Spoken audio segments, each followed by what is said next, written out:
here, I have to say. I have to go via Flow TV now, which is a bit odd. Okay. Or do you or is it a good time to just jump back in to where you are? I mean, we're 5 minutes in. Okay. I can Discord restream you if you want. I can fast forward a bit and then I should be caught up to you. Yeah, we can do that. I think there's no delay, right, on Flow TV? Yeah, might be like a second or so. Maybe I We're still stream early. to you. We're still early in the game. Okay, so nothing fancy happens. Man, that is worrying though. Second time this happens today. Yeah, it's always scary, right? When the PC crashes and you're wondering, oh shit, is this hardware problem, software problem? Yeah.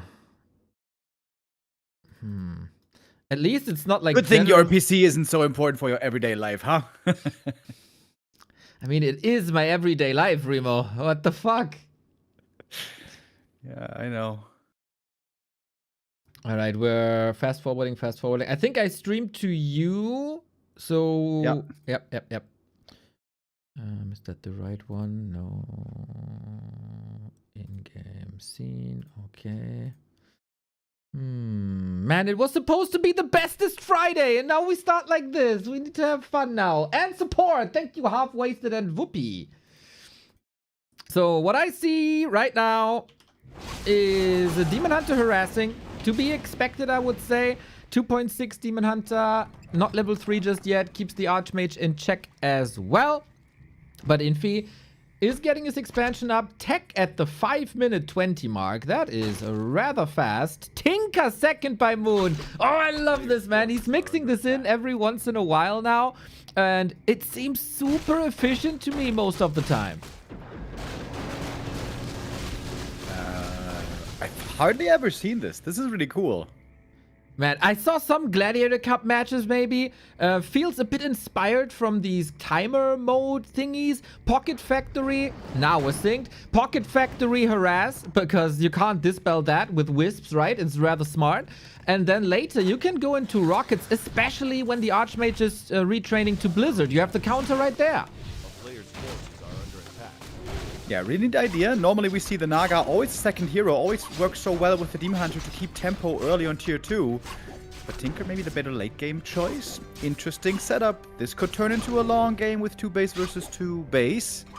But then again, Infi, I think, would like to finish this game at around 70-80 supply. With a nice little tier 2 all-in push. There's other humans out there, like Sok would like to go tier 3 and for a really long game. But of course, Sok not in this tournament. It's also, like, this Tinker is also a statement, right? Whatever you have right now, like, your Archmage is rather low level. I know you play a lot of Footmen, and that can stress other Night Elves, but I can hold this with a handful of Archers and my Demon Hunter alone. I don't need anything else. We're seeing the second hero now for Infi is going to be the Mountain King. Good now while there's no mana burn, but surely that's going to be retrained later. I guess the Tinker also makes a Blood Mage very unlikely. Cluster Rockets is so good late game for channeling spells like Blizzard, but also like Siphon Mana. So this is kind of difficult to... What is the perfect second hero here for a human? There seems to be no great choice with Tinker plus Demon, I feel like. Yeah, I mean, Tinker is pretty mana dependent early, but he's also an intelligence hero, so he does have that mana and mana regen. You don't need to, like, you want to control the Demon Hunter to a degree, but do you want to go Naga against this? I feel like it doesn't do too much. Oh yeah, Naga is so weak, I feel. Yeah. It's garbage. Panda also, of course, not the obvious choice. Yeah, that is a tough task. I also don't love a Paladin, really. Yeah. Alchemist? Nah, also doesn't seem to... I don't know. It's a good question, though.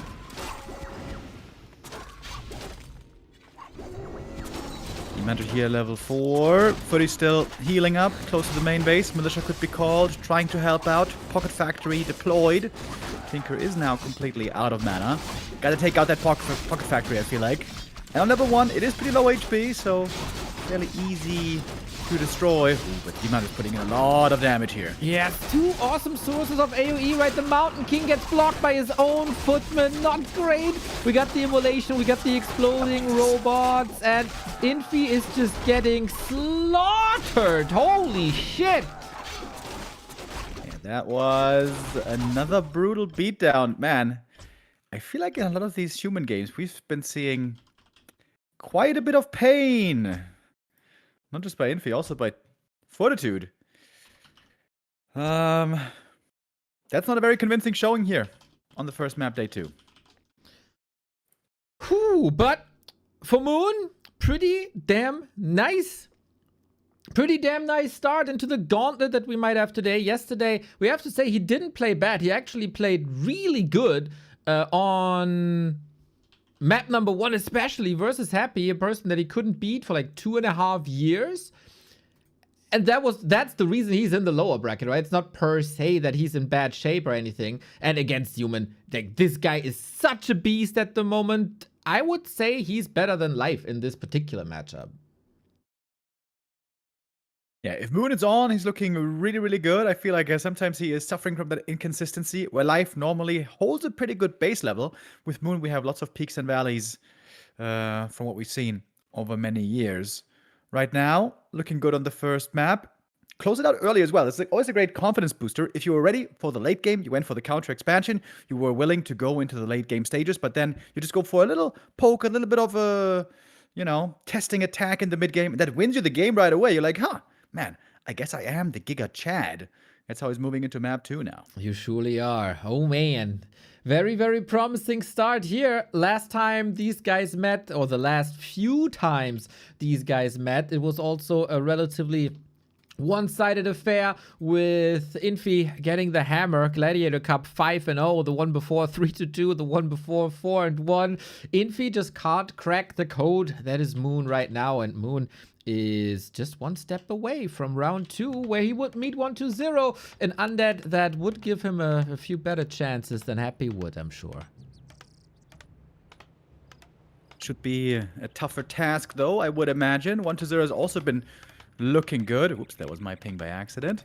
Has also been looking good, but the games yesterday of Undead vs. Orc were just amazing. Such sick series, with such back and forth, such comebacks as well. How many times did the Orcs team down and out? If you guys didn't see those games yesterday, I highly recommend watching the last 2 games. That was the last 2 games, right? Wait, was it?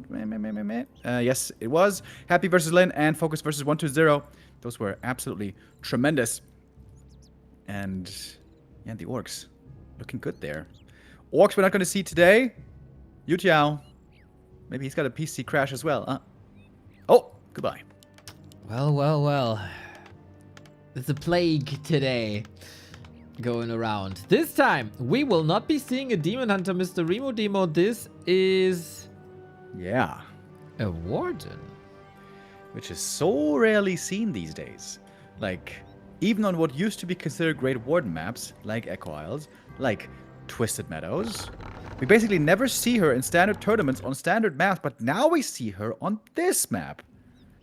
Normally you want to have a sure level 3 creep route, maybe with double Ancient of War, maybe without it. And also normally you want mercenaries to strengthen your early game, where the Warden can feel a little bit flat sometimes. Of course, everybody knows, if the Warden ever gets level 5, then she becomes insane. That's a long road to get to. Right on. I gotta say, Moon has been experimenting with Warden more and more. I've seen her on Lost Refuge, I've seen her on Northern Isles, but just, here and there. It is interesting to me because the Warden requires very precise creep routes, as you said as well. And this is a new map. Tells me that Moon surely did some homework and some math with how the creeps work here on the map Fell Pit. Sometimes it also seems like the Warden's biggest problem is if the human doesn't fast expand and rather goes for a rifle push with Alchemist, and you don't have the time to go for the late game. Oh, look at that steal, by the way, with the Fan of Knives. She takes the level 2 and prevents it on the Archmage. And now he's stuck on level 1 without aura for quite a while, as Infi is again trying to fast expand. That's just super cool play by Moon here. Both maps so far looked tremendous. Archer also getting the last hit here. Warden 2.1. Archmage doesn't get any mana regeneration, so he doesn't have that second water elemental. It's really not looking good for Infi, who was ridiculed a little by his chat and banned over 100 people from his chat, according to what I read today on the telegrams. That's not a good Friday. That's a nasty Thursday is what that was. That was Infi on a rampage. Here comes the Warden also on a rampage. And so far, Infi just can't stop these economy harasses. Oh, and now being so annoying here with the Shadow Meld. Has mana for one more Fan of Knives. And meanwhile, we keep on creeping. It is double Ancient of War that slows down the tech a lot for the Night Elf, but the creep ability here is huge. And now he is teching. Man, AM stuck on level 1 for so long. This is not a great setup. Not at all. Not at all. The Warden is just waiting patiently to do some more damage. Arcane Tower in the works. Now the reveal. There is no mana for Blink, so it requires a TP, but I think very much justified from how much damage it's done. In case you guys want to take notes on the map and feedback the maps, this is Fell Pit. Please use the available threads and the available discords and all the other channels, because the map makers are very actively reading. It is mostly Fiddlewick at the moment. He's active on the Reddit. He responded to a lot of comments already, so all opinions are very much appreciated. Almost all. If he needs one kill here, the Wisp would maybe give him level 2. This is about to be a ridiculous experience difference, by the way. Ancient of War so active here. Warden level 3 versus at least level 2. Okay, small mistake by Moon. Didn't detonate the Wisp. Imagine. This could have been level 3 versus level 1 now with no level 2 in sight. If not for that Wisp kill, that would have been truly impossible. But I guess now there is a bit of a chance, a bit of a hope. Let's see. We got the Felguard. Infi, of course, the best all the randoms player last month when we had M Cup, and also on these maps he is not shying away to getting these mercs. When we get a new flavor of mercs on some of these maps, the Felguard nice against archers and normal damage always, or chaos damage even, always appreciated versus heroes. And yeah, he has to get this Warden under control, otherwise it's GG very soon. Yeah, Arcane Tower helps certainly with controlling her. Warden was at the shop, sold some items, bought boots and staff, which certainly she needs, all about mobility. She sold the pendant, by the way. Pendant of Energy nowadays, oftentimes not so good of an item anymore, after it used to be crazy in the past. I feel like the nerf went a bit too far, but whatever. But normally Pendant is good with mana potions, when you can, you know, recover mana quickly. And very similar is how Moonwells work. Normally the Warden loves pendants for the Moonwell efficiency, so I'm very surprised that one was sold. Instead, though, we see an expansion by Moon coming up top left next to the red camp. Interesting indeed. He wanted that position very much against Happy. Oh, we're coming in with the Naga. This Felguard might be dead very soon, similar to the Footman. And if you watched any Infi game in the last 7 years, he's heavily relying on his Footman attacks in the mid game. But Moon just again tramples on the triple Gold League winner of 2019. Chad is asking how was the pendant nerfed. Many years ago, it went from 150 mana to 100 mana, which was quite significant.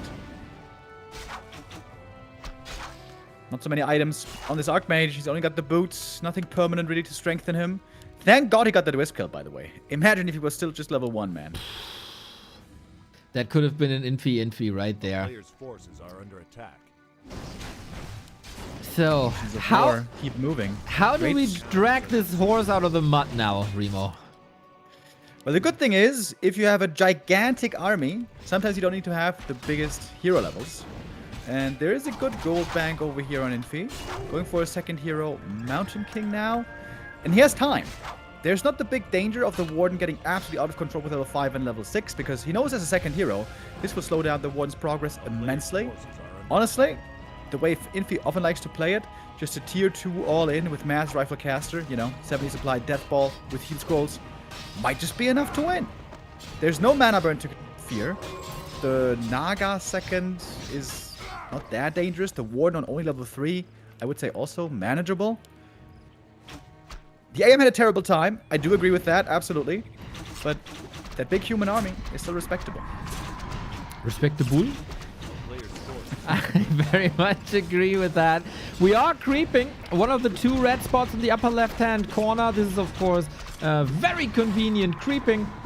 Moon's investment into this expo will be paying off rather fast. Warden is still coming in, doing damage. I don't think she could get anything here. No, Infi got the protector.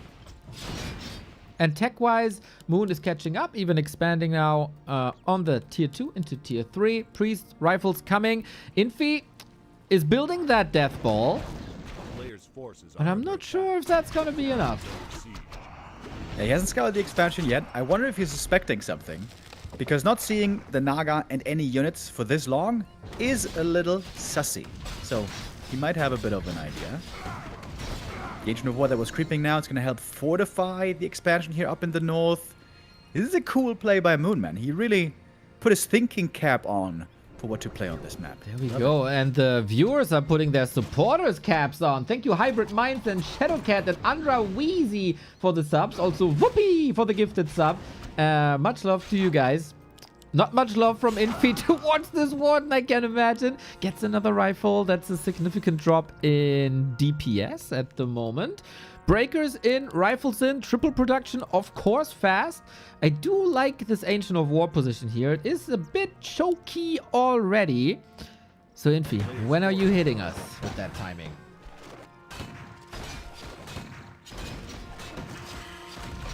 He's going to need some more than what he has right now, that's for sure.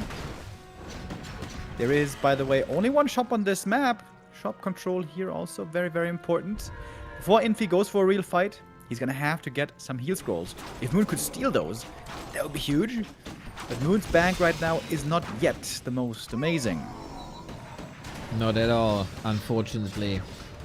But we're working on items. We got the heal scroll, as you say. We still got that healing ward. Mountain King marching forward, but at the moment there's not too many great targets for him at all. He doesn't have the mana for it either. Playing a low mana game pretty much the entire game. Still on Brilliance Aura 1. And Moon, Army, Expo, saturated. And now it's time for Bears. If he's setting up more farms, going for a late defend, even with just 4 footies left over. Alright, now going to the shop. This is going to be a crucial part of the map. If Moon can creepjack here, interrupt and steal those scrolls, that would be huge. Moon right now making lots of bank on 50 supply. Exactly. A little bit lumber missing, but it's also a lot of investments into structures that always cost a lot of lumber if you build trees, however that works.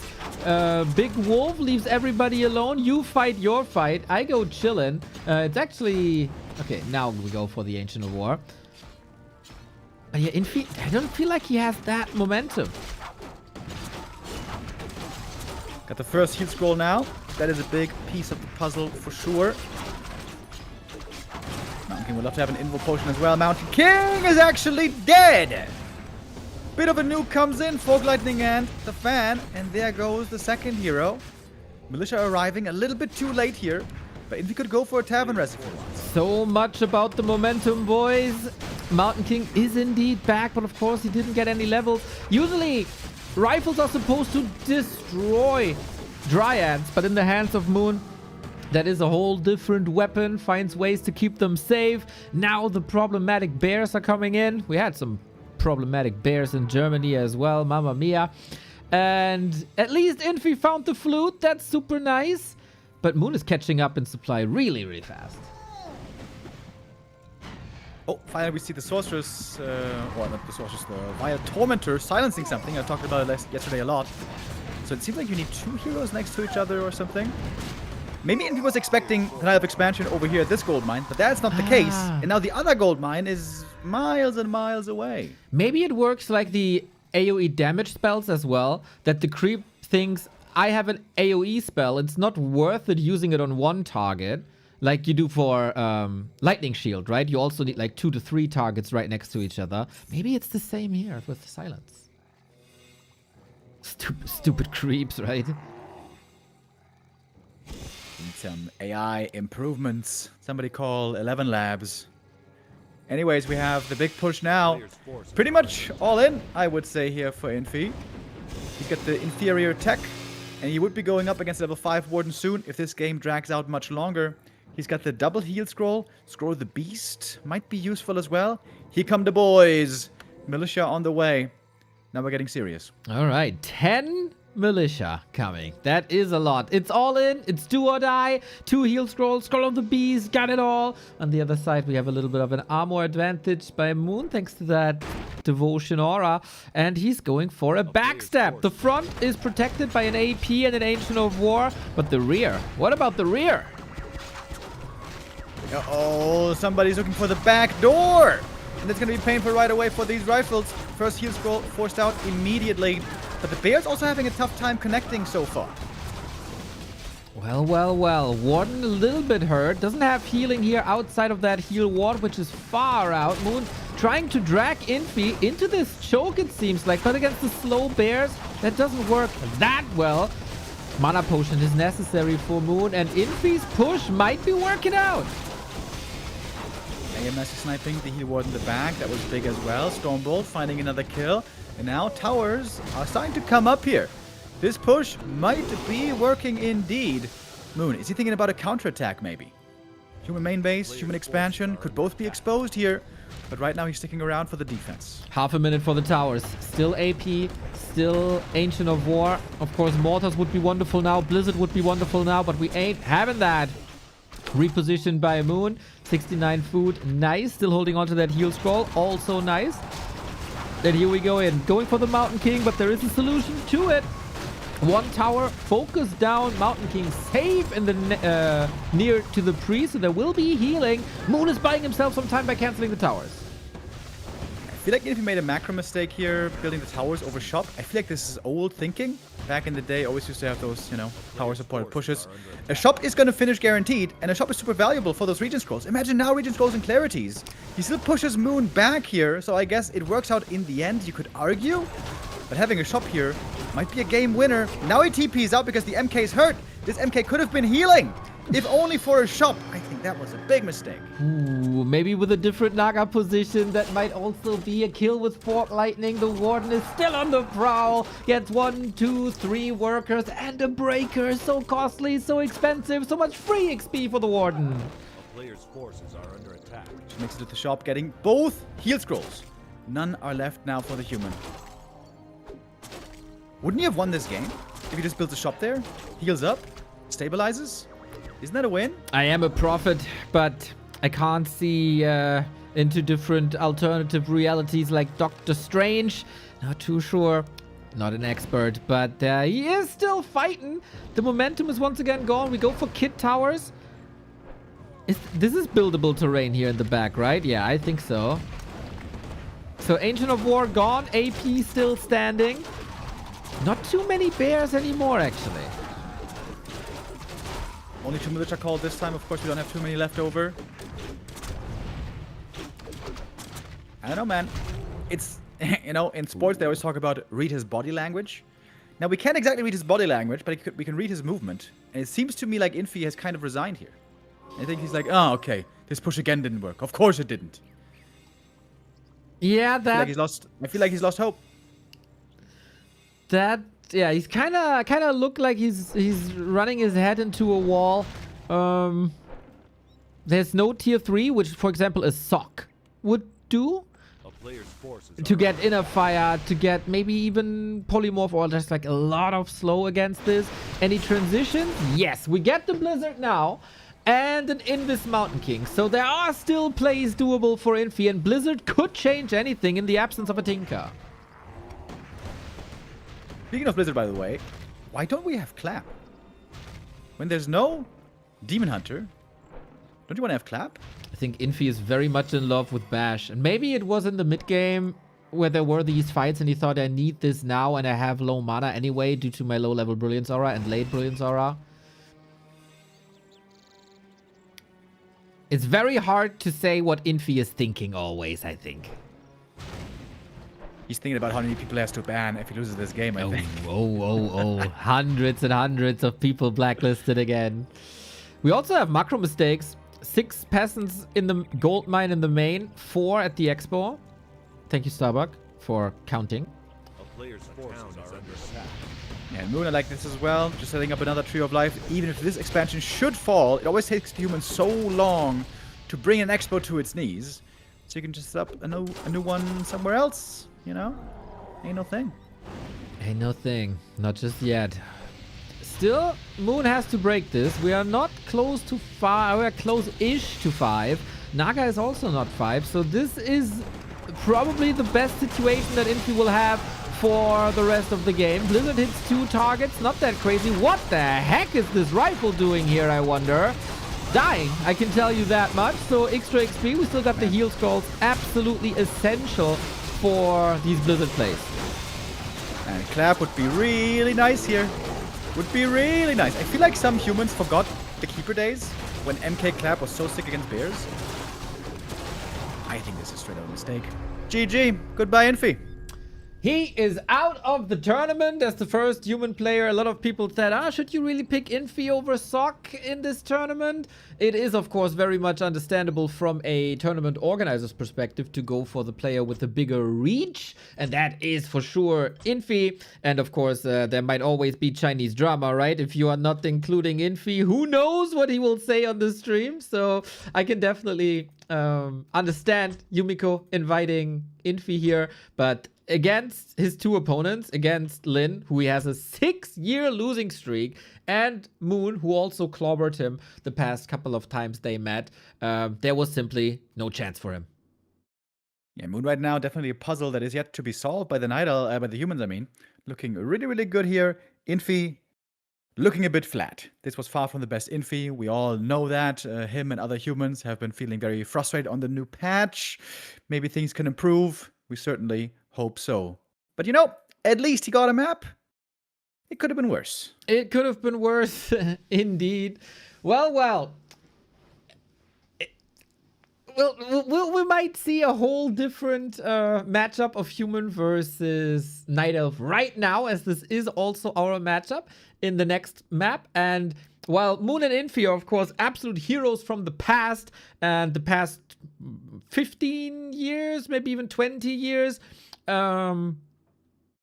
now have a newer generation. Yeah. Fortitude and Life. These two are Happy's current biggest opponent in Life and also Happy's biggest opponent in the past 2 years. And guess what? The winner is facing Happy right after this one. Yeah, I would say over the last 2 years, roughly, these are 2 of the 3 best players from China. Clearly so, in my opinion. Along with 1-0, of course, who's always a heavy hitter as well. We're going to be seeing him later. Life had lots of momentum with him. He's been losing a few games as well in the last few weeks, but did tremendously. Was able to beat Happy where many other players couldn't. Was able to get very far in the Super League. And Fortitude, of course, has been a household name now for many years, but has been on a bit of a decline. You mentioned it. Fans mentioned it. Many people are waiting for the resurgence of Fortitude, for him to step out of the shadows again, to put aside the slump, to play at his very best again, to also have a better mental state. He's been sounding a bit frustrated lately, to put it lightly. We're all waiting for that big show out, that big breakout again from 40. And what a chance this is, man. It's a fresh coat on the maps. There's a fresh chance. Everybody can get, with hard work, can get an advantage over other players if you study the maps the best at the moment. And Fortitude has always been a hard worker, especially when he was taking that title off of Happy. Show match after show match after show match and refining strategies, timings, everything. So this is his chance now. He can show the world that he is still the big bout machine. Yesterday, it didn't really look that promising, I have to say, but maybe that fueled him. It is a bit odd. It's hard for me to read his mental state, because we've read like a couple of balance complaints and I'm bringing a knife to a gunfight, etc. But then a day later, he's just raving about his plays and that he can change the course of the universe with his Warcraft plays. So based, yes, of course, but like, is this just show for the viewers if he states something like that? Or did he now lose his confidence as he stated on stream a couple of times? Or is he that confident as he states after these games? I really don't know what to make of this. But yeah, it is the big chance here to prove the haters wrong, that he still got it. And for life also, a little bit of a redemption arc. 0-7 versus Happy throughout the week, and also yesterday versus Focus, not successful. Lin was heavily criticizing his micro there at times, saying to Colorful, oh, this guy that's playing here, that's the guy you're praising for his micro every single day. So yeah, for both, it's time for redemption here. Yeah, I think you bring up a good point. The question is, where is 40 at right now? Does he still have that big bout machine energy? Has he lost his confidence? How much of a dip, how long of a dip is that going to be? I think today we're going to find the answer through the truth of gameplay. In the upper bracket, 40 didn't look good. He looked flat. He didn't look like the same player.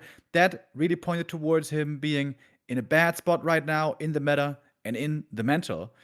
But this is the last chance to recover, certainly for this tournament right now. And I feel like if Fortitude here also looks bad today and doesn't look like the great player that we know him to be, there might still be a couple of rough weeks ahead for 40. But if he wins this one, and then the next one against Happy, and then the next one in the lower bracket semifinal, then he's full back. And we have him once more in peak shape. We are back with Opera GX this month, in case you didn't know that. The widget is here, and you can support us and raise this number. Opera GX, the gaming browser, has everything integrated that you need for your daily gaming experience. Are you sick and tired of running like 3 different programs, 700 different tabs? Well, guess what? It's all built into Opera GX, very customizable. You have the sidebars left and right. I got my Twitch followers there. I got Leon online again. Nice to see. Neely, of course, streaming big Age of Empires tournaments. I can check my Discord messages that are flooding in every day via Opera GX, and also control my music all in a little sidebar. Super handy, super convenient. Got a built-in AI assistant, got built-in adblock, got built-in VPN. It's all built in, no extras required. And of course, a wonderful, oh, I'm not in the game, a wonderful way to support the channel. Every download counts. Make it worth, so we hopefully get more campaigns like this. Hell yeah. Thank you very much, Opera GX, for the support. Thank you all of you out there for checking it out. It is the best, wonderful browser for gamers. We've had that earlier on the channel as well, supporting. Big thanks for that. And I imagine many of you haven't tried it out yet. And if you have not yet, then now is your time. And come back in 2 days and tell us how amazing it is. We're having a few host bug issues. If it fails 1 or 2 more times, we may have to go for the float TV again. Hopefully that's not necessary. Take a listen, Neo. Take a listen. We hear it. That's so good that you hear it, because I can't. I did something with my settings yesterday. I must have, like, I was testing a map that was sent to me, and I was playing Final Fantasy on the side, so I had the Warcraft music disabled in like BattleNet thingies, and War3 Champions are copying the BattleNet settings, and I didn't re-enter it, so now I have no sound at the beginning of the game. I always have to enter it, and then I don't hear the clicking. It's a gnarly experience for me, but now we are ready. I can't click in OBS anymore. What the hell is going on? Uh-oh. Wait. Ah, there we go. There we go. Crash? No. All good. We're here. We're good. We have a best of 3 for survival. It is Fortitude, the Dubai winner, against Life, the runner-up of Super League, as well as the runner-up of the last B Cup. Surely the biggest threats to Happy in the past weeks and the past years. But only one can survive. And as the bracket tells us, will face Happy in round number 2. Yeah, that's going to be a banger match, no matter who makes it through. These were the 2 biggest challenges for Happy in recent years. And guess what, Neo? This is going to be a festive day for the Warden. We see her here again with a very audacious creep camp, creeping in the middle of the map at the big shop. Whoa. That seems very risky, to be honest. If that gets scouted, that could turn into a disaster. But he's hoping that 40 won't be scouting it. Right on. We are here on Moon Strand, by the way. You see a very unique map layout. It's not something we see every day with one player upper right, the other player bottom right. then you take one of these unique spots away. Looks like Life is coming in prepared. We have seen this map a couple of times. We have not seen the left-hand side of this map yet. So you have to go far out, and then your main can be under attack. So far, it's been a great playground. Life seems to have studied creep routes a bit more than before. Then, of course, the question, what's Fortitude doing about it? His big strength always... macro games, slow games, expansion plays. And I imagine the Warden isn't going to be too dissatisfied with that. You even have a Moonwell here in the middle. It all seems so risky, dude. This Moonwell can also be destroyed easy, and those Moonwells are important for Night Elf. How much experience is the Warden going to get from this? Should be... I mean, it's obviously going to be level 2 at least. If she gets close to... Shouldn't be more than 2.5, right? That would be crazy. I think so. I don't know, man. This Dark Troll gives a lot. High Priest Berserkers also. Ring of the Archmagi, kinda nice. Oh, dude. +5 all stats. 3 minutes in the game. Doing Crown of Kings for you, baby. It's pretty good. Oh my god, that's so good. It does take some time, and 40 figures it out. Also with Moon Juice region, that's so sick.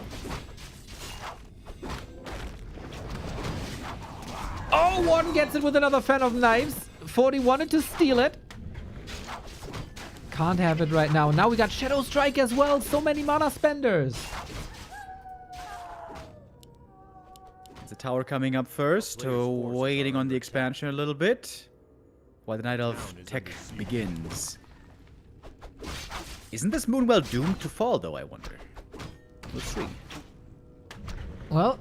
this will be some time invested then for the Footman, where the Archmage can't creep and can't stay in defense.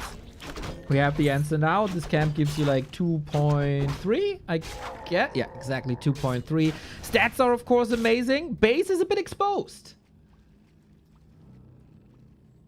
Yeah, I am running away from the Warden, not looking towards the Moonwell yet. I imagine later on he should be trying to go for it. But right now, into the main base we go, where the Wisps are looking a bit exposed. How fast is Old Man Moon? Actually, excuse me, I'm in the last game still. The hell? This is not so Old Man Life. With the juggles, he is known to be great with his control. And the AM is... in trouble here. Dude, the +5 int is so good. These plus stats are so good on the Warden. It is a Crown of Kings right at the start.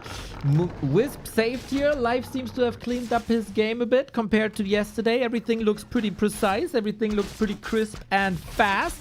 Archmage far, far away. I hope he has a shop already. He does not. And he's not power building it either. This Archmage is benched for a long time.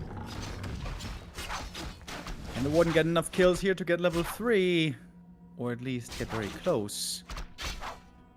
Gonna be a big jump for her. More important even than that, it's gonna be level 4. Then both spells are on level 2. And of course for her, it's all about the levels. Oh man.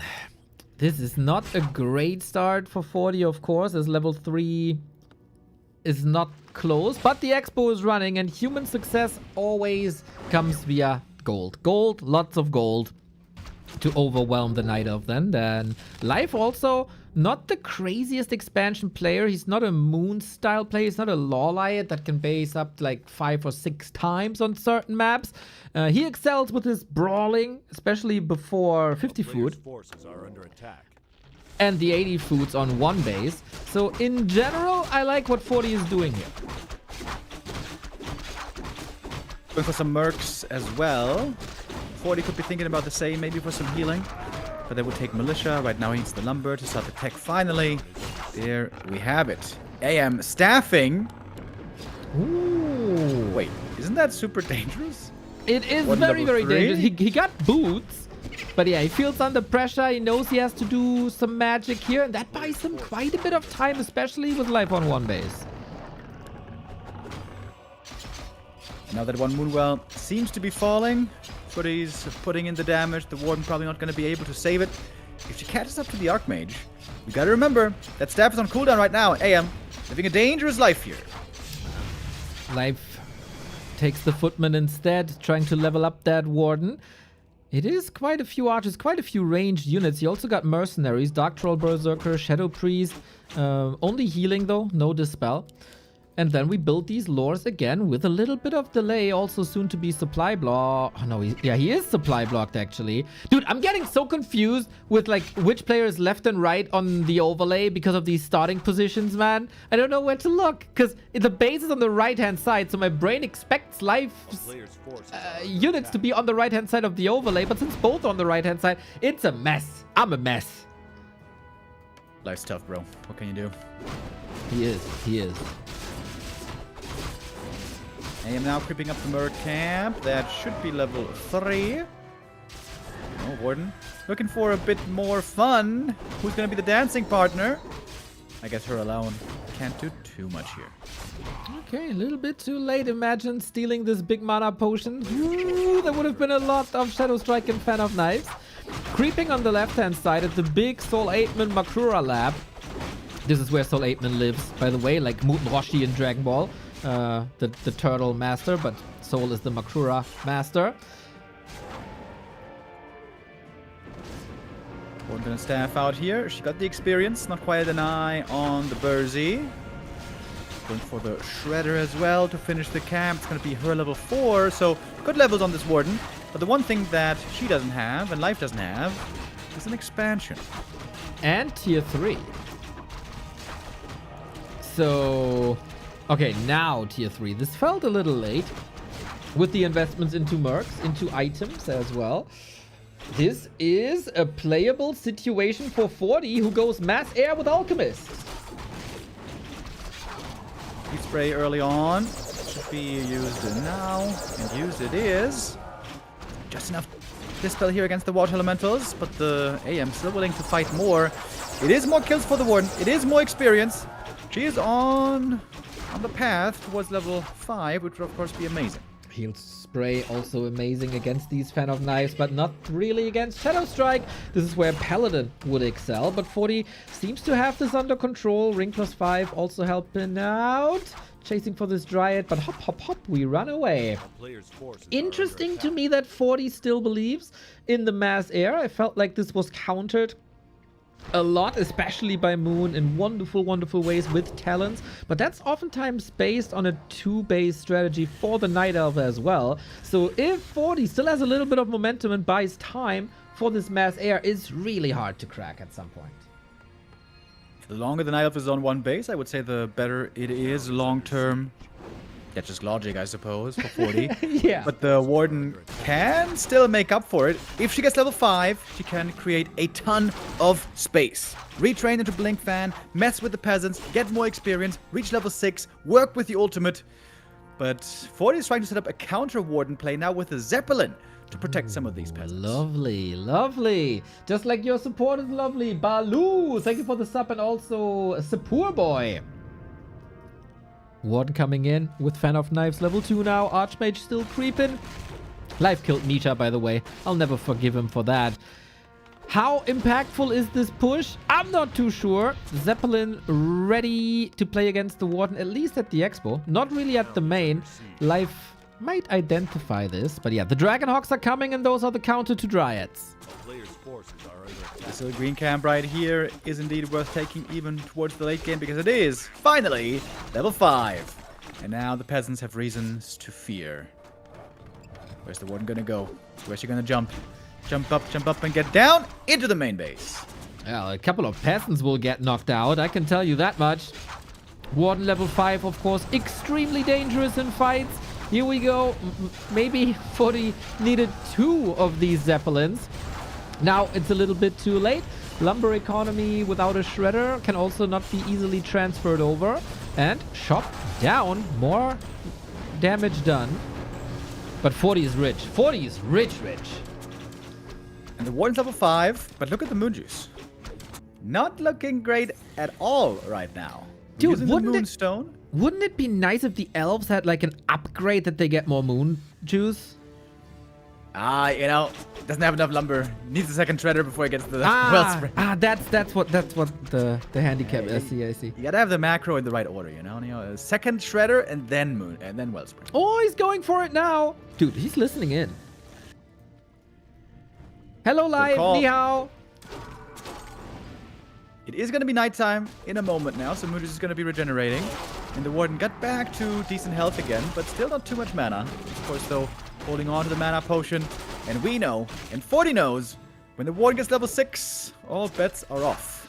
Well, is that still so scary when the mass of this army is air?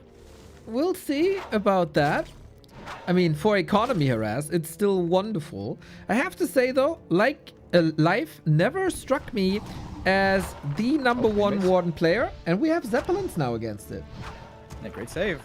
That's an anti-magic wasted. It has lost mining time, but most importantly, Warden didn't get the kills, didn't get close to 6. Of course, she's solo hero tier 3. She's getting lots of bonus experience here. But now we see confidence surging within 40. He's taking this fight and getting lots of kills early on. He's got lots of healing, of course, as well from these heroes. Oh man, these Dryads, boys, they are disappearing like crazy. He got the first attack upgrade, working on the second. Warden blinks forward, can't get the kills. Oh, 40 with a wonderful disengage from this fight.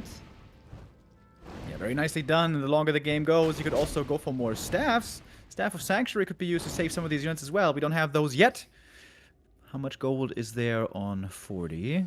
Enough to get some of them. Even Orb of Slow can be really sick, by the way, against Dryads, and even works against the Avatar of Vengeance. Huh.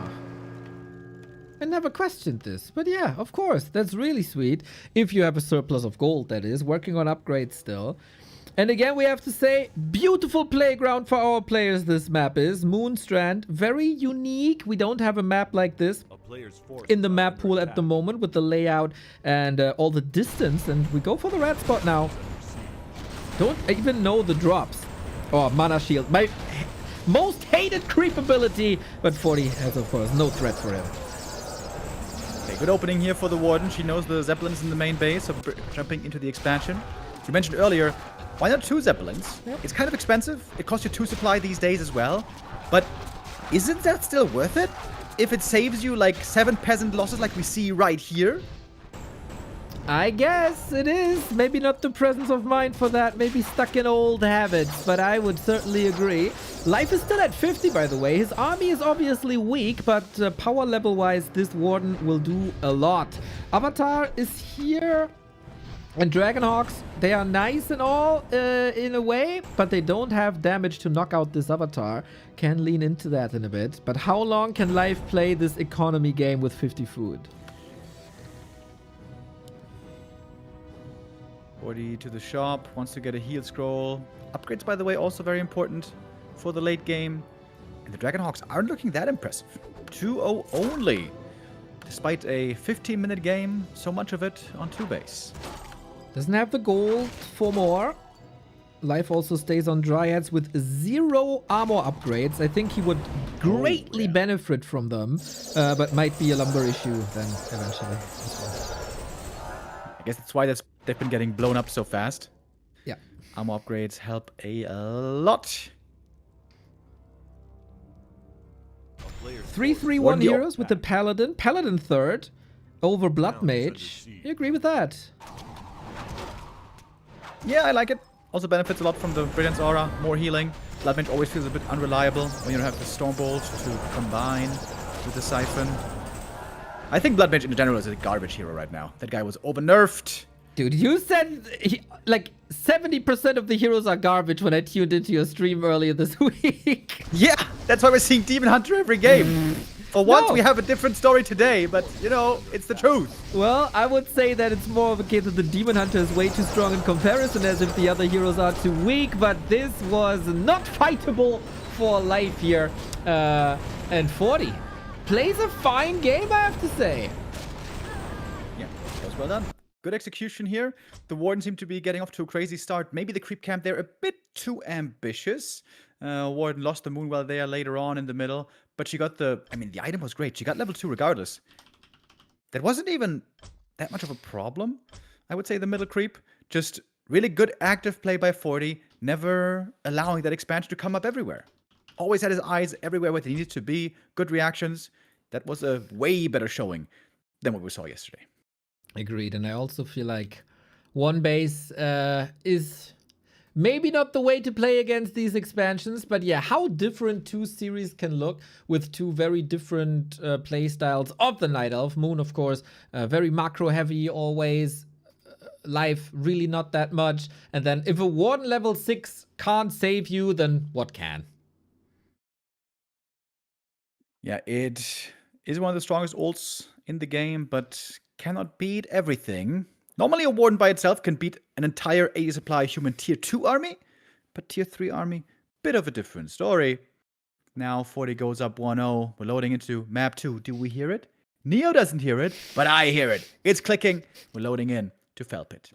Dude, these two maps have probably been the winners of today and yesterday. Would, of course, love to see more. But, I mean, this is where people practiced most and what has been established in these in this matchup. Next will involve Undead, so we might get a little bit of a change here as well. Life, back-to-back grand finalist, Super League and B Cup, might be eliminated round 1 in the Yumiko arena. Thank you very much. Mansuke with the resub. I think it's pronounced Mansuke. No. He's Japanese, I can tell. Yeah. Mansuke. Yeah, that is the pronunciation. I know, like, I watch a lot of Japanese wrestling, right? And when somebody is called Shinsuke or spelled Shinsuke, it's called Shinsuke. Really? Yes. I think it's a silent U. I didn't know they had silent vowels. I always thought they pronounced them all. Well, maybe that's what the I get for Japanese- not watching a ton of anime, Neil. God damn it. Or wrestling, Remo. New Japan Or Pro. wrestling. You gotta watch Wrestle Kingdom with me next year. Sure. Good. By the way, yesterday, first time in forever, I was at the movies. I watched one battle after another. Great film. Really, really good. I watched one battle after another as well, but in the Warcraft world, and that's way better. Even better. Also, more runtime, baby. We're gonna have at least a good 6-7 hours today. 6-7? I'm about to kick you. 7? What? I think we can say it again, Neo. Nobody cares anymore. It's fine. I have a command. Do you know that? What's the command? The command is Exclamation mark PC crash? No, the exclamation mark 6-7. This is a 6-7 free zone when Neo is casting. It's 2026. Stop it. 2026 7? Bro, you make me mad on Good Friday. That was a good one, you gotta admit.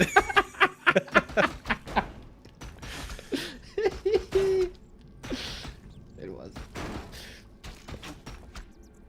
So, live. So Warden again. This is the day of the Warden, boys. Oh, that's a big ass Ancient of Warden eye. Oh, that's really bad. Oh, that's really bad. It might be worse for the Warden than for everybody else. That is the level 5 Draenei Darkslayer. That is the worst thing that could. He's level 5. Oh, yeah. Yeah, that was a lot of XP, brother. That's not great. Oh man, some heavy lifting is necessary here. We got Fan of Night, Snow Shadow Strike. Also, nice passive micro here to the side as soon as they are hurt. Creeps take care of that passive now, but the Warden, level denied, HP gone, got the potion, okay, but that's also a big item gone. Yeah, that heal potion might help her maybe salvage this early game. She got a lot of experience, actually. She got level 2. Thanks to the big healing potion. All right. Okay, now we're talking. Would have been level 2.5. Mamma mia. We got a £2 super chat by David Williams. Happy Egg Weekend, gentlemen. Very much appreciated. Thank you. Did your family do egg coloring for Easter? Yes. We color with onions. A player's forces are under what? attack. With red onions. You can lay eggs in a boiling water with red onions and then the eggs turn red. A town is under Yeah, we never did that, so I have no idea how that works. We just bought them from the store. But you know me, Neil. You know, pumping hard, looking for that protein. I love them eggs. Yeah. I hit the wrong button. Sorry about that. Yeah. I bought eggs as well. I'm gonna do that myself today. Oh, you're gonna color eggs? Yeah, well, a little bit. Cute. That's nice. That's what I am. Who I am. Are you gonna hide them in your garden and then look for them yourself? In my after pants. dementia kicks in? Maybe I'm gonna hide them in my pants. Let's see if someone comes looking for them. There's a lot of moss never have there as enough well.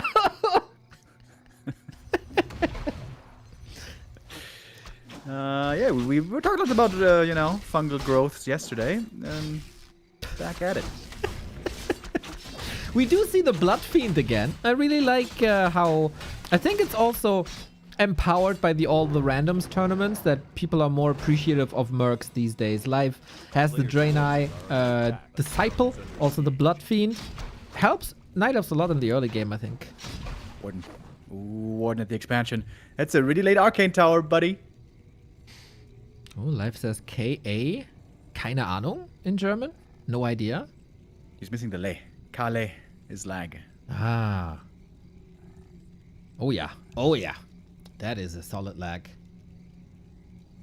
I'm kind of amazed that the Warden fought back so well after this terrible start, man. Ancient of Warden Eye is a disaster for the Warden normally, but now she's got free reign over these peasants. She might just get level 3 just from peasants. That Arcane Tower being really late, I gotta say, little sussy. Little sussy baka, huh? Did you play like Among Us? You say sus a lot today. I think sussy is a funny word. I forgot what sussy baka means, though. What's that again? I don't know. It's what Carson always says. Aren't you a little sussy baka? So I just copy that. As Carson is the #1 influencer that I know. Yeah. Carson, you know, living on the big American island. He's ahead of us on the brain rot, so maybe he's gonna set in with us soon as well. Does Carson use TikTok? Probably, right? I would peg him as a TikTok user. I don't think Especially now that, according to him, his music career has crashed and failed and burned. Really? Lots of time. Yeah, that's what he said. Oh. That's sad. Well, you know why? Because he didn't invite me to his gig in Hamburg. Wait, they were in Hamburg? Yeah. When? September. Why didn't he tell you? Yeah, that's a good question.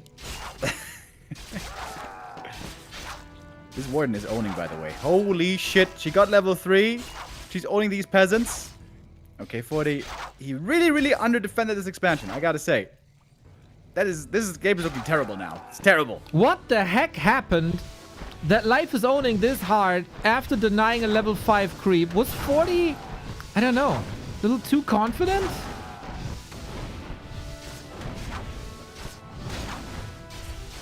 Yeah, careless, I would call it. Ooh, Warden. Actually, living life dangerously here. Yeah. All that early game is forgotten and recovered. Warden's about to be level 4 in just a moment. Gets very mobile then with the blink. And we still have no tech on the human. No level 3 even close. This seems to be a very rough map for AM creeping. Yeah, not ideal. Speaking of creeping, I really appreciate the Blood Fiend tanking for the ranged army. This is not a thing that Night Elves usually have in the early game. They usually use their Ancient of War for that, to keep the squishy archers safe. And since that thing has no mana, it's also very efficient to heal it up from the Moon Worlds. On the receiving end, though, this Warden, she needs a little bath as well.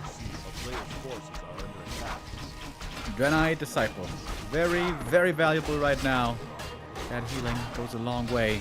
It's going to be daytime in 25 seconds. Then we have more mercs available.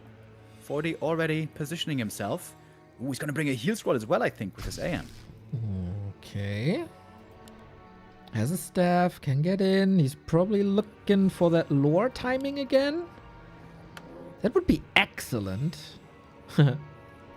On Easter weekend, excellent. Such an acrobat with words, bro. That's a wordsmith. Okay. Wait a minute. What's he waiting for? It's nighttime because of Moonstone right now. But we have the mercs out. We got the skeletal orc grunt. We got the void walker. This one has cold arrow. And here comes the archmage with a heal scroll. Alrighty, not going for the lores in a defensive position right hand side, aiming for the moon worlds rather. That takes a lot of regen away, even though it's daytime now. But yeah, we're plowing through Fortitude. It doesn't really matter what matchup. This has always been one of his strong suits. Tier 2, off we go. Production building, snipe. Level 1 or level 2 or level 3 Archmage, doesn't matter. And man, this is a roller coaster of a game we got now. Heal score was spent though. The Warden can now look for kills. has a mana potion as well. I'm surprised that we have no defend here, but the footies are even doing well without defend. And the archers are not doing so well. Found knives in again. Warden needs to get those kills. Seems like she needs that level 5. Chasing after the Archmage. But she doesn't have a Shadow Strike. Not really, eh? No movement speed reduction. The Blood Fiend is also getting slaughtered. It's some good XP. Question, how much mana can the Warden invest into more and more kills here? All these footmen, there is no heal scroll no more. We have another fan of knives. Will this lead to kills? Oh, the escape. The escape. Ooh. Oh, look at the value. Regen scroll. Bada boom. Bada boom, bada bang. So, where is this game now? We got the 40 Expo running for a while. 1400 gold, 500 lumber, very good mana and resource management. We got a Warden level 4.5 with an expansion on the way. I think everybody can take this game. But if we look at the supply, that is looking worrying. However, the Warden can punch above her weight a lot. If she gets those levels, and that level 5 is really close by now. Moon Juice is worrying to me. That's not looking grande. We still have a long daytime here. Yeah, also only tier 2 because you have to rebuild so many wisps here now as well. Creeping speed is not ideal with only one archer and the Warden. This again gonna cost a lot of spells, I think. Footy scouting by 40 looks real nice this time. Got an alchemist against the fan of knives, and again we trust in the birdies. Great for the scout. He saw the Tree of Life. It's not going for an attack there. Seems like that could be very effective. There is almost nothing to defend for right now on the elf side. And that's then quite a bit of time for creeping. 40 with the staff. Super powerful of that move. Life was on the right path, but it's only for creeping. He's right there. Water Elemental. Boom, boom, boom. Entangled Goldmine delayed again. That's a sick play, dude. Beautiful efficiency. Not only does he cancel the expansion, getting here with the staff, but meanwhile he is still creeping with the Alchemist, leveling him up while being effective here. That is excellent. I feel like 40 is a bit extra special today. Like these are glimpses of the 40 of old. Dryad dispelled, but I don't have enough heal scroll required to save those Dryads. AM now, he's the one very hurt. And the Warden is going to lock in level 5 now. Okay. Warden, can you do this? Well, she has to. Triple Griffin Aviary production is ramping up. Tech advantage lies with Life finally, but he really, really needs that. Level 5 is the power spike. You gotta disrupt this economy. Gold is plenty. Levels as well. Lumber might be a point of attack as we don't have a shredder yet for 40. Might not even need that, but yeah, he doesn't have the lumber for tech, so has to catch up on that. No shredder and no Zeppelin. So this Warden can have a hell of a time in the economy. In we go with the blink and the invul potion. 7 seconds where the arcane cannot drain.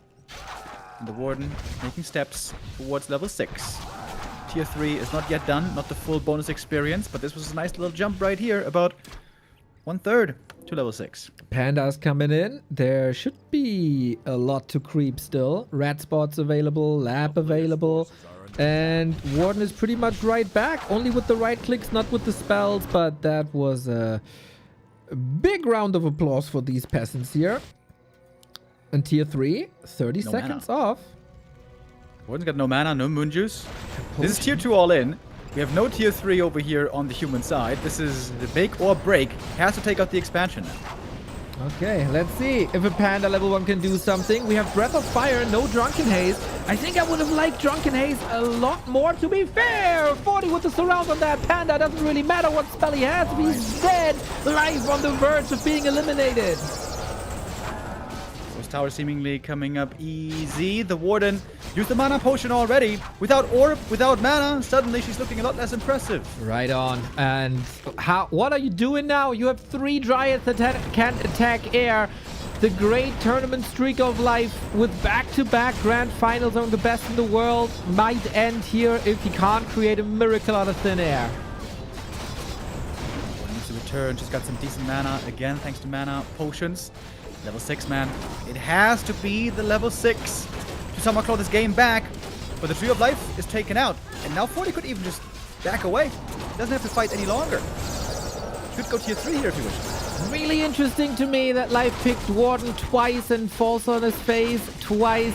Happy versus Fortitude in lower bracket round 3. Round 2 is getting closer and closer. We're basically 150 HP away from elimination. Ooh, this is not a good week for Life at all. And he taps out. 40 is back in the top 6 in Yumiko Arena. Very well played. 40 here looking really, really good. And Life not playing Demon Hunter, surprisingly to us. He's the best Demon Hunter player in the world. Demon Hunter, one of the best heroes in the world, I think is fair to say. Trying with the Warden here, we applaud his courage. But what worked for Moon, didn't work for Life here.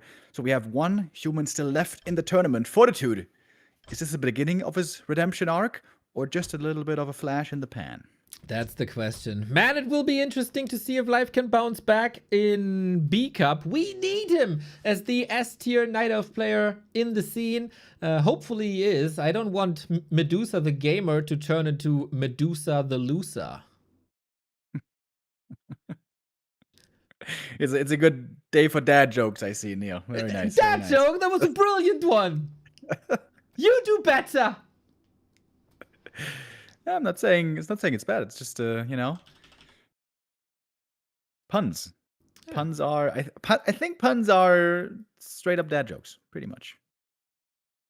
Thankfully, I'm not a dad, except the children that are in Twitch. That would be a joke, wouldn't it? It would be a tragedy, bro. There's nothing to laugh about it. We got a sub. Thank you, Atheon, for the 16 months. Much love. 700 MMR joke. It's ridiculous. Remo, I feel like the people don't appreciate me enough. Well, you could show your appreciation, guys. Neo would love you instantly again if you prime sub. Boom. Love restored. Yeah, After all, love can be purchased, as we all know. That is so false on so many levels. Is it though? Is it though on twitch.tv/back to Warcraft? We should do a little test run. Exactly.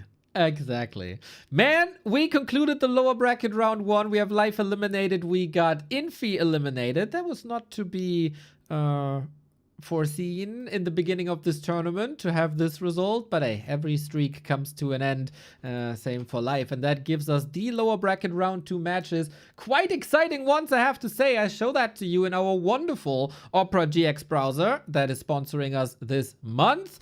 We got Linen Focus, the Orc Mirror in the upper bracket final tomorrow. Now, 1-2-0 versus Moon, an absolute classic when it comes to Undead versus Orc, dating back to like AWL days. I love this encounter. And, I mean, it's Happy versus 40. Do we need to say more? Yeah, this has been one of the most fun rivalries, one of the most exciting that we've had in a long time. Honestly, in recent times, it's been tilting quite a bit back towards Happy again, especially with 40 and other humans, not having been the most vocally enthusiastic on the new patch. But with 40, you never know. With 40, it just takes the right day, the right sprinkles. And Happy was proven to be beatable already by Lynn in the upper bracket. That is correct. And I have to thank a couple of people. Thank you, Buttcrumbs, for the 59. Walter Frosch, Zaretten, Bier and Whiskey. Thank you. And thank you very much. Seems like we have proof in the chat that Neo indeed loves money, because there is a chat command. It says, money.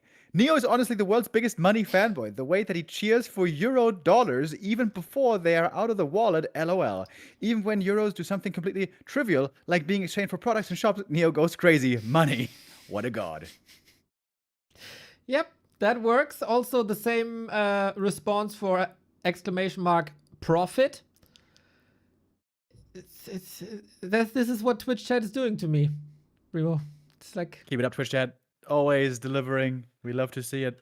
And we love money. So thanks for the subs. Absolutely grande. Also, PX Creed. Hab mich lieb. Bin das Baby. Muss mich lieb haben. Thank you, Creed. Is that the dinos? Yeah. I only remember nicht die Mama. Ja, Bonk. das Baby muss mich lieb haben. So awesome.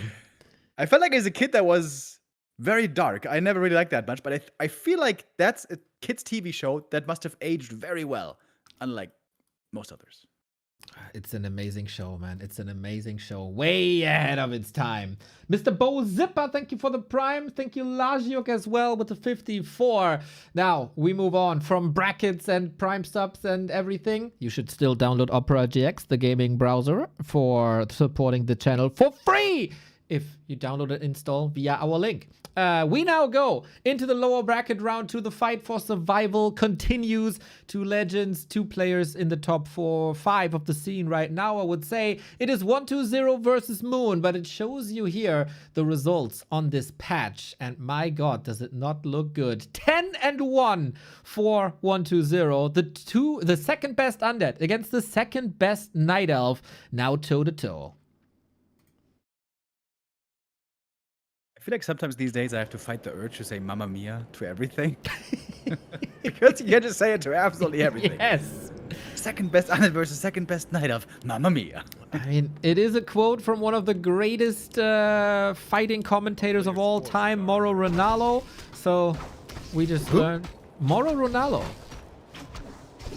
Wait, are we talking about wrestling or what are we We're talking wrestling, boxing, MMA. He did everything. Oh, really? There's so much overlap. Oh. He's just the GOAT in fight casting. Don't people always talk about this boxer dude? Oh, what's his name? Kellerman? Kellerman something? I don't know that guy. I know Mauro Ronaldo. I gotta say, I never found boxing too interesting, or wrestling, so I guess that is not so much my neck of the woods. I am an MMA fan nowadays. I'm about 10 years late to the hype, but kind of cool. That is not my cup of tea, but oh no, not good. Ouch. Ow. Okay, works out eventually. Not the greatest start. 1-2-0 versus Moon. I think we do have a clear favorite. That is 1-2-0. Still remarkable how he stepped up his game in the past 6 months. Clearly became one of the top 4 players in pretty much every single tournament he steps into.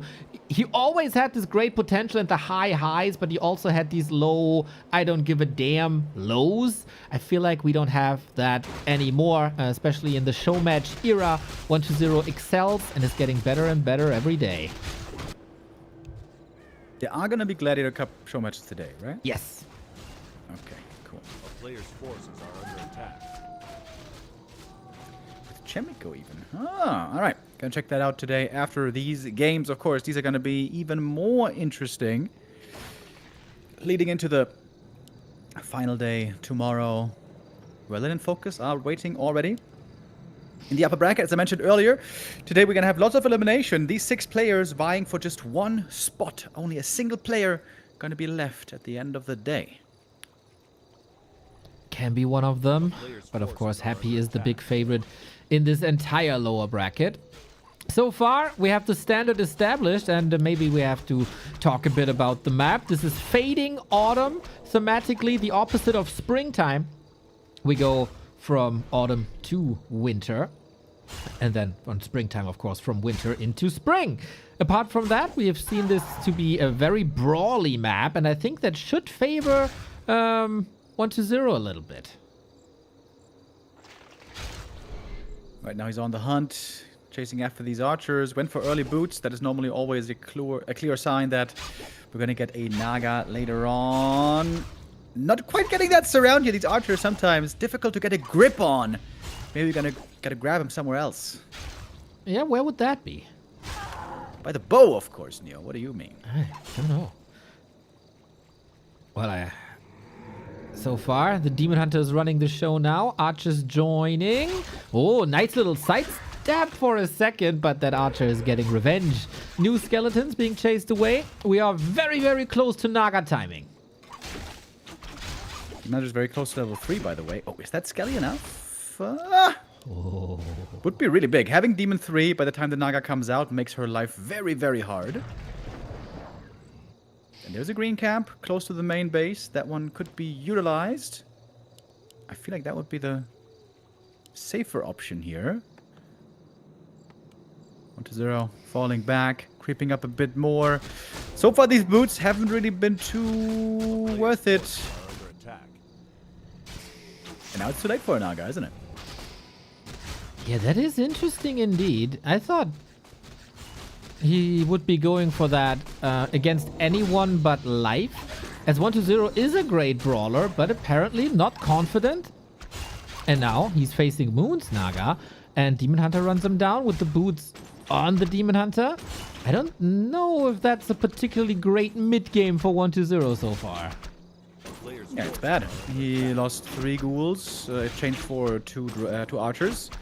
That is not good. Also, those boots seem to be a bit of a waste. 1-0's been playing... Wait a minute. What about this DK? Okay, with replenish, he should be fine for sure. Another ghoul out on the map. Could save it with a coil, though.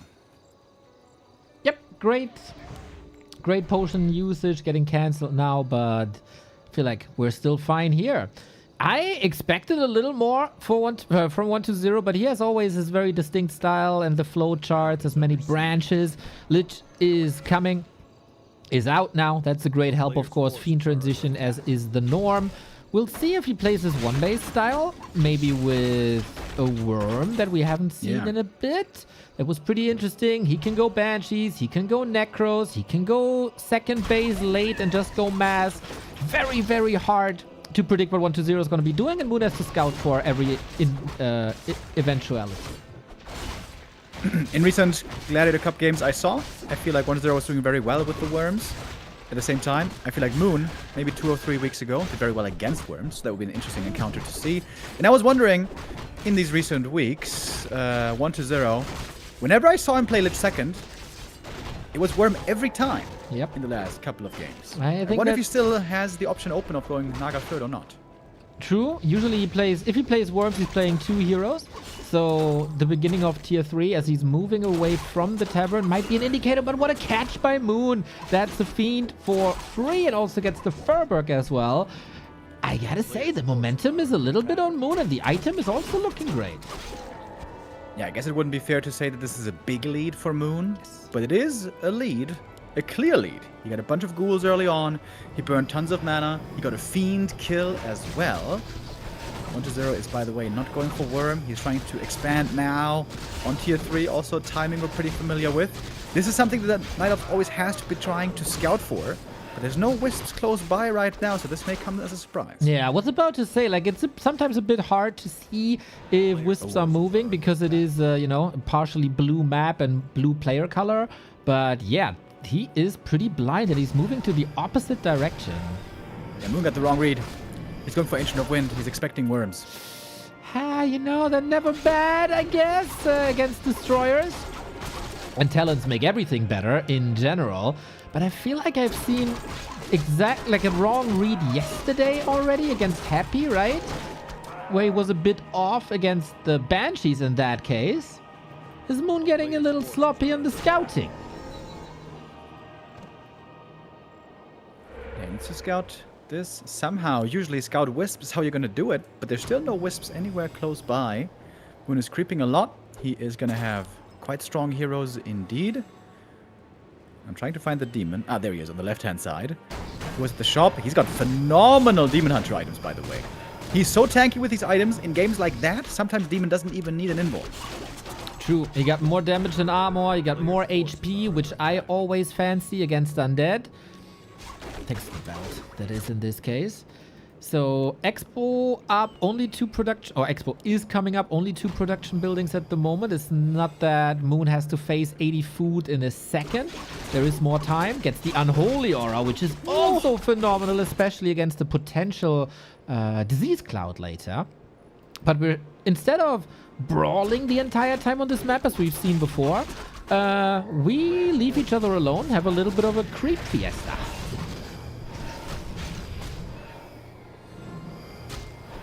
Going through Moon's mind right now. Is he considering the expansion? Is he still just waiting for that push to hit him? So his own gold mine was scouted by a Skelly.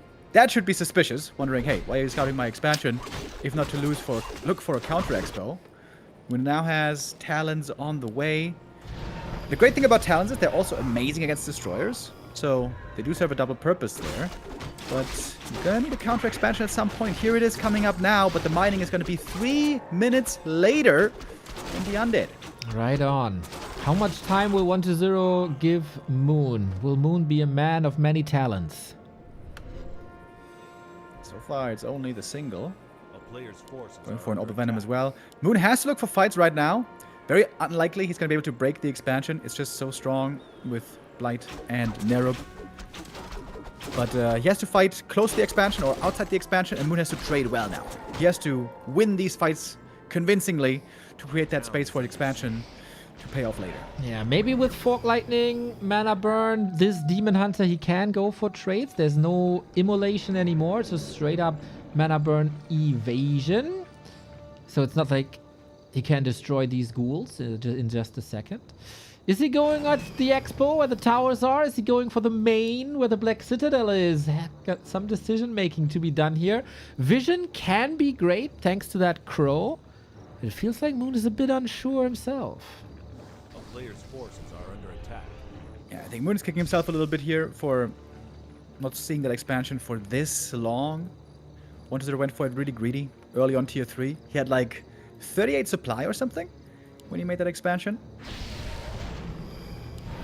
And he doesn't have a staff, right? No, he doesn't have a staff, so he can't play this, you know, running in and out game with mana burn over and over. Okay. We got another Opera supporter. Thank you, thank you, thank you. I like that we go Talon Master training these days, especially when we're on 50.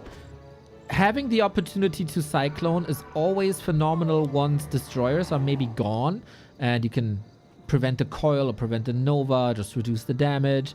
Just simply having more mana for maybe some coil dodges is also fantastic.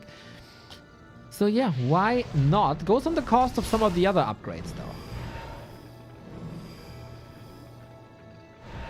Amp is almost entirely crept. Good mana burns. Moon here playing good mana burns with the demon, even without staff, even without rejuve too close by, because there's no Naga on the enemy side. And so 1-0 has a much tougher time controlling this demon at the moment.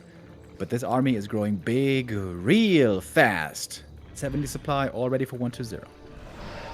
Okay, we're engaging now. We need more bears. We need more talons. We need everything in this hold. Abominations are coming. No disease cloud just yet. Maybe 1-0 feels like there is no time for that. Talons will eventually pay off. And I gotta say, no web for 1-0. He has to wait a little bit before he engages. Really good burns by the demon here. There's no Nova left. This can be a very dangerous part as well for the crows. A bit more in the game. If Moon holds, he might have the lead, but right now down in supply by almost 15. What an important moment this is indeed. We got Roar, we got the first bear annihilated, but it's not as quick as they disappeared yesterday. It will be down to the Fiends, of course, to take out the Dryads and to reduce the anti-air. Crows have disappeared. Moon, you need production ASAP. He is kind of forgetting about this Ancient of Wind at the moment. Bears still doing some damage. One destroyer down, and the Demon Hunter can turn the fight around all by himself. I love the Demon Hunter position. Whenever the destroyers are trying to flee over the forest, the demon is there to pick them up. Supply is still on the undead, but there's no mana left, and fighting without mana is very hard for the undead. Good burn there also on the statue. Almost no regen coming out from this one. So many kills. Very important to have the dust. So many fiends taken out. Death Knight in trouble as well with the Health Stone. Staying in this fight. Moon now, of course, has very fast reinforcements. 500 gold, though. Moon could still spend more of it. Oh, Demon Hunter still chasing DK out of the fight for a little bit. Burrow used Naga, very hurt. Demon Hunter has nothing to save himself. No staff either. But yeah, almost Mr. Untouchable here. The push is somewhat still alive. We got a statue regening. But is there enough punch behind it? Probably not. 56, 54. Moon super competitive today. But yeah, there has just enough mana for another rejuve. Absolutely phenomenal. And I think that should be a successful hold. No triple hero means no big late game potential for the undead, the way I see it. Also, though, frail Knight of Army at the moment. The Dryads are easily sniped. The Demon, though, is a different story. Man, what a fight so far. Where is the Hail Mary? Where's the Lucky Punch? Without Coil Nova, super hard to reach. The Naga should be controlled well with that Invo Potion. Even got the mana for the Fork Lightning. Coil to the rescue with the last mana potion that 1-2-0 had. Game on the knife's edge. Great rejuve there as well. The Naga's healing up. There's no potions anymore. Nobody's got any healing left. But there is 2 TPs still available on DK and Naga. Naga goes down though with the coil. Wait a minute, I thought there was no mana left anymore, but I guess there was indeed. It's the demon here who's out of mana now, and he doesn't have mana burn anymore. Oh, another coil, another save, and yeah, when Moon runs out of mana burn, man, what a fascinating moment. This fight is raging on for minutes. Who makes the next big mistake? DK in trouble, might have to abandon this push here as Moon's army is growing bigger and bigger. Supply lead is with the Night Elf, and that's because 120 mismanaged his lumber a little bit. He got 1,200 gold, but no wood. Best time to get the wood is in the morning. It is early now in daytime. That means no more regen on the Moon Wells, but we still got some juice in them with Wellspring and now also with Moonstone. Naga, is there going to be enough time to get her back from the altar? 70 seconds still out. 120 grouping up again in the middle of the map. But with only dual hero, as I mentioned before, there's this additional oomph lacking from a Naga third. Yep, or a worm, or any casters. It's super straightforward. This is also what I saw by 120 versus Colorful in a gladiator match. And I thought, maybe it's just against Colorful, you know. He doesn't need the extra layer against the Colorful. Seems to be his style at the moment, though. DK again, very close to bears. Normal damage, always appreciated against the heroes. We have an invul, we have a heal scroll. He might need both soon. Yeah, Moon is owning right now without Dust and without Naga. This game is looking close to over, to be honest. Well, They're also fighting without mana, without statues here is a impossible task. TP out, down in supply. Still lots of gold at least, but that gold only gets you so far. well, he invested items, and with gold you can buy a lot of items, but Moon got the same income. Supply is still close. The Naga is back. The weak part of Moon after that kill is not there anymore. So what do you do now, 120? Just more, building up an 80 food army. Let the statues work. We get Bloodlust on 120. Yeah, Ogre Magi Bloodlust, okay. That could be nice on the Lich. Could also be dispelled quickly. Yeah. We got a very healthy amount of Dryads, always ready with the Dispel. Upgrades on them aren't even too good. 1-1 so far on Dryad Bears. That's going to be the main lever through which to get stronger for Moon still. Upgrades and also hero levels. Speaking of which, that Demon Hunter is almost level 6. Now we see a third hero Naga being added for 120. But it's very late. That seems like it's a little bit of grasping at straws here. The Magi easy to take out for this Demon Hunter. Couple of misses. Magi actually survives. Lamau in this choke. Does Moon want to fight? He's forcing 120 back a little bit. No. Not again. Are you kidding me? Are you kidding me right now? He almost has the money to get him back from the tavern. Oh, that's crazy. There he is. Here it is. We always have that extra bank for the Demon Hunter revive nowadays. Naga in trouble. There is an Invo potion. Should be. Oh, 120 stole it.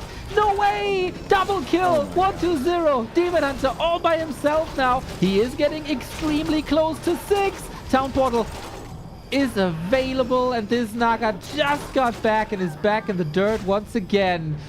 Moon played an amazing match for 19 minutes and 20 seconds, and then the disaster struck. Classic B2W rip, but still very much in the game. Buy a Clarity Potion, get ready for the ult. The ult is supposed then to buy time for the Naga to return, who's almost level 5, by the way. I think it's still a good position for Moon, but that mistake was certainly costly. He is quite an entertainer, isn't he? In the best way possible. We have no Nature's Blessing, so no additional armor. Metamorph online, but he took a lot of damage from that nuke. 120, one statue, no mana anymore, and also no mana potions. So we have to fight without Coil Nova. Oh, the Naga taking a lot of damage right away. Invo Potion necessary right here. Demon Hunter ult running for half duration still. Moon also has no Wisp at the lab. That's a big mistake. You need to have a Wisp there for reveal. Right on. It's falling a bit apart for Moon here. 120 unable to close this out without mana. But that was the strongest moment that Moon has right now. And 1-0 doesn't seem too impressed. Oh my god, Moon. Are you really gonna give this game away? Expo's falling. Expo's dead. There's the Nova. Boom, goes the dynamite and also the Wisp. Moon calculated this in and wanted to have a second repair squad, but that was also a bit too late. Like this entire repair operation was. It's a demon hunter against the world. Tragic. Tragic this is. This was a guaranteed win for Moon if only he keeps the heroes alive. And guess what he didn't do? Didn't keep the heroes alive. Now he has to walk with the Tree of Eternity. Doesn't have Nature's Blessing. It's gonna take a long while. Naga is at least back. Almost level 5. But now we're gonna have a big-ass supply lead on the Undead momentarily. Yeah, 1-0 still has a lot of gold in that expansion. That's 5.5 minutes of mining. A little more maneuvers to the right-hand side where we do have a scout. Can the Naga get an easy kill and decimate these fiends with Fork Lightning? That's the question. 1-0 a bit fragile on the DK, but it's a tanky hero anyway. An 80-foot undead army waiting for the second base is a scary, scary situation.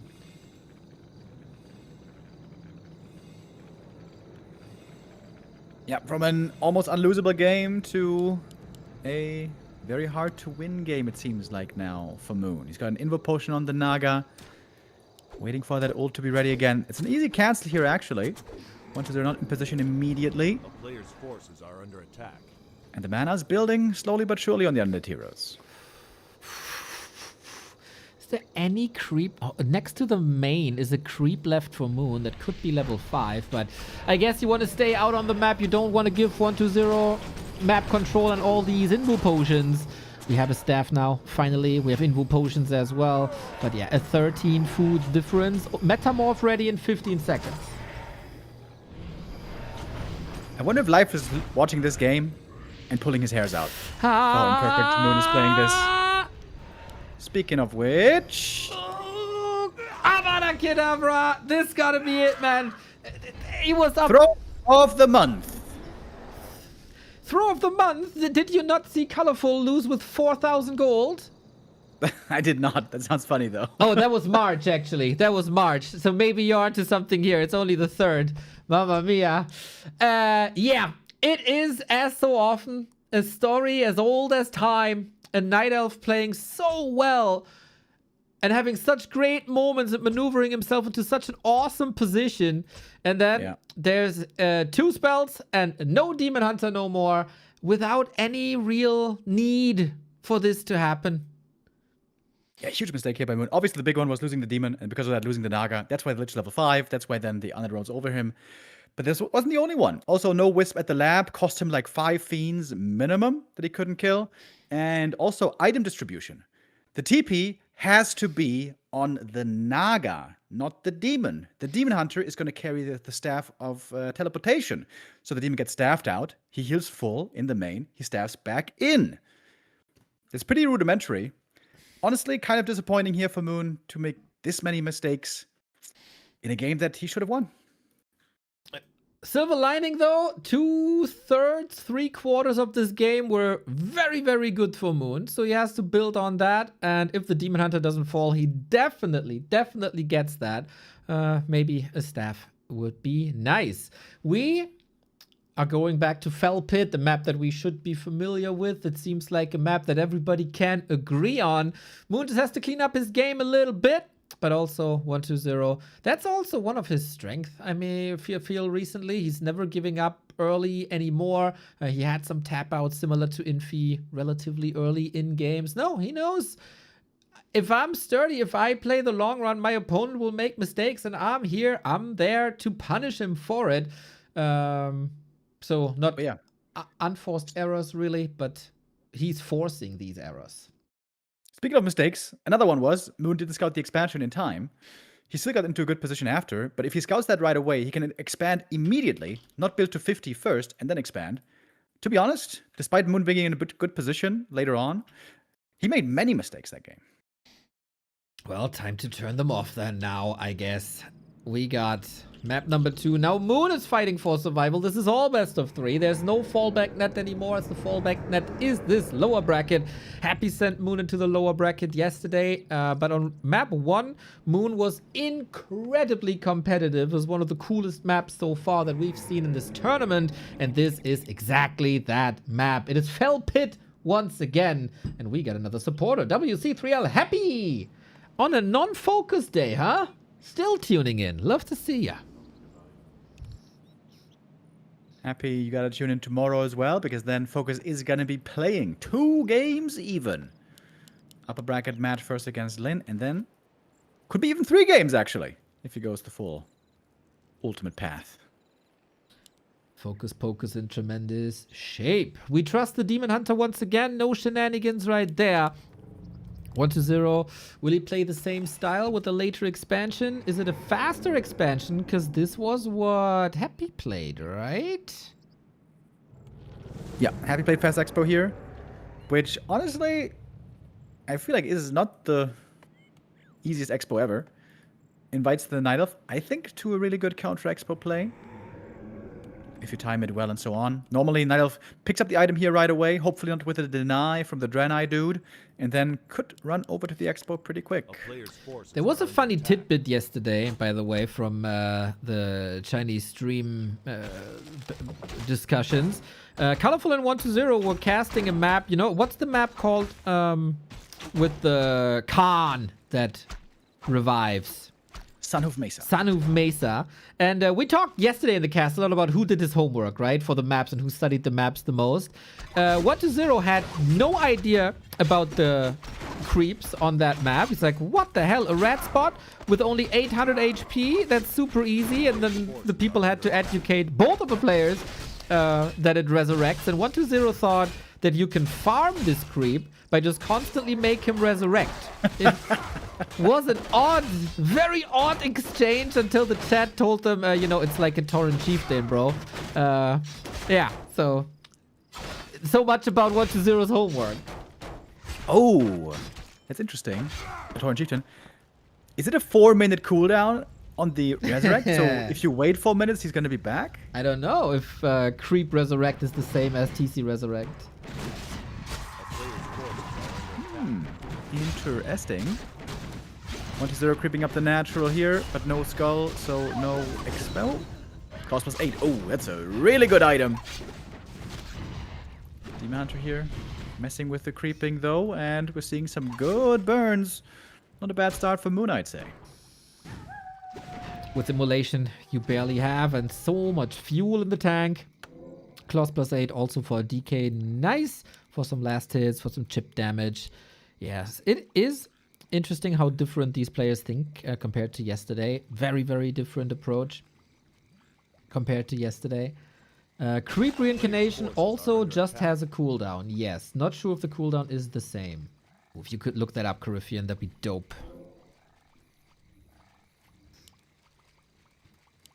You get items and XP for killing them without res. So you don't get experience when you kill them when they have res. Yes. You only get experience with res when it's, you know, the ancestral spirit stuff. Yes, correct.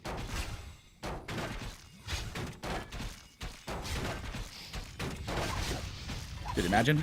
That'd be so broken. Imagine you upgrade Walker Master Training, Ancestral Spirit, and from now on, no Taurens give any experience anymore. Limbo until maybe the corpse disappears. That's the real kill. Dude, Warcraft 3 would break into a million pieces if you introduce a mechanic like this.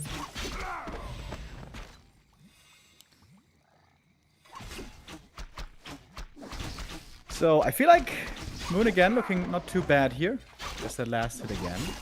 I feel like the first map could be separated into 2 parts.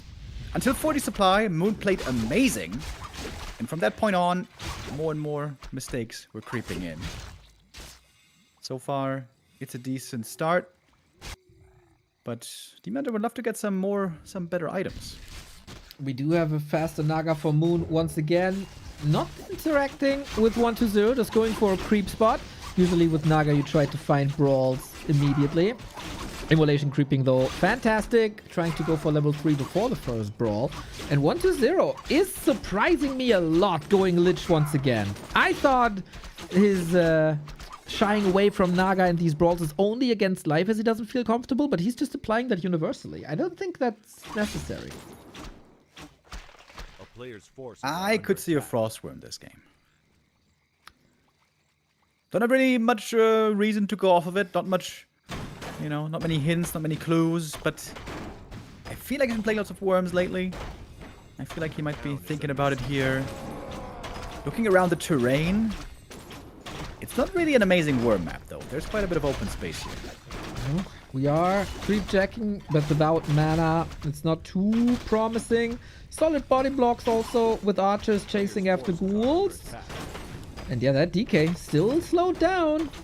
Blocks him almost against the trees. Oh! Ancient will probably fall because of it, so there's at least something 1-0 can get done, and he's dribbling around these archers like he's 1-0 Messi. Yeah, that would have been a big-time disaster if that DK dies there, but couldn't quite close that surround. Lich is out. Demon is still only level 2, but of course going to get level 3 here then momentarily. Finally, mana burn going to be very important. But I'm a bit worried for the Demon Hunter items. They are very underwhelming so far. A player's forces are under attack. Oh, wow. Thank you, Hots X-Ray, for the 41 month. I hope you Hots people have a wonderful BlizzCon in September. I still think there's going to be a big announcement for you there, judging from the teaser of 1.5 years ago. Of course, at BlizzCon, we're going to have a Warcraft 3 Esports show match. First time in 15 years or so. September. Can't wait. That is calling the Ring of Regen Ring of Rebo. I appreciate that. I love that item. But less good in the late game. More the nuts in the early game. Demon Hunter has no bonus HP, no bonus armor. It's always a bit worrying. But the Hellstone's great. If you use it, of course. Good point. Yep. I mean, using DP is also pretty good if you save your life. Just saying. but we have to say though, the HP regen, ding ding ding ding ding, looks like a custom game right here. Looks like it's constant rejuve applied. A player's forces are under attack. Wouldn't that be nice?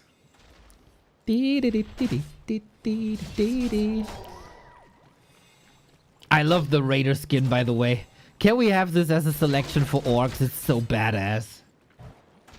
By the way, why is it called Centaur Outrunner and looking like a Raider? What do I know? We got Fork Lightning. We got a Fiend pickup once again. Just like in the last game, actually. Momentum is a little bit on Moon with that. Care. Uses the health stone. Off we go. Well done. You pressed the button. And well we done, Moon. still got a lot of HP here. The Ring of Regen and Reju on top. The Dryad in position. This is so scary for 1-0. Not necessary to fight here. Maybe any coils. Mana burn. Kills for Moon. And the Fiend as well. Wow, just absolutely mopping the floor with him here. This is supposed to be the Frenzy Ghoul timing. Healthstone, of course, was pretty damn nice. Moon absolutely wrecking 1-0 right here. 1-0 maybe caught with the pants down without a third hero so far. Maybe he was trying to get the Naga. Now he's trying to save the Death Knight. And can't save him, but burned again. No mana left. Moon can still fight against these ghouls easy. I agree.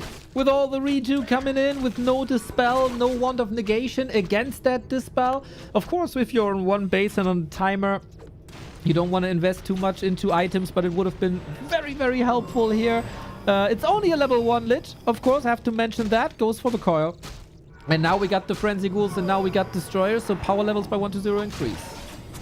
Yeah, actually, we're not Destroyers yet because the upgrade is not finished yet. Way too late on the upgrade. I think 1-0 just forgot. Straight up just forgot. Number certainly wasn't the issue with all these ghouls. We got level 4 Demon Hunter against level 1 Lich. 2 levels ahead is the Night Elf right here. Can still snipe more and more units. I would love to see an expansion here by Moon, considering how far ahead he is. But of course, always easier for us to tell how far ahead a player is. Much harder to make that call in-game.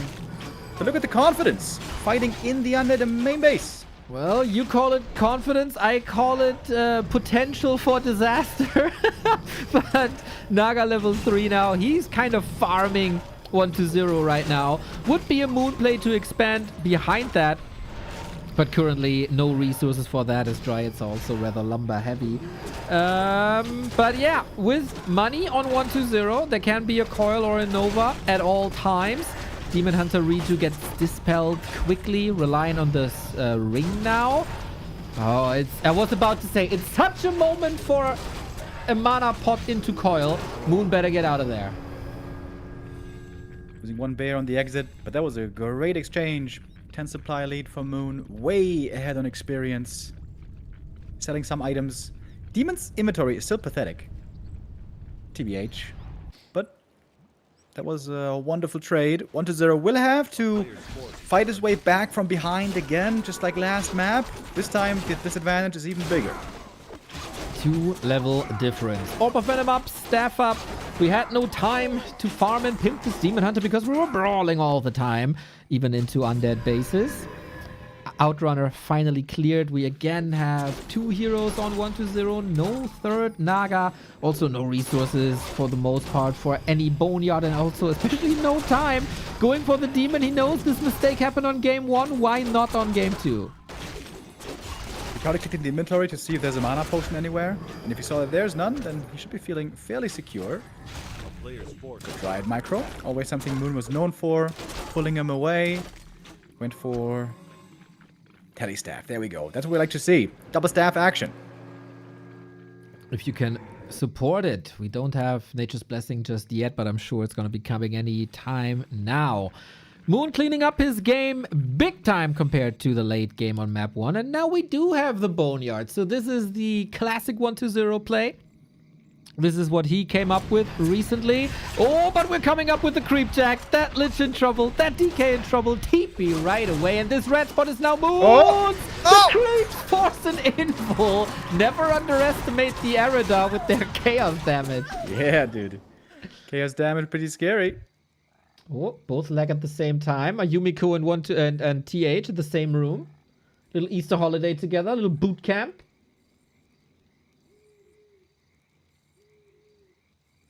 Maybe someone flicked the switch in the power plant. Blackout in the area.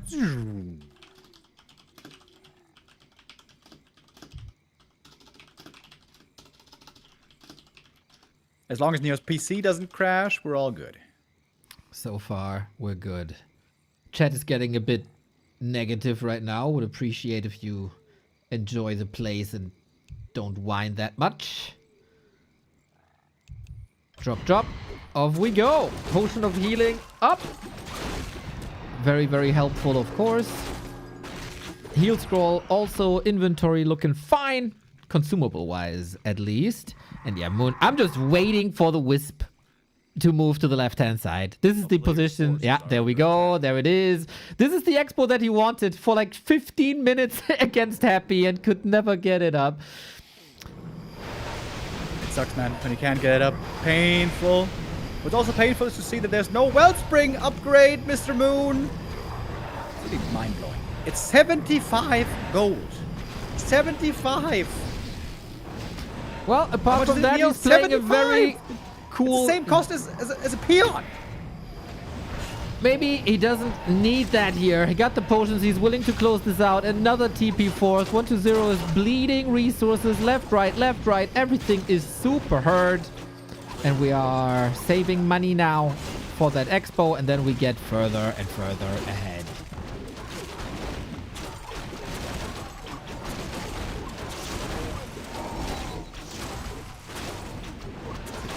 Supply. 500 gold.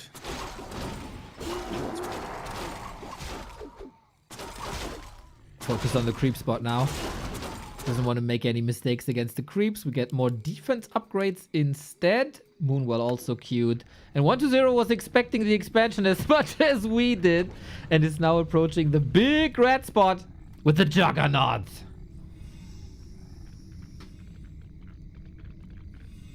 Alright, this is a crazy camp, guys. If you didn't see this yesterday, it's an Infernal that gets dropped here. You think 1-0 knows about this? Maybe he doesn't. He's getting kind of owned so far. Dude! You gotta pull that camp, brother. You gotta pull it. This is not how it works in Moon with the Demon Hunter. Oh my god! The big juggernaut is gone. We got the Katka's Gem of Health again. Lich in trouble. Chased by the Infernal and the Demon. I love this creep camp so much, man. We could also creep it for more experience. There's still 2 big tomes over here. They're not too bad either. And some free healing. Moon going for more upgrades for Bear and Dryads. Those are nice. Even if we don't see the Wellspring, we do see a Frostworm now, finally. We do. There was a bit of time that 1-0 was stalling here, or that Moon allowed him. There's still potential for more creeping. As, oh my god, did you see this Lich? Yep. That's not bad. Oh, plus 32? We are close to 5 heroes on the Night Elf side. Now we get the expansion of Moon. Left both tomes behind. Oh my the god! Both the 2 big tomes. Well, reading is for nerds. Except the Reddit threads. They're very important. If the Demon Hunter dies, just trying to run away, missing that 75 hit points, I will remember. Claws on the ground. Especially with how weak his inventory is. Like, his stats are so bad. Get those tomes, baby. Demon Hunter has, like, literally no stat boosts. He is a bit of a paper tiger. One of the wind going in now. That would be a classic opportunity for this Demon Hunter to fall if the Naga is maybe a bit too far behind. But yeah, we got the Moonwells here. TP out. The army is coming in. Big army. But 1-0 is pretty rich. He must know about this expo left-hand side. Not sure that he does. Hasn't been constructing long. I mean, he's got a shade, but I don't think he's had it for very long. We've been seeing some worm frenzy, like frenzy worm play lately with necromancers. That was kind of cool. But there's no temples here. The lumber isn't that high. It is wagons and worms. No necros. And he knows. And he's striking at a very fortunate time here. 1-0 has the supply lead. This could very well be an undead game after all. Winds are being constructed now, but talent upgrade will take some time. We got Disease Cloud already. And I love that wagon edition against a lot of Dryads, because that's what we got.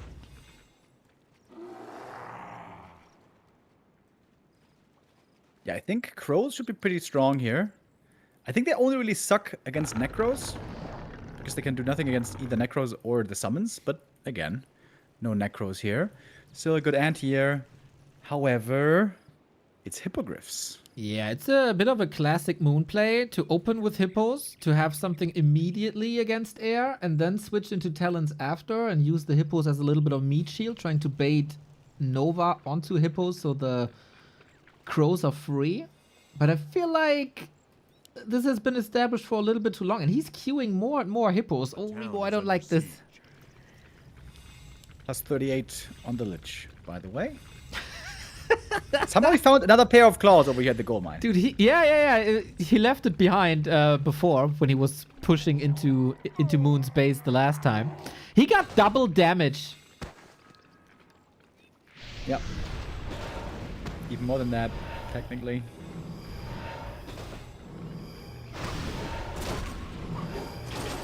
Off we go. What of the wind? A little bit too late. And the disease cloud is spreading. The observers are leaving the game already. Doesn't want to lag in this last fight. 1-0 doesn't like this setup either, though, as he's losing a couple of units. Supply is dead even. Nobody has an expansion. Lich is crazy. Demon Hunter close to 5. Naga is 5. And now we're switching from hippos to crows and a destroyer for free. Yeah, crazy to say, but I feel like the thing that's missing to make this strat strong is necromancers. And here they In come. the year of the Lord, 2026, it has proven that necros can be really good in the right scenario, around 80 supply with this kind of an army. And now he's going double temple. But we're about to mine out any moment. Still got 150. You can sell a lot of items to get the resources. We have 7 dryads for Dispel. It might be something that Moon doesn't have in his muscle memory to dispel against Unholy Frenzy, because when do you ever do that? And 120 is confident to establish an 80 food army with this. The ghouls are AFK, by the way. They're not gathering lumber right now. He doesn't have the lumber Players' to upgrade forces these are under necros. attack. That's interesting. This is a weird game. We have seen like this with acolytes a couple of times by 120. I thought, is Oh, there? now he realizes. Okay, back to work, boys. Yeah, in case you're not watching Warcraft too often, we do have a late game Necros established. I don't want to say it's like the meta we see every time, but it's definitely a viable solution. Would love for Moon to scout for this. Temples always hard to read. Could be Banshees, could be Necros. That's, I think, the biggest undead advantage in late games nowadays. Yeah, I think I would probably agree. I haven't seen the Night Elf yet really convincingly deal with this 80 supply, fully maxed out army. Worms, fiends, statues, necros, wagons. Yeah, I feel like you need fairies and you also need wisps, but Moon is queuing 5 talents. Oh, he canceled 2? Does he have an idea? I think ideally the way you want to beat this is, of course it takes forever to build this army. Expand first, but didn't really happen this game. Oh, he's getting some lumber now by selling the boneyard. He got 2 worms already, and this will be all in, so he doesn't need it anymore. Almost happy as sells the claws for a lot of gold.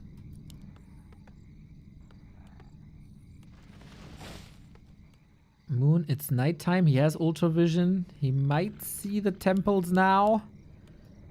So the FFA players always say, you want to fight necros on their side of the map, don't get pushed in on your side, force them to use the skellies on their side before they, arrive on your doorstep. Yeah, I don't know. That's what Moon's trying right now. I don't know if they would agree with pushing into an undead base. Yeah, webs here also gonna be dangerous. Oh, Moon has an expansion right hand side now. This also means staffs will end up here.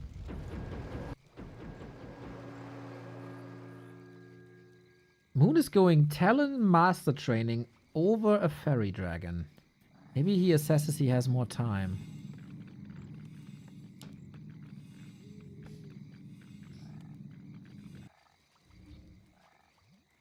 More unsummoning by 120. Is he interested in expanding?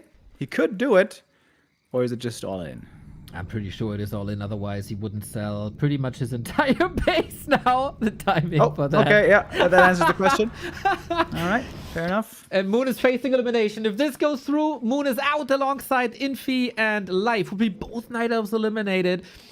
Moon is not a fan of Fairy Dragons, apparently. Has to deal with Disease Cloud. I like that he has 1 heal scroll at least, but 120 with shop control. Grabs the second one. There's another available. Maybe Moon doesn't have the gold for it just yet. Needs to wait a few more seconds.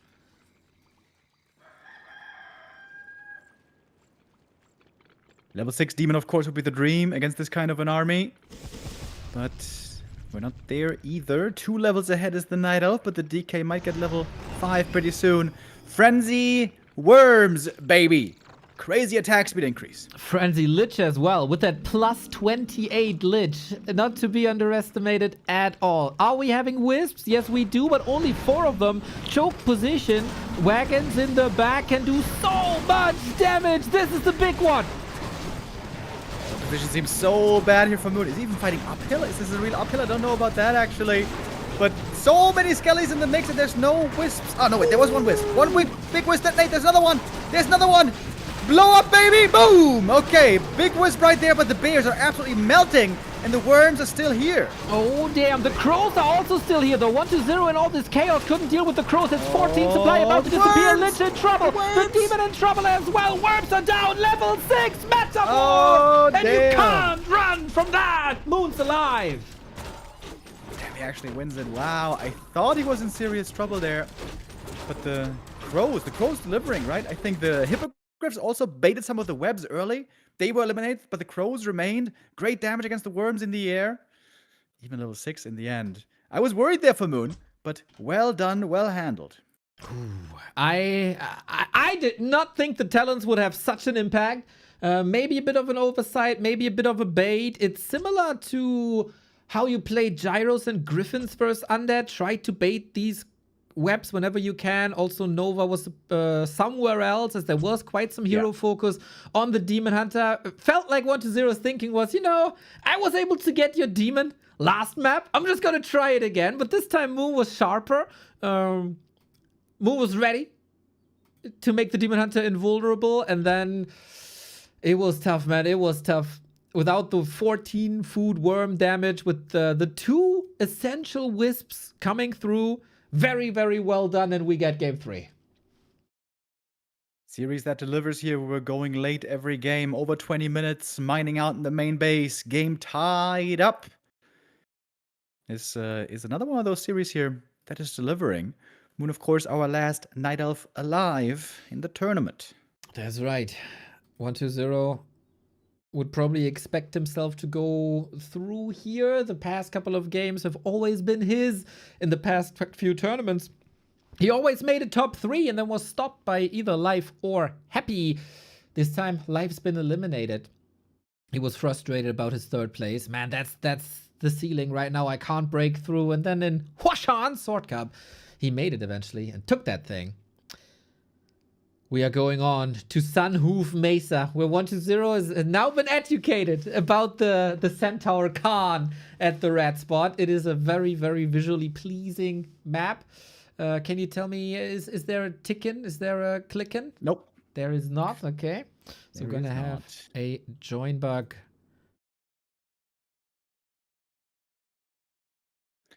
Quick restart. Yeah. Always making sure that our overlay is also restarting with the rest of the game. That always takes a few seconds. I feel, so far, if 1-0 was successful, he needed to rely on mistakes by Moon.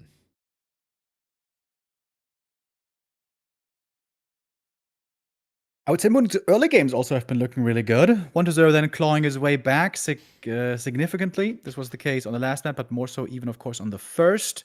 1-0, I think he has to try to play a cleaner early game. Don't give away the lead early on. Normally, against Night Elves especially, I would say, he's been having pretty good early games as of late, but Moon is dominating the first couple of minutes so far.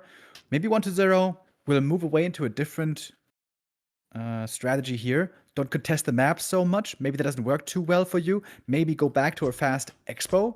This, after all, is a big map where fast expansion could make sense. I just showed you the track record of 1-0 versus Moon. Holy shit. I wasn't aware it's that long of a streak.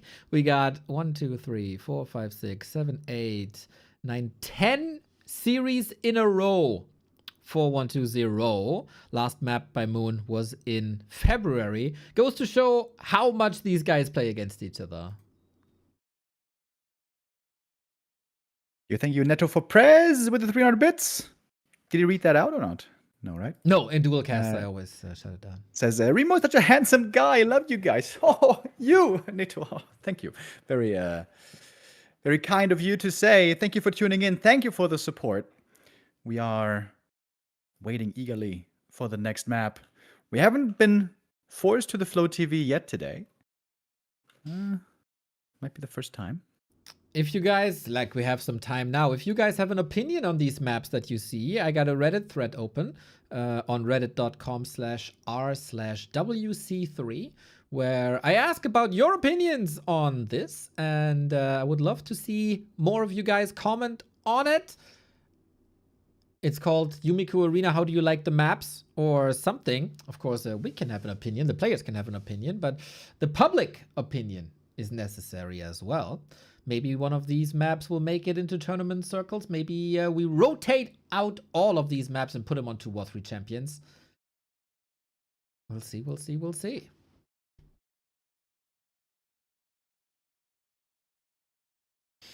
By the way, we think about running the entire April in the Back to Warcraft Weekly Cups on these maps. Let us know how you like to, if you would like that, or if you would dislike that.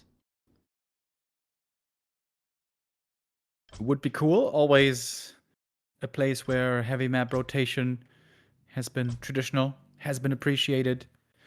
We appreciate also continuous support. Thank you, Trussell D, with a 525 bits says these maps are awesome. Get them in rotation. Speaking of rotation. And hovering umlaut with the resub as well. Kodrimo is back. Hell yeah. I got my whistle in here. Wait. I got the headband. Wait. I got the whistle. I'm not going to blow in this, but blow your eardrums. But I'm going to do it very quietly.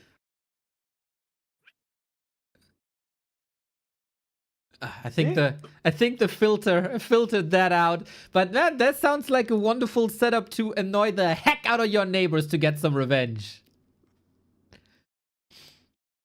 This morning, there was heavy stomping going on upstairs. Sometimes I wonder how some people live. Dude, seriously, for 15 minutes, it was like this. Also, the perfect rhythm. Well, maybe... What are you doing over there? No, well, it sounds like a workout. The flat that you visited me at like 10 years ago or so, neighbors upstairs every morning had a workout to Shakira's Hips Don't Lie. Oh, gotta work those hips. I know the stomping sounds. I know Hips Don't Lie inside out. They did this for like 3 years. Always the same song. Neighbors are odd, ladies and gentlemen. How did they not grow tired of that? Dude, in my new gym, they don't have a playlist. They just play the radio. By far the worst thing about moving here, I think. It's worse than the neighbors, dude. Listening to the radio, painful. Just bring your headphones. I hate working out in these headphones. I don't like it at all. Even in ears? I feel like, yeah, I don't like it. I feel like it separates you from the outside world. I mean, that's the point. I get it. But when you're exerting yourself, I don't like that at all. I like to be as distant from this world as possible, so I cannot understand your opinion, but different people, different ways to deal with stuff. Did the game start, by the way? Did I miss the lobby? Yes, you did. I mean, there were a lot of lobbies. Is the stream still up? No, right? There we go. No, it is. Oh, it is. Okay, cool. So, 1-0 versus Moon. Decider! We got 1-0 on the left-hand side. We got Moon on the right-hand side. It is Sun Hoof Mesa. Absolutely gorgeous map that we have over here for the third map decider. Serious game for elimination. One of the bigger maps in the pool. We still haven't seen the biggest map that we have, the 4-player map Witch Ruins, which is indeed very large and very weird in some ways. I feel like we might not see it for this entire tournament. This one we have seen a fair amount. We saw quite a bit of expansion play on these, but very low merc camp usage, which I found a bit sad. But there are some funny mercs here you can go for, including a flying harpy with fairy fire. Yeah, that could be sick indeed. Very much looking forward to this. Lots of room to explore. 1-0 picked this one, interestingly. We'll see how much mercs we can get here on Sunhoof. Dude, I love the aesthetics. I love the mix of creeps that we rarely see, the tile set we rarely see. Looks a bit Twisted Meadows-esque on the mini-map to a degree. Well, actually, not too much. But the contested middle with all the shops and markets, etc. I am a big fan of this map. Yeah, you and me both. I feel like this could be a very interesting map to include into the rotation. And we saw some nifty tricks here already. At the shops, for example, there are lizards, which are very scary to creep with melee units because of slam, but with heroes or ranged units, seems pretty easy. And there's big consumables, big permanent items available there. 1-0 is creeping passively so far. I thought he might be expanding, but he's not doing that. Just gonna be a tech on both sides. Wow. Demon Hunter with the ring already. He found that later on map 2. That was very, very helpful against the nuke. And Moon is super ready. 1-0 has the knowledge about this ambush. Wisp coming in. No coil against that. Trying to detonate. Not finding the... Oh, he does get the double nuts now. And the Demon Hunter doing so much damage. How would you like it if you had mana burn instead here? I'd probably just shut the stream down. Not worth casting anymore. Bro, but the... Appropriate response, I think. Immolation here did a ton of damage. The ghouls can, of course, heal up in the main base, but it's going to take a few minutes to get back to health again. And this DK is stuck on level 1 for a long time. Not what you like to see as the undead. Not really, eh? Not really. Okay. 1-1. We got the boots on the demon. We also like that a lot. One wisp is always an investment for the detonate, but I think there's potential for more. And 1-0, knowing that there's no mana burn, spamming these coils to get this damn demon hunter out. The archers, by the way, did a lot of damage. They killed 2 ghouls. What a play by Moon. Yeah, pew pew. Realizing there were hurt ghouls in here. Rarely we see the Night Elves being so daring into the undead main base, but when there's no Nerub, there isn't too much danger. And the demon now, if he finds straggler ghouls out on the map, he can chase them down with boots pretty easy, especially considering there's still no aura. Mr. Dondo in the chat, 1-0 denied both ghouls, that's right, otherwise the demon would be level 2. Thank you, Mooby, for the 7-month resub. Mooby cheering for Mooney. 1-0 grasping at straws for this experience, but this damn demon hunter is not letting go. Player's forces are under attack. Okay, it's gonna be a Naga out in a moment. Having Naga versus no aura is insane. You have so much slow against no move speed boost. Tier 2 is about to be done. But the demon is also really hurt here. Yep, here it comes. No mana burn still, and plenty of coils. Might be an opportunity. Love the fog Great around archer the play. tavern, by the way. Yeah, really good archer play here by Moon. Utilizing them well, not overexposing them. Demon Hunter, yeah, he goes for a staff here. He's trying to keep the DK busy, run back home, heal from the Moonwells, staff in. Yeah, that really looks like an early game masterclass of both of these players here, contesting each other so well. Demon coming in now, freshly healed.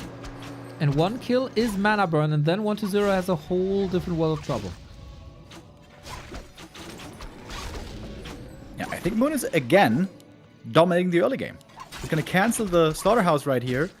Well, maybe he can't do it. Still gotta be careful about those archers. Those are still very frail. And now we get the Lich with Nova. Chance to turn it around now with some good Novas. Okay, on the other side, we have level 2 finally unlocked. The Ghoul for an Archer. Now the burns. You can sacrifice a bit of HP for those burns. It really looks to me, Moon is learning from life to how to play the early game Night Elf. A player's forces are under attack. Yeah, this was really well done. And I think also 1-0's lack of preparation showing. Normally every undead knows what the safest way to creep level 2 is, because you want level 2 guaranteed, because it is such a huge upgrade. You want to have it early. And 1-0 here didn't simply know what the best safest creep route was. Moon knows that fighting a Searing Arrow creep is not advised. We've seen bruised heroes yesterday after this camp, so lesson learned. And only went for the item. Devotion Aura, fantastic. Armor always is. Tier 3 on the way on both sides. Good for 1-0, of course. That the slaughterhouse is still up. Statues coming. And we're building up the 50 food. Oh, big steal possible. Experience and item. Goes to the demon. Quel'Thala's boots. That's huge. So big, man. He had to play with a naked demon hunter pretty much the entirety of map 2 and still made it work. This is a 7-minute 20 level 2 DK. That's atrocious. Player's forces are under attack. Also, why didn't he Nova that? He must have been in range for a Nova. Thinking about the Centaur Khan, I think. Distracting him. Town is under siege. Yeah, this is a pretty bad early game for 1-0 here. Out of in a series where every early game was bad, I think this was the worst. And we as Germans know a thing about two about worsts. We got the Demon Hunter continuing to creep now. With an early Ancient of Wind, actually. Is that for scouting? Player's Or is that for creeping, maybe even? It's for worms, baby. Oh, we're that far into the game already. Oh. Dude, these games He's fly got a hard by. read. He does. Dude, I legit thought we're way earlier in the game. I guess I'm having too much fun. That's when time flies. The worm's gonna be flying. The wind unit's gonna be flying. And also some destroyers in there. When facing worms, you want to make sure not to be too heavy on bears. 2 seems to be the right amount. Talons coming instantly. No hippos this time. Worm coming. This should line up very nicely. And 1-2-0 has sometimes been, I don't want to say sloppy, let's say greedy with the web upgrades. You really have to figure this out. I don't see too much scouting on 1-0 the entire series. This might hurt him. On the other hand, Moon is scouting very well in this game. I think he really kicked himself on map 1 for how many mistakes he made, including bad scouting. Now with a Boots Demon with Tele Staff, he could scout super well. He saw, first, no expansion. Secondly, the Boneyard. So now he knows everything that he needs to know.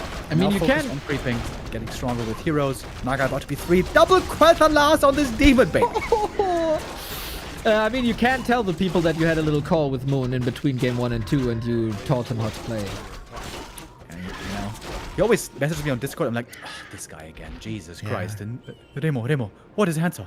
What is the answer? Please tell me. Where can I find the best beer and best strategy? I'm like, come on, bro. Not every day. Please, give me some time here. Did Moon turn Russian for some reason? He's got a weird accent. What can I say? Yeah, of course. Classic Korean Russian accent. Yeah, this Demon Hunter is maybe the force majeure for 1-0 here, but we also have to say Demon Hunter is very hurt. The push is coming. Demon Hunter, by the way, has 6 pairs of shoes for 1 man.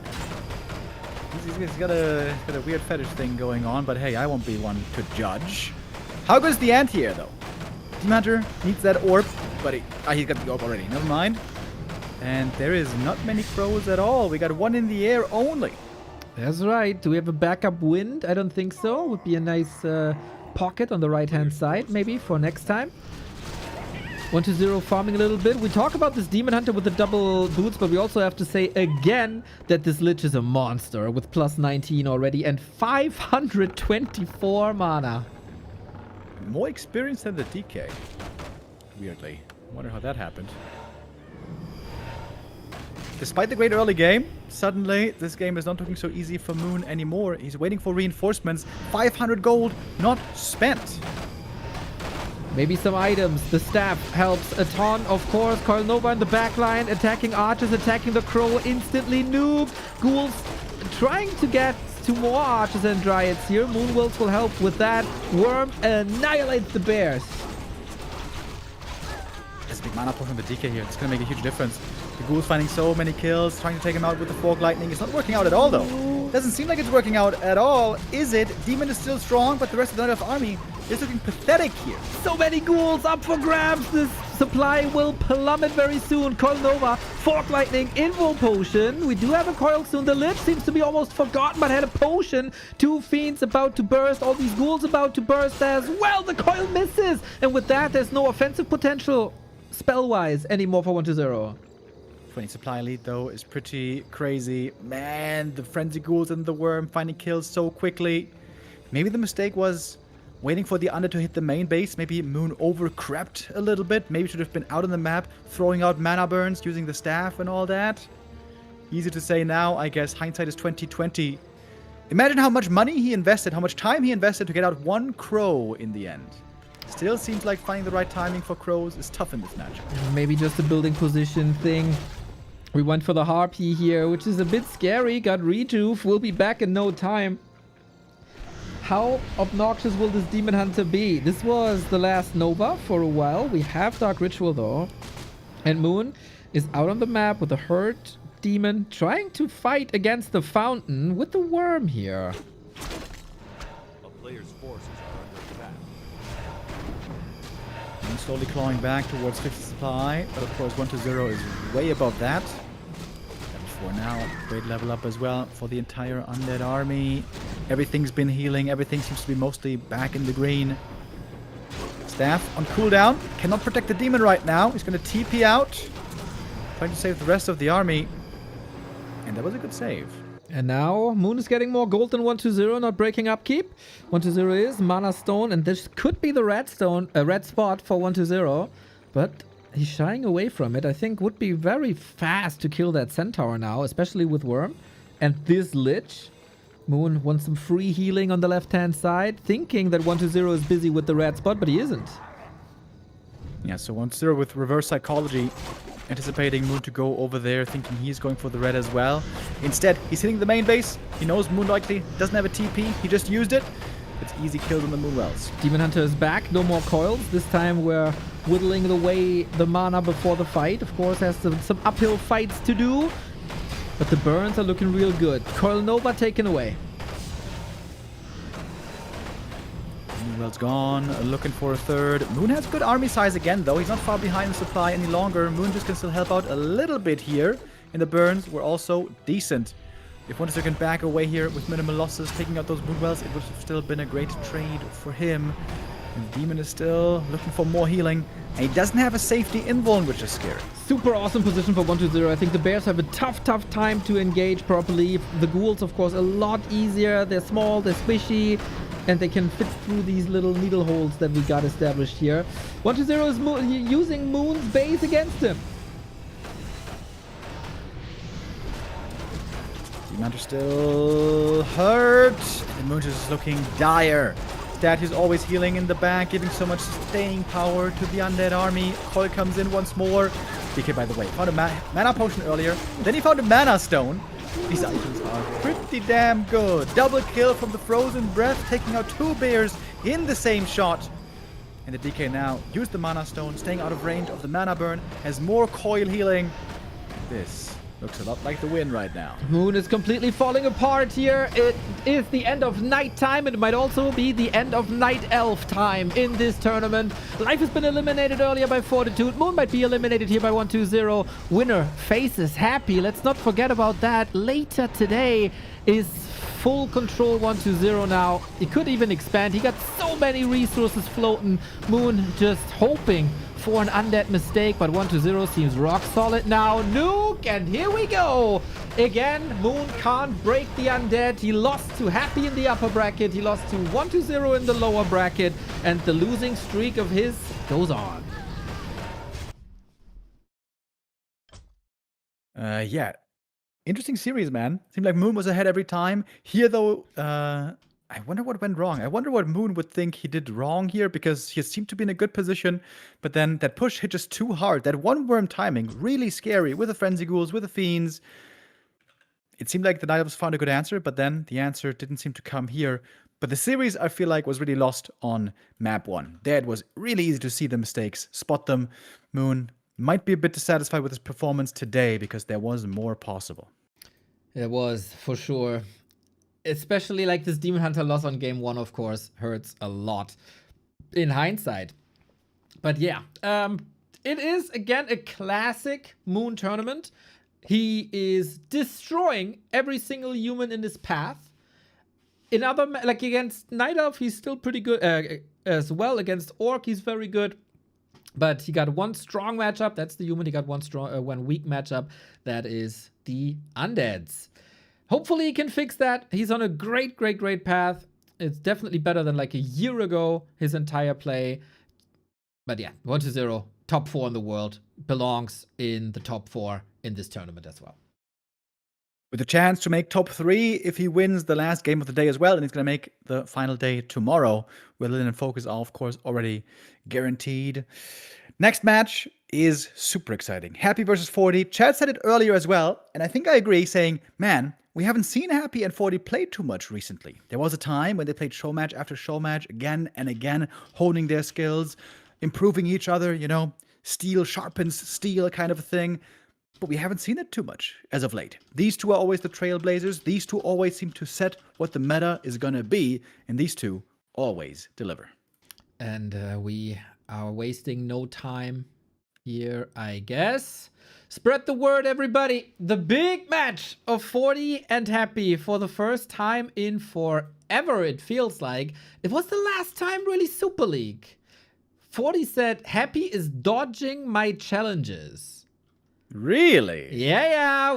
Of course we can't know how true this is, but we can only quote from what we read. What's coming through the grapevines. We haven't seen Happy in these show matches for a while, and yes, we are absolutely correct. Once again, brought to you by Opera GX, the gaming browser. Last time, Super League, January 30, Happy 3-0 Fortitude in Mochuan G Cup. It was a 4-3 by Fortitude. Obviously, we're hoping for a series like this, for a back and forth series like this. Happy thrown to the lower bracket yesterday was not something that you can anticipate every time. It was a super close series. It was awesome Warcraft, as so often in Happy versus Lin. We can only speculate that Happy spent a lot of time practicing these maps, and he goes into this as the favorite, 1-0 waiting in the lower bracket semifinal. All right. Very excited for this one. I love this matchup. I love these two players. I love this rivalry. And it's the most amazing when both are in peak shape. 40 hasn't looked in peak shape lately, but the previous game was a nice little indicator that things might be looking up again. Now, of course, the big challenge, Archmage versus Lich, the early game upon us. And we saw a little power build here by 40, by the way, which is something almost nobody does. If anybody does it, it seems to be only him. Well, well. We have seen 40 versus 1-0 yesterday. It looked a bit deflated, it looked a little bit weak. But today, definitely cleaned up his game from what we saw. Way improved Fortitude in that match versus Life, where he was the better player eventually. Moving on. But yeah, against Happy, it's always a special one. 40, many haters, many doubters these days. This tournament is supposed to be his redemption arc. He wants to prove the world that he is still the one who can beat Happy. Not a last hit here. Important. He has to prove it now. It's do or die. Lower bracket. No second life anymore. Lich is out. Spotted by the footy. Doesn't have a sacrificial skull, by the way. Oh my god, he's playing 2 farm tech against undead. What? Since when is that a thing? Yeah, Happy also. No skull, no expo. 40, no expo. That is indeed a weird game. On this brawly map, with the name Fading Autumn. Yeah, maybe they thought expansion is too harassable and we play one base, one base. It's a really small map with really not many creeps. If you expand, and then it's 2 base versus 1 base, you're going to lose map control, and you're going to lose many of the camps. So maybe both feel they have to stay strong at all points, contest for the camps at all points. This could be... Is this going to be an enough fire rifle game? I feel like I haven't seen that by 40 in forever. And Happy has looked very good against that in the past. Oh, well. A story as old as time. Remo Demo hoping for inner fire rifles versus undead. Thinking back to WCG Xi'an, where you annoyed the hell out of Todd with that discussion. They're so funny. So far? Yeah, I used to think it was the second coming of Jesus. It was the way of the future. It was incredible. I have now learned that pro undead players have pretty good destroyer micro. And then inner fire, not so reliable. Look at that. Not so reliable apparently with Lightning Shield. Footies are taking some damage. Archmage though, double claws. 40 was oftentimes complaining, I bring a knife to the gunfights. Well, this knife just got a lot sharper. Do you think claws plus 5 are 5 inches long? Claws plus 8 inches? Claws plus 12 inches? Claws plus 12 are as long as Life's fingernails. Like Mad King Ares. Do you still think he has the fingernails? Oh, man, I hope he discovered the Clippers. Isn't there a basketball team called the Clippers? Why are they called like fingernail clippers? Oh, I don't know. I'm still a fan of the Seattle Supersonics. Those were the best. I'm also a fan of Fortitude's anti-graveyard push. But is he too hurt? Maybe. Nova coming in. Second graveyard by Happy. Trying to bait another shot. Doesn't get it. Graveyard down. Good delay on an already delayed graveyard. But these footmen will pay the price. Yeah, more experience for the Lich. AM is really hurt here. He has to play a very scared game from now on. Is the graveyard cancel really that big? I hesitate to say yes, sure, later Slaughterhouse. But do you need statues right now? Not sure that you do. We're seeing a Pally second. I like that. Seems like late game, the high level Hoylite is more important than the high level Stormbolt. So Pally into MK, this could be. I think if you have a DK or you have a Crypt Lord, or of course a Dreadlord, but that's rare, these cancels are super big, but if you play ghouls and lich, not really. You can heal the ghouls at home at Blight. You can eat the skeletons for mana. Those are the important parts. I think that's also the reason why Happy has started to delay his graveyard anyway for an additional ghoul in the early game for more creep speed and pressure. And you tech, that's still using your time and resources well, and then comes the slaughterhouse when you need it for second hero and other units. Players' forces are under attack. Yep, I can get behind that. Creeping now continuing, both going for the Merc camp. Hero levels normally decide this late game. Both are working on him. Lich now 3.5, AM looking similar. And this is where the human oftentimes will have the difficulty in the late game. Very late game, like what we call end game. Because Lich will normally outclass the Archmage. Doesn't matter if it's 1 base or 2 base, the Lich will go crazy later on. Well, we need that Pally second now. Boom, goes the Holy Light. We also got a One of the Wind to prevent coils, maybe. How good is the firepower of these rifles against the Lich? We have only one set of Rod of Necromancy anymore. Not too much normal damage. No tier 3x40, so I think we can abandon the Pally rifle idea. I mean, the inner fire rifle idea. He's going for that Wand of the Wind, but no follow-up just yet. Now, can't get it close, but he has a second chance. There's an Arc as well. Lich might be able to fight out DK's counter surrounding. And it gets away. I gotta say, Wand of the Waste.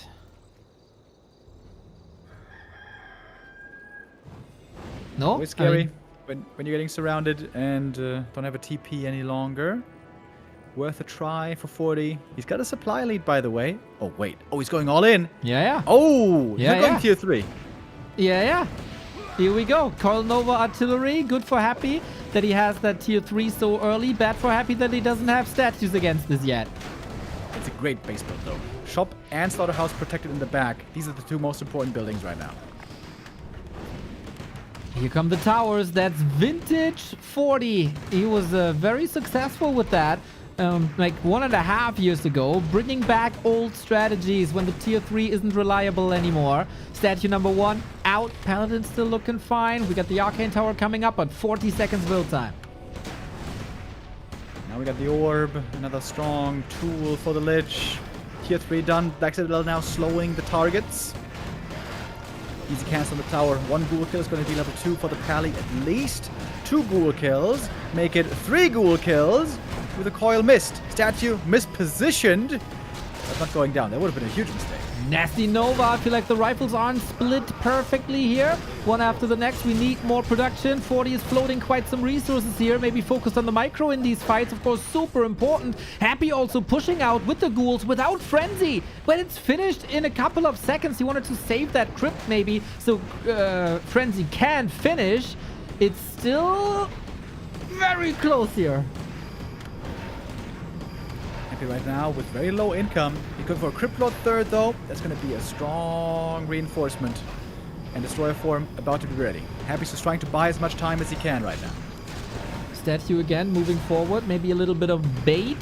Arcane Tower, 25 seconds. Coil Nova action over and over and over. But the Holy Lights, I gotta say, are looking real good.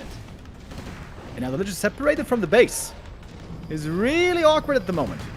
Looks like the Arcane Tower is going to come up this time. How is Lich going to get back? Does he have to buy a staff?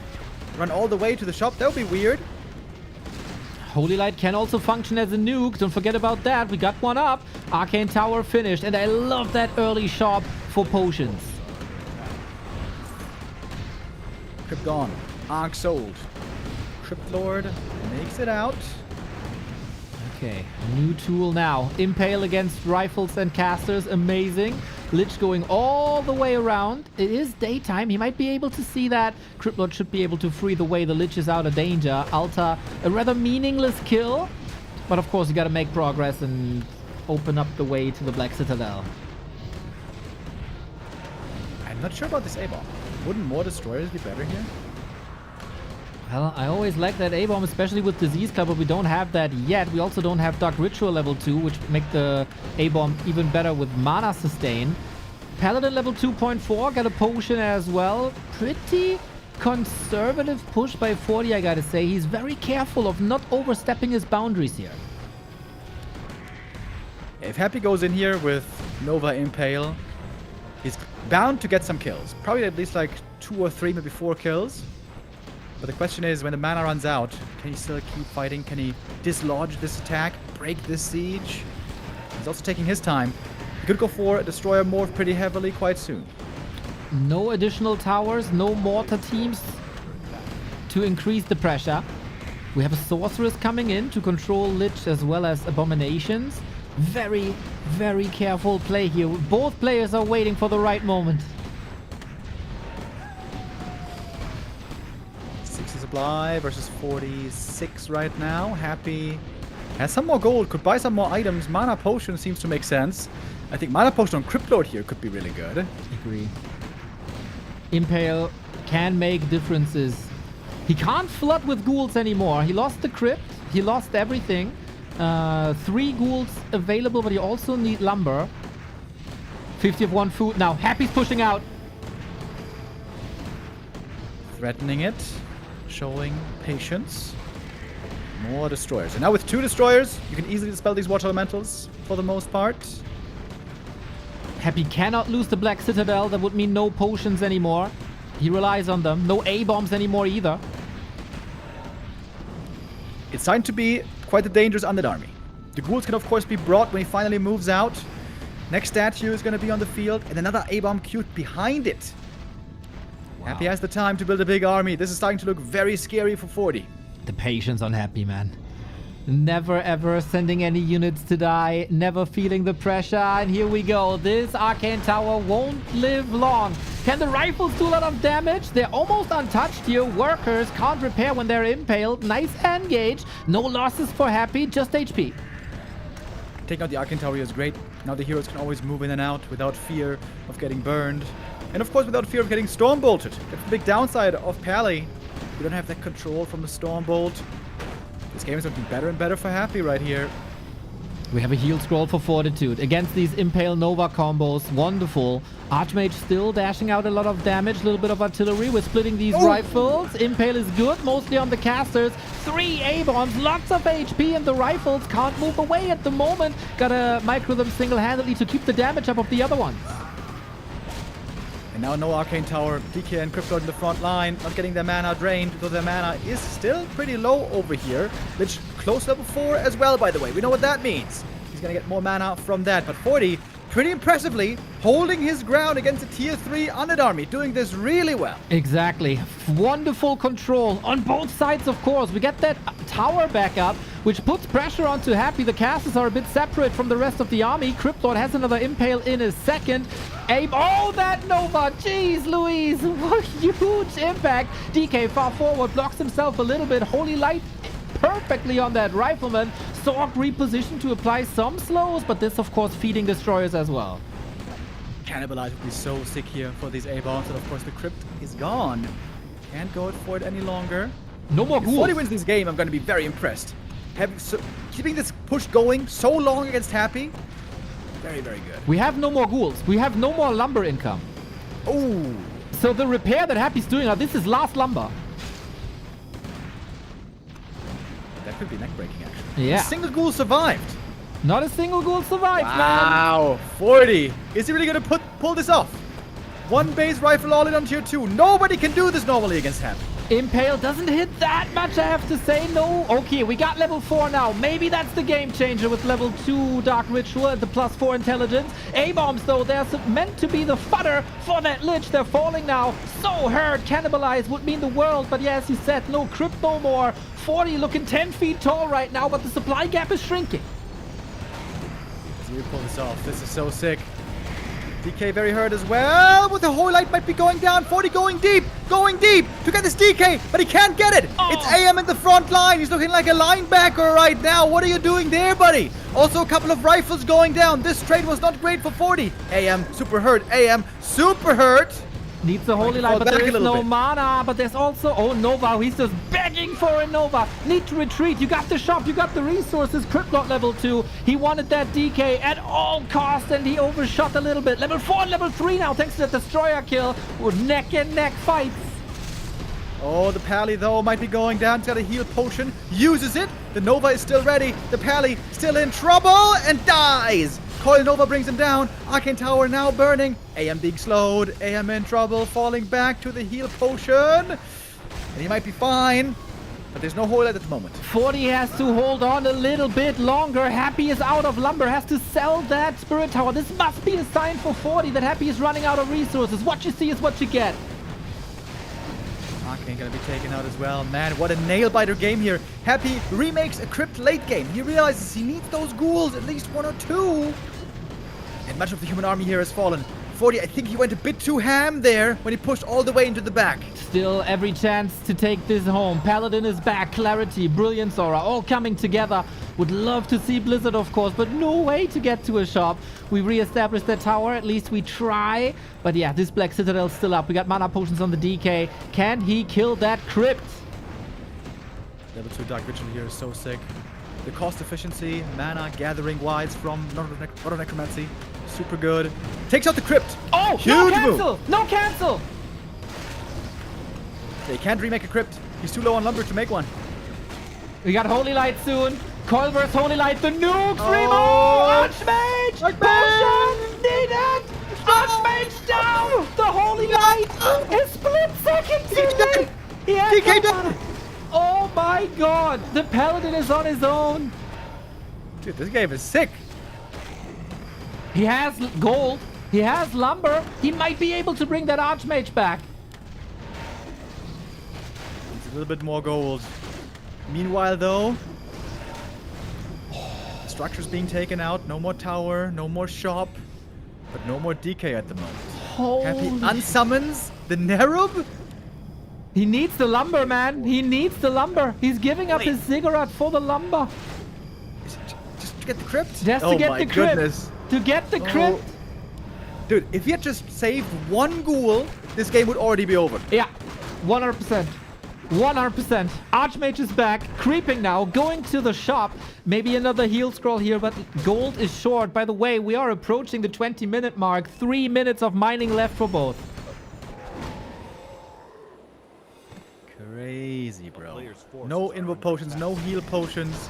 Of course, no shop close to the undead base anymore. So again, the heroes gonna be viable targets. Oh, sick item for the Crypt Lord. Belt of Giant Strength. Really, really good. And a Tome of Strength. This is a Giga Tank right here. Impressive. 40 was checking for the right-hand side. Is Happy expanding somewhere? Is there a chance to kill this crypt? Is 40 aware how important this is?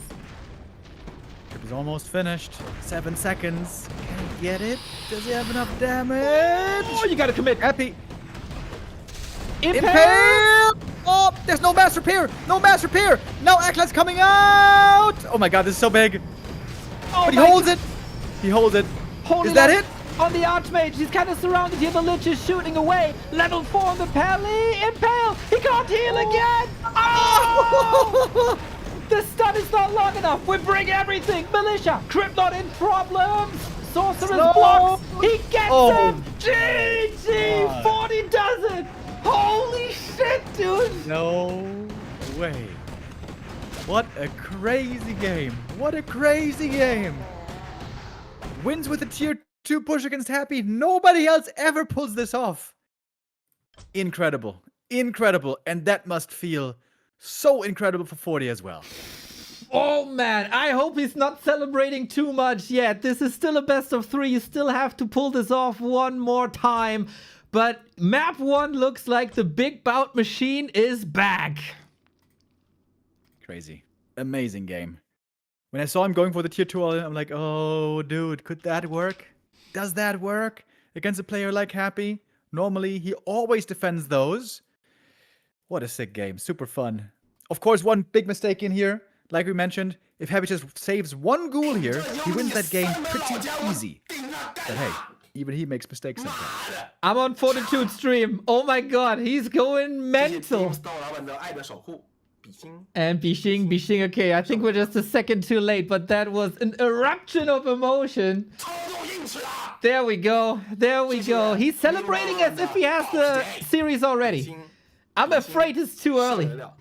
It is too early to be sure, but it was also a crazy game. Imagine how much pressure he was under here, he was feeling.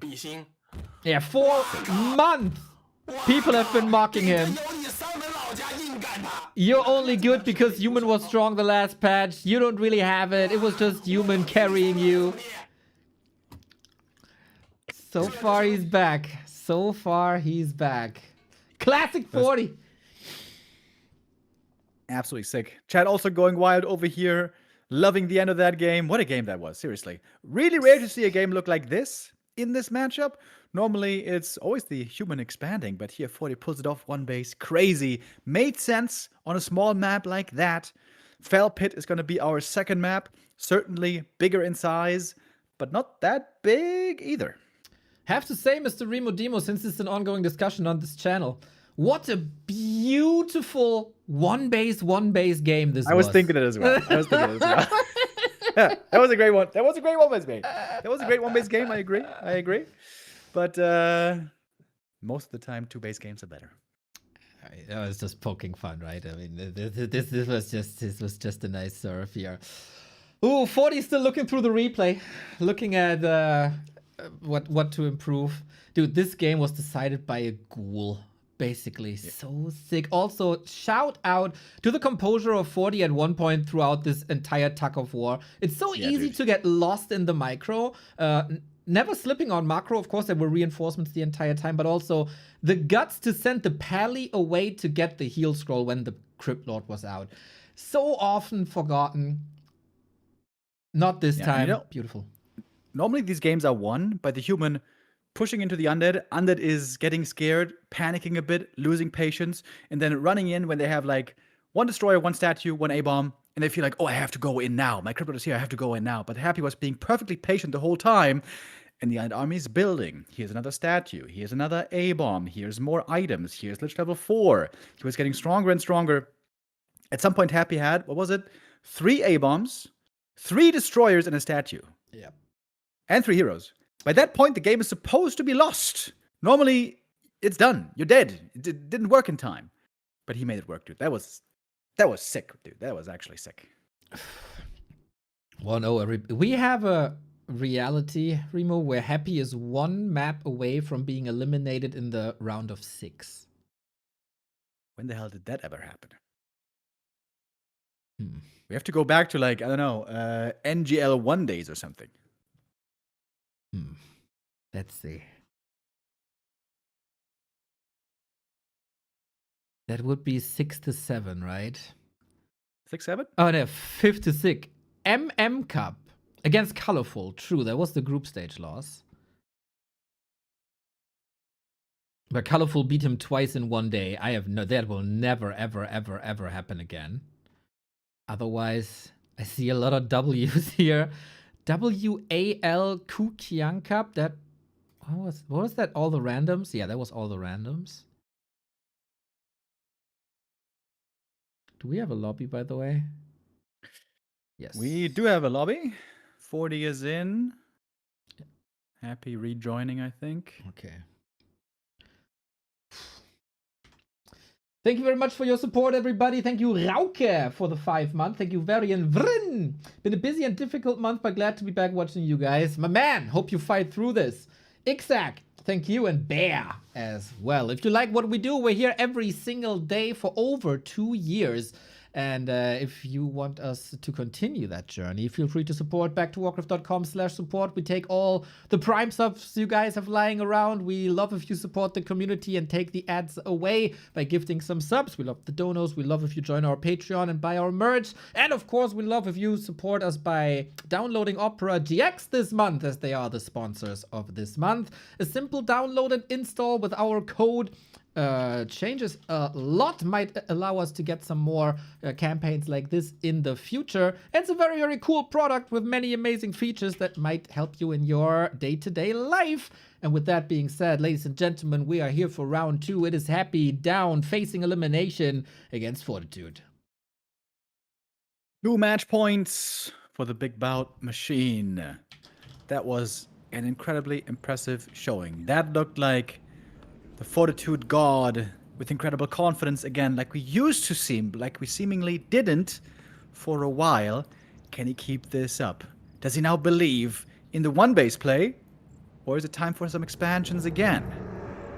Well, it is definitely time to once again thank Whoopi for the 5 gifted subs. I hope you have a wonderful, wonderful Karfreitag, my dude. I can only imagine it's not ending up sober knowing you for a couple of years. Enjoy. Archmage, Lich, same setup. Anything still possible here? Could be the expansion, or it could not. Could be both on 2 bases, or only 1. At the moment, I'm seeing only 2 farms. That might be, indeed, another 1-base game. Daring. Ballsy. I gotta go just for a minute. Be right back. It was an arousing series, Remo. Take your time. Whew. What a hell of a day here. Yumiko Arena. The top 8 players are delivering on 7 amazing maps. We're back on Fell. Sorry, I'm so bad with the names. Fell Pit. This is not a map issue, by the way. This is also a Neo issue. WC3L happy with the 5 gifted subs as well. Seem to enjoy your stay. And I hope tomorrow you have a reason to celebrate. We got happy with the Lich. Is there a chance for an expansion that would change the course of this series? Of course, a lot. This position might be interesting with the farm in between. How creepable is this? The Eradar Sorcerer.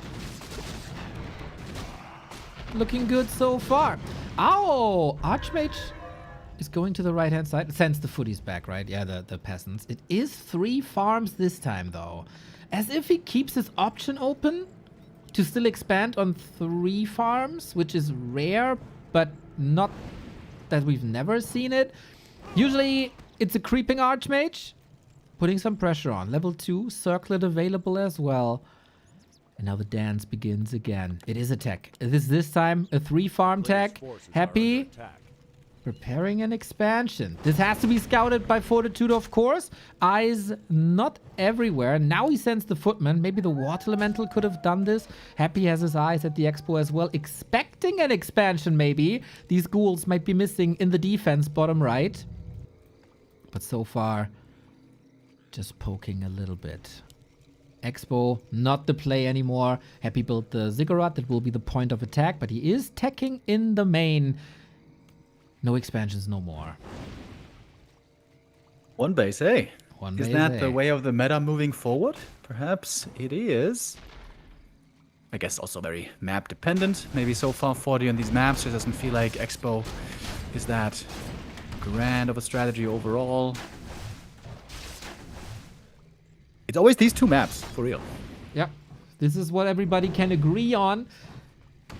Maybe a more progressive veto system would have shown us other maps where you have only 1 ban and then a pick for diversity. But, I mean, I'm not complaining, man. The games, like, the more games we see here and the more games we establish on these 2 maps, maybe even Mesa as well, might increase the chances as we get exposed to them more and more instead of seeing an even distribution of maps over the span of the tournament.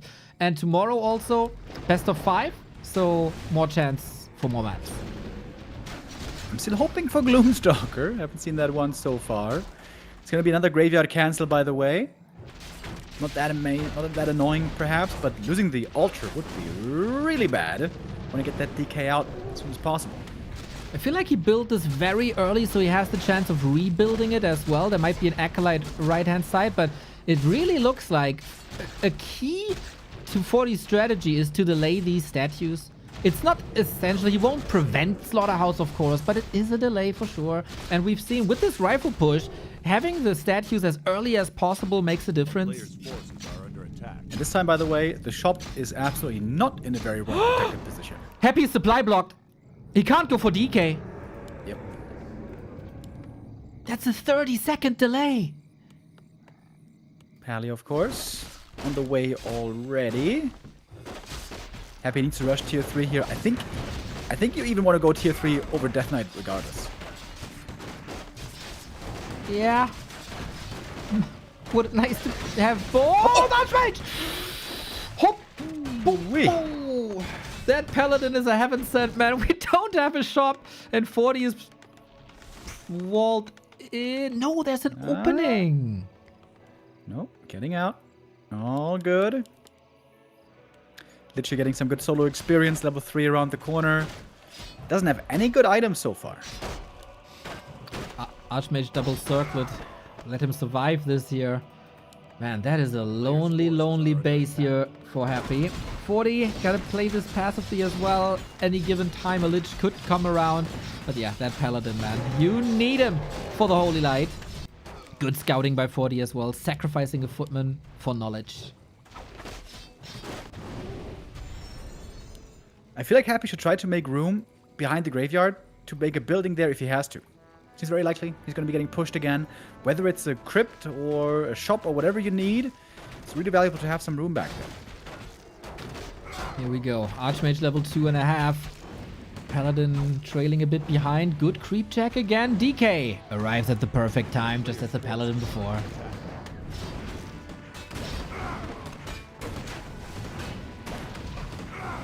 Pushing with level 1 Archmage would seem pretty crazy on paper. Probably need some more levels than that. We got a big supply lead on our human player. Happy invested into tech, of course. There's a reason for that. 40 at the moment. Not too efficient, I would say. Waiting for the 50 food army to arrive. Also, no militia just yet. Happy is buying a little bit more time for that tier 3 and for the first statue. Speaking of statues, by the way, I think I would like to see more statues this time instead of earlier A-bombs. So I think here should make like 4 statues before any A-bombs. Plus Destroyer form. That of course means he's going to have to stall again a long time. Like the legendary streamer Quinn69. Holy shit, we got a $50 donation by Happy! You madman. Gonna read that out later, of course. We have to focus on this fight, and it's another steal by Happy. Leaning so well into Coil Nova, but they're slow. Wait a minute. If he closes this around, this is a disaster. Oh, that Sorg. That Sorg. Pathing is weird. It's about to wear off the slow. And out of mana now. DK, where you going? What? I don't think there was a way out anymore. Anyway. What do you mean? Yes, there was. Just go to the left. I think there was still enough damage, but whatever. I gotta revive that now. And that is right when he started the Crypt Lord. Oh, 40. Oh, 40. Yeah, and like I said, that shop is super easy to snipe. How badly is Lich gonna need these items later? Oh, man. We got the previous map. He went for lots of mana potions. Yep, not the case anymore. And as you said, everything is blocked here in the back. He got the orb at least, but potions are gonna be needed. We got a lot of time for this guy, for this Arcane Tower. What's the next unit out of the Slaughterhouse? I think it really, really shouldn't be A-bombs. I think it has to be more destroyers. By the way, before the DK died, at the shop, lots of last hits were stolen. So the Archmage is still only level 1, level 2. That is right. We got lots of ghouls this time. We have Frenzy ready this time. This was not the case in the last engagement. And the Arcane Tower isn't up yet. Impale, beautiful, but Happy has to move without coil. Trying to cancel the Arcane right before it's done. And that's successful, but it's again heavy losses. 3 ghouls go down. Make it a 4th one. 4 ghouls lost here. AM now level 3. Rifles also. We're rebuilding the ghouls, but this crypt again. Oh, repair! Repair! Oh, damn, we gotta take that fight now. Happy clutch hold on the production. Destroyer here, of course, huge now for the Dispel. Happy lacking on macro a bit. Could be making more destroyers. More statues, I should say. He is making more destroyers. Another one morphed, but now no statues on the ground for healing. Currently, because the shop was missed. It was killed, I mean. Sorry, I missed that. Some fantastic rifle micro here. Can't prevent the kills, but he can delay it. Buy yourself more time. Destroyers still have mana. Not able to engage into this. Time for the tower, maybe. 45 seconds. And again, I love this shop by Fortitude. Bit questionable if this will stay alive for a long time. But this time, we have another edge, another twist to the strategy. We're at mortars. Take a little while to get out here. We got another statue being made. I think this is the right call this time by Happy. Later on the A-bombs. More statues. Indeed, the shop was remade in the back. Crucially important. Imagine if there's no room in the back for a shop. It would be GG right away. Yeah, agreed. We have rune braces, by the way, on the pally. Not sure if we mentioned this yet. Repair, close. There was a bit too late by Fortitude there. But this DK, wait a minute. He's far, far away now, and he can't stop the mortars anymore. 40 has to make a decision. Does he want to break upkeep or not?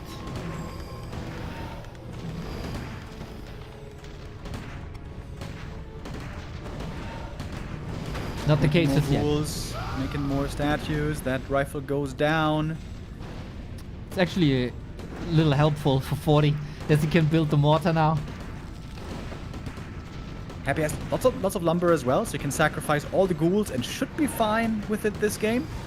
It seems like Happy stabilizing, but it also seemed like that on the first map. That Paladin is super sturdy, goes for the confidence of 40 that he's not going for Divine Shield, but rather Devotion. The Crypt is still up! Are you kidding me? We go for the tower, as so often. Cast is in the back, vulnerable. We snipe one unit after the next. 40 is losing lots of damage here. Crypt very close to the next Impale. That one is going to hit hard. And now the Mortar team is terrible in an open fight. Good against buildings, but not in a fight like this. Certainly not good against destroyers. Lich low HP, but surviving. Getting closer to his own level 4. And the damage with the human army here just seems really low at the moment. There's not even too many rifles left. Very conservative with the Holy Lights. Might force some coils here. Oh, you don't have a coil. 40, still 47 food. The mortar, of course, not great in the fight. It's supposed to pressure the buildings. Impale, Archmage. Oh, I rather wanted to go for the priest. Gets a double kill once again. Amazing destroyer retreat. Statue forgotten about, though. Happy still struggling. Next statue is on the way. Should be making another one after. 0 A-bombs for Happy so far. Just statues, destroyers, and of course the ghouls that we saw earlier. Speaking of ghouls, they're again all dead. Now you got one. Oh, one died now. He's rebuilding one immediately. Goes to show how important it was that he kept his crypt up. Every level up here for Happy is big. Include the crypt level 2. Way more armor, but also more strength. A little bit more int. All the stats are good for the Crypt Lord. Unlike last game, 40 wasn't able to get this Arcane Tower up. This might be the moment. No Destroyer mana.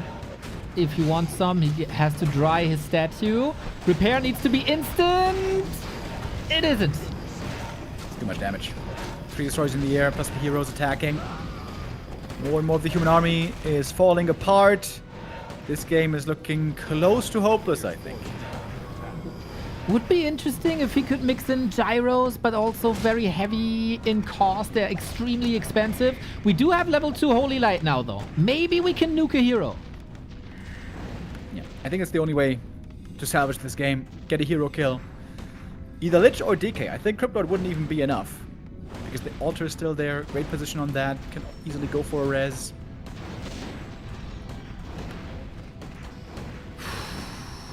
Any chance left? 40, 50 food, but not much anti-air destroyers.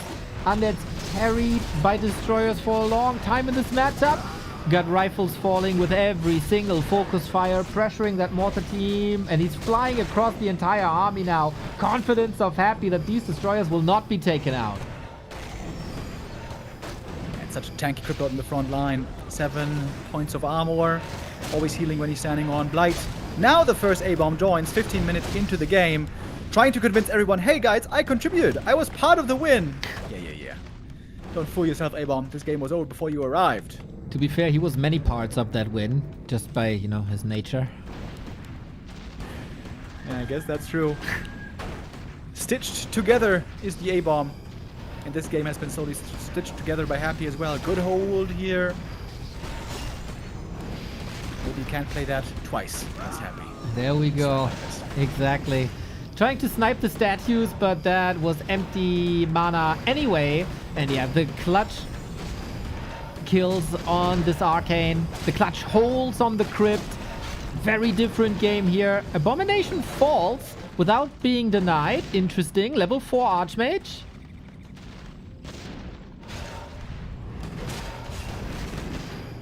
Speaking of level 4, I'd like to see some more Dark Ritual from this Lich. Some more rods and, you know, Devour might be nice. There we go. There's the rod. There's more mana. Always got that mana battery running along with the statues. And still trying to bring down this Crypt. But at this point, the Crypt doesn't even matter too much, I think. These attacks crushing at the shore. But yeah, Happy is pulling out whenever he feels comfortable.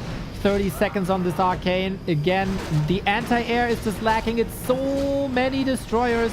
Not effective without mana, but against towers, they're always amazing, as they are made out of paper during construction and without masonry upgrades. 40 is trying real hard, but I think also sniping these rifles one after the next. It's only 4 rifles left. You can't compete with this undead army with only 4 rifles. 40 is bleeding out. He has been bleeding out. And the Aeon, by the way, just always standing here with full mana. Of course, against all these destroyers, he can't do nothing. He could, in theory, Blizzard, but no time to retrain. Wouldn't be very effective anyways, likely. Can help the mortars to bring some buildings down, I would say, or force some impales.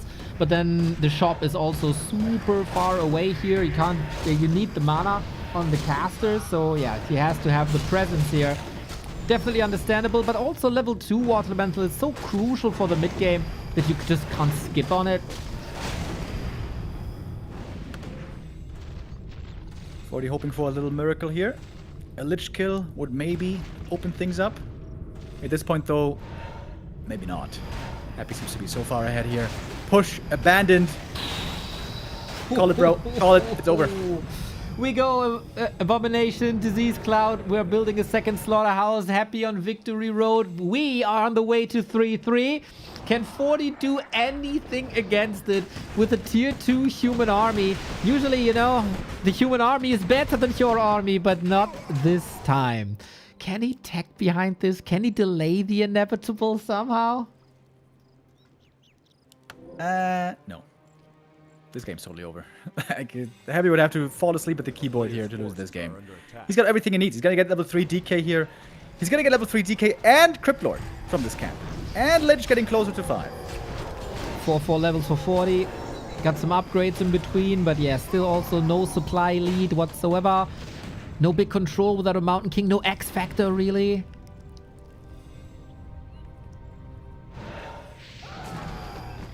Crippler with a juicy 12 points of armor.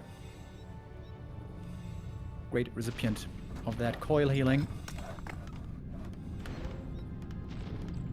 Quite interesting that 40 is still in this indeed. Trying to push again, but he lost his foothold here. No shop, no workshop, no tower. Just fighting spirit, I guess. A desperate hope, it seems to be at this point. But we have seen some crazy comebacks in this tournament before, especially from the Orcs. I don't think things were looking quite this bad in those games, but hey. You know, if Holy Light could crit, there would be a better chance. Oh, Holy Light on the mortar team there. Might not be a lifesaver. Oh, yeah, look at this army. A-bombs, ghouls, destroyers, high-level heroes. Yeah, I think it's time to call it, buddy. Well, well, well. Very curious how Fortitude will look after that game. We're gonna tune into the stream, of course. Impale, impale, impale. He got so many resources now since he doesn't have to replace anything anymore. Happy, that is also the genius of Happy, right? He loses one map and then you play pretty much, essentially, the same against him. And he got the answers immediately. Yeah. The big decision here, the big difference maker was the macro decision. To stop or to hold on the A-bombs for a long time. Just more and more destroyers and statues were more important. And in the end, for Happy standards, this is a very easy fight to micro and to win the game and tie things up. This also, of course, coming down to, does the crypt live or not? That is the question. Can you rebuild there? Can you rely? Can you sacrifice your ghouls like that? Or do you need to take care of them? I can tell you, looking at Fortitude's stream, it's a lot quieter over there. Yeah. Maybe spend a bit too much energy on that celebration. That's what I was afraid of as well, for sure. Yeah, no yelling. No nothing. Just focus. Yeah, different tone. Concentration. Map 3 could still be his. We're going to Moon Strand once again, where we've seen a good amount of expansions in this tournament. Wow. Yeah, hard to say what to do now. Do you try it again and just refine? Do you know where things went wrong? Or is it a mystery to you and you don't really know what to do? Oh, I don't want to be in 40's shoes now. I think Happy is in a, like, it's an odd thing to say, but this is 40's loser's pick now. But Happy is in a comfortable spot that he broke that strategy of Fortitude. Yeah, I would have thought he only plays that once per series, but like on smaller maps. To be honest, I still think this takes some mistakes from the Undead to be successful, even with how well 40 did it on the first map against a high caliber player like Happy. Honestly, I would be shocked if he does this again. 3 times, rifle all in, tier 2 against Undead in a BO3. You gotta come, you gotta come with more preparation than that. You can't just play the same thing over and over. Oh, well, we'll see then. We got the big 50 euro dono by Happy throughout the game. Of course, incredibly thankful for that. I'm doing my part to make Raraland happen. What about you, chat? That's a very, very good question. I can tell you already, if it happens, and we're kind of grasping at the last possible straw after being disappointed like 3 times, it's gonna be very expensive. Very expensive. Might rely on your support there. Sparta, thank you for the sub as well. 79 month. Happy Easter, everybody. Sparta, as always, I wish you the biggest eggs. I always enjoy our dual cast, but I feel like Wednesday was like especially nice chemistry between us. Maybe that's the Easter spirit, Appreciate you, buddy. The Lord has risen, or will have risen, on Monday. We're going to crown a Lord of this tournament tomorrow. The question is, who's going to join the top 3 of Lin and Focus? These 2 players have a chance. 1-0 still has a chance. At the end of the day, we're going to know who it's going to be. Right on. I'm going to miss you tomorrow, buddy. You sure you don't want to? Yeah, I have to, dude. It's, again, bad timing. I got a cramp in my arm. Ouch. That felt terrible. But yeah, I gotta pick up my tires at the workshop, the car workshop that is still in Frankfurt. So tomorrow I gotta drive up to goddamn Frankfurt just to get my summer tires. Why can't you do that Tuesday? Because I had to do an appointment with him. I did that appointment like 3 weeks ago. Why do you need an appointment to collect your tires? They're there all the time. They're not driving away. I mean, he has to put the tires on as well. I see. Okay, that makes more sense than just picking. You're not doing that yourself. Bro, I don't even know what a tire looks like. I mean, I am looking tired if you need any evidence of that. Well, game 3, everybody. We have some issues getting the game started, but we will have it in a second. This would be a standout moment for Fortitude. Since January, he's been in a slump. Dude, this must be such a wild roller coaster if he wins here now and then 1-0 just claps him. Yeah, that would be really anticlimactic, to be honest. It'd be so brutal. We saw that in the upper bracket, and that was a very disappointing BO3. That was not very well played by 40. Yeah, definitely room for improvement. 40 is in. Misclicking his race. Is that an indicator? He clicked Orc for a second. Can't do that here. This isn't Don't Rush Me Cup. Imagine this happens when he Holy Lights. Game over, maybe. Potentially. That would be a sad state of affairs indeed. Kind of like the hosting situation is right now, as we are continuously having trouble. Is it 4 p.m.? Oh, it's 4 p.m. Yeah. It's 4 p.m. It's always 4 p.m., dude. And it doesn't even matter if it's summertime or wintertime. It's always 4 p.m. What the fuck? Well, sooner or later, we're going to be asked to go to Flow TV. You know what's going to happen, bro. Nothing's gonna happen, bro. Nothing. It's all good. It's Easter weekend. It's gonna be all good. Only presents given to us. The Lord provides. No issues. Dude, I swear I'm gonna nail that server to a cross if it's going to be a desync in game 3 here now. I mean, can't get much worse. So go for it.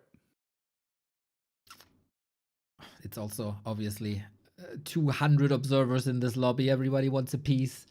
Shout out to Yumiko for organizing this. He says one more try, definitely understandable. Also shout out for shouting out all the map makers, especially Fiddlewig has been in touch. If you want to give us your opinion on these maps, a Reddit thread has opened.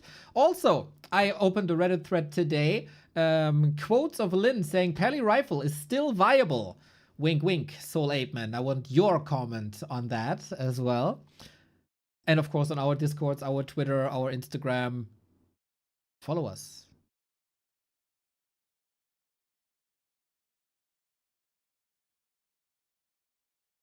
Okay, last try. Let's see if we get lucky this time.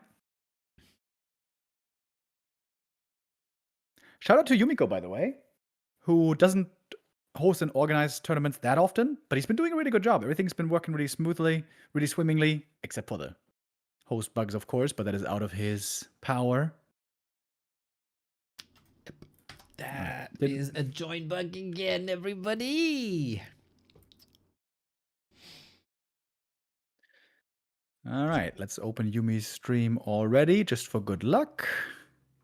Yeah, Yumi, by the way, has been supporting Warcraft or creating Warcraft tournaments for a while, even dating back to like 2011 and 2012, when Warcraft was arguably at his absolute low point ever. He did tournaments, and you know who performed well in Yumiko's tournaments? You'll never guess this. Jeshi. Bro, what the fuck? I know that was his time. Jeshi did well back then. When nobody else was playing. Yeah. What the heck? I never, in a million years, would I... Well done, Brimo. I'm impressed. Wait, are they trying another lobby or not? I guess. I'm seeing a lobby on Yumi's stream. Me too. And he's laughing. Oh, no, he's kicking. I think. Here's the hammer. The Yumi ban hammer. Are there special people who he will allow? At the moment, 120 and TH are still allowed in the lobby. Yeah, I'm looking with the side eye as well. I'm like, what the hell is this? Preferential treatment? Are we the proletariat or something here? What's going on? Well, Yumi is now purposely showing the game name on he's showing the game name. I'm also like, what? Excuse me?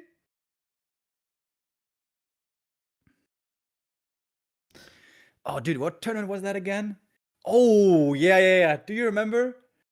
Oh, shit. I don't remember the tournament, but we were with Konrad in Aachen, aka Templar. Remember when we were observing games back then and we were getting whispered and we couldn't turn it off? Actually, no. No? We were getting spammed, and then there was a green text on screen. They didn't say any, racial dirty things or anything like that, but they were just flaming Templar 24/7. You don't remember this? The full screen was covered by these flames. I do remember another thing about that event. The lasagna was epic. The lasagna was epic. That was the top 100 of all time replay cast thingy. And Templar said, like, okay, we can do this offline. Let's all gather around, right? I know a place we can go, and we set this all up, yada yada yada. And he was working at an insurance company or something, and we were at the office of that insurance company, and we've been there from like Friday to Sunday or something. Yep. Sometimes, like Saturday afternoon, a dude who looks like an insurance seller dude comes in. What the hell are you doing here? Templar didn't even ask. He didn't even ask. Weekend. It's the weekend, bro. Come on. No fine. Sensitive information there with like 5 young, not sober dudes. It's fine. We were standout citizens, exemplary men as always. Chill out, bro. Chill out, boomer. So. Okay, we go. 3, 2, 1, go. Fingers crossed for Flow TV, everybody. This is the decider. Either Happy or Fortitude will be eliminated after this map. It's Moon Strand. Game is running. Everybody joins the game in masses, and this is the decider. Let's go.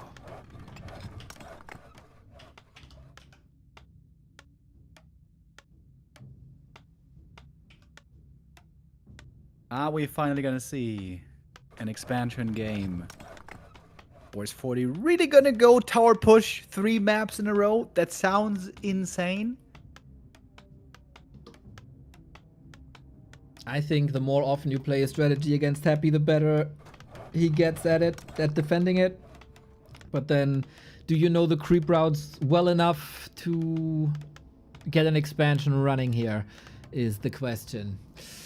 Whew, Happy bottom right-hand side. For the upper right-hand side, very unique setup, of course. The shop might be early contested, even though it's rather big.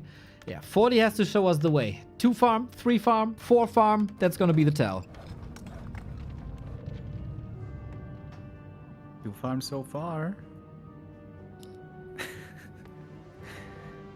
It would seem so insane to me if he just goes 2 farm tech every game. 2 farm tech tier 2 all in. Well, it was a 3 Please farm make another tech farm, last bro. game. Please make another farm. You can creep the Merc camp here, get some mercenaries, get some level 2s going. Get ready for an expo, maybe. Okay, now would be the time for a farm. He's not doing it. Well, He's playing one base again. Stubborn 40 thinks it's only down to him to change the course of map 2 and that this might work a little better than on map 2. Rush distance, I have to say, rather big-ish in comparison to especially map 1. But yeah, there's the 3rd farm, similar as last game. Okay. But that doesn't mean he's not doing the strat. And that doesn't mean he's going to reach level 3. We've seen all of these adjustments last game already, and it didn't lead to success. But yeah, bigger map, maybe a little bit more to creep. It seems like this creep camp is really good for Night Elf Ancient of War creeping. I wonder how hard or easy it is for human. We haven't seen it too much yet. 40 creeping it well though, tanking with the Water Elemental, taking out the medium creeps quickly. It's gonna be very nice, fast level 2 here for this AM. And then Julian's alright. Happy gets the information, of course. Sides with a smaller Murloc camp. Flesh Eater, always a bit annoying. That is the necessary time for 40. And he got early healing from this Merc camp. Big heal potion can be fantastic as well. But Happy had a rather slow start over here.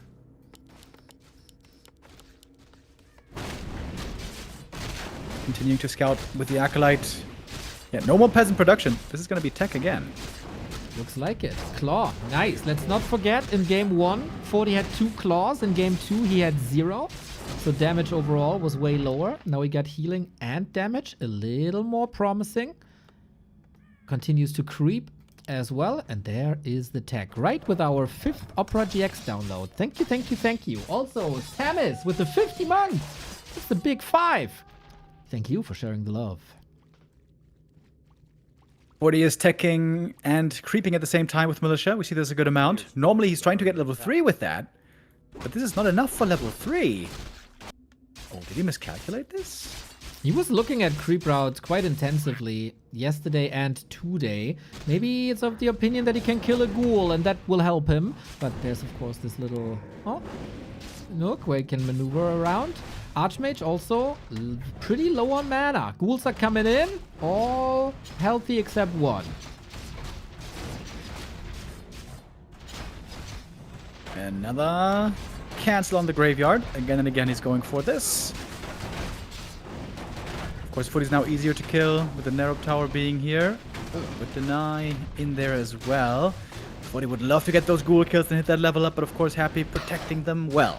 Happy School Micro is so insane, man. He's not letting go of a single one. 40 has to deny the second one already. The Water Elemental can't reach either. 40 needs this kill for level 3. No way that ghoul is still alive! Disgusting micro by Happy.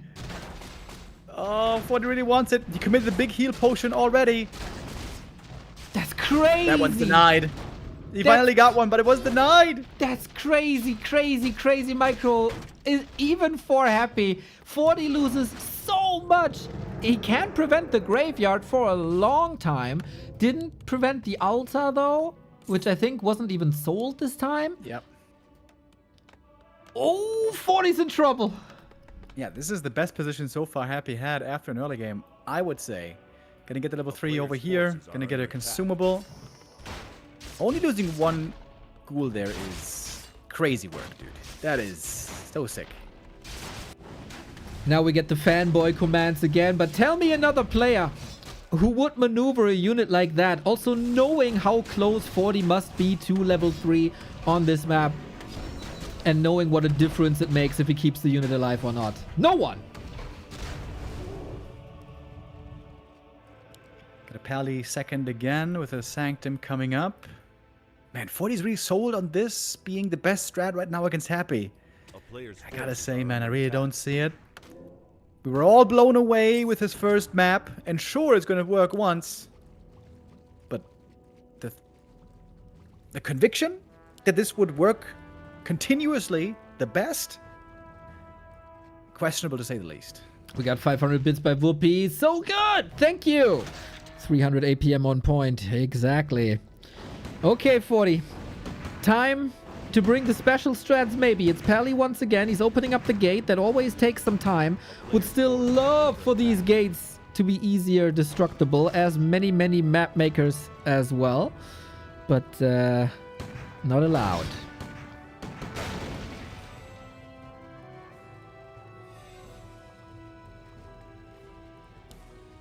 We had a big celebration after map number 1.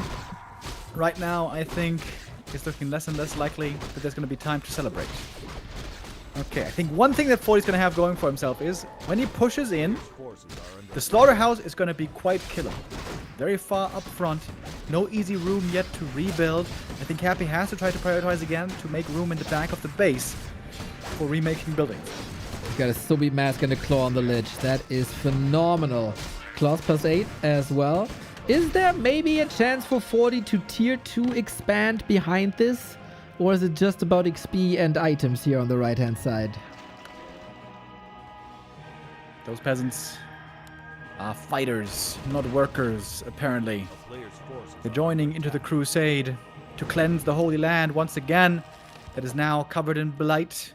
Early Sorks, by the way, this time, so we're going to have slow to work with fairly early on. And of course, so far there's no destroyer for him. Okay, but Ghoul Frenzy has started. We are in a timer. We go balls to the walls on these workers immediately. This will not be a tower for 40, who's not looking good in supply. Is not looking that good in experience. Archmage is a weapon, though. Happy has to start repairing. That slaughterhouse being lost would be a disaster. He needs destroyers. It's no surprise. Ooh, Holy Light here, a little scary. Happy right now, getting cornered. Statue gonna get lost, but the Pally. Oh, but the Pally also in a bad spot. Needs to get out of there somehow. Oh, I gotta swim through these water elementals. DK and Ghoul may be ready to block. The Pally can't heal himself. He's out. The DK survives. He got the level up here. Enough experience was found. Now he's got the aura, which is a huge upgrade. And there's no Holy Light right here against all of these ghouls. Yumiko committed as well. Seems like an easy fight for Happy right now. Already level 4 on the lit with strong items. The tower is cancelled and the shop isn't even here. Total domination by Happy. The Frenzy Ghoul push out. The more often you play a strat versus Happy, the better the answers got. And of course, that Paladin position was quite something. Now it's the Coil Nova games once again. Nova, amplified by that Subi mask. Beautifully played, leaning into the strength. 40 also really shaky on map 3 especially. He celebrated way too early after that map loss. And the loudmouth gets shut down by Happy the Emperor. Yeah, Happy here making good adjustments. Looking better and better in the answer to this push. He played the same all-in 3 times against the best Unit in the world. Yep. That is really the case. Weird. Man, really weird. I would love Happy in a Dwayne The Rock Johnson cosplay. Know your role and shut your mouth. That's exactly what happened here, man. Adjustments got better and better. And yeah, he was the better player on map 2 and 3. That's for sure. I wonder what this tells about his opinion on the meta right now. Does he feel like this strat has a better chance of winning in repeated iterations over a normal fast expo game? Does he think fast expo is so bad against Undead right now? Because if that's the assessment, I think that's a very wrong assessment. Well, he definitely wanted to try something here. It was supposed to be his big redemption arc, his big breakout tournament. Not the case. We see 40. It's nothing too fancy. No tears that the haters were looking for. But yeah, that Google micro there that 40 is looking at right now was so disgusting. If he gets a kill here, whole different game, way different opportunities as well. A lot more pressure on Happy. Yeah, and 40 knows, okay, that was the moment, that was the game. If he gets the ghoul, different game. Yeah, I was about to say go next, but for 40, there is no next. He is out, and we get our undead mirror. Happy versus 1-0, best of 3. So the upper bracket semifinalists are also our top 4. 2 orcs, 2 undeads. 2 orcs in the upper bracket, 2 undeads in the lower bracket. This is going to be our final decision of the day for the Yumiko Arena. Who's going to make it? Who's going to be successful? Recently, Happy has the win. Wait. Is that true? Does he have a win streak? No, there was also one loss, right? There was one loss in the B Cup. That's right, but he got the revenge in the grand final. This was both series were so freaking insane.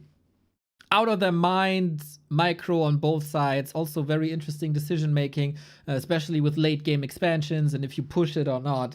Now, map knowledge comes into play a lot. And I don't know. I feel Happy is better suited for a best of 3 on these maps. Yeah, I wonder what he's going to be playing. In the grand final, we saw some really interesting strat deviations. Also, Cryptid expansion was involved. I would be shocked to see Cryptid Expo here. I think you need to know the map very well and the creep and expo timings very well to go for something like a Cryptid Expo. I could see a return to double Ted Fiend build. Always works on every matchup, on every map, I mean. Against Inanimate Mirror, if you make some adjustments, can even work against fast expansion. But I've been expecting Happy to pivot back to Ted Fiends for a long time, but he didn't do it. For the last 2-3 years, it's been Fiend play. It's been no Fiend opening. I mean, it's been rather Lich play all the time, or sometimes Cryptid play. So I guess if we go by that pattern, then more Lich is expected here again. For 1-0, we don't have to ask. We know what he's going to play. Yeah, that's definitely Ted Fiends, and that also relies less on creep routes, I would say, as he's harassing most of the time. But we'll go into detail once the maps start. We do the pick and bans. Berlines, thank you for the €3. Amazing win for Happy. To win Happy, it's not enough to come up with new strategy doing homework. You also need to have micro control. Well, I feel like we need more than one strategy. And yeah, gotta be clutch all the way. And that was not the case here today. But at least he got a step closer than during Super League. Happy still shows who's boss in this encounter.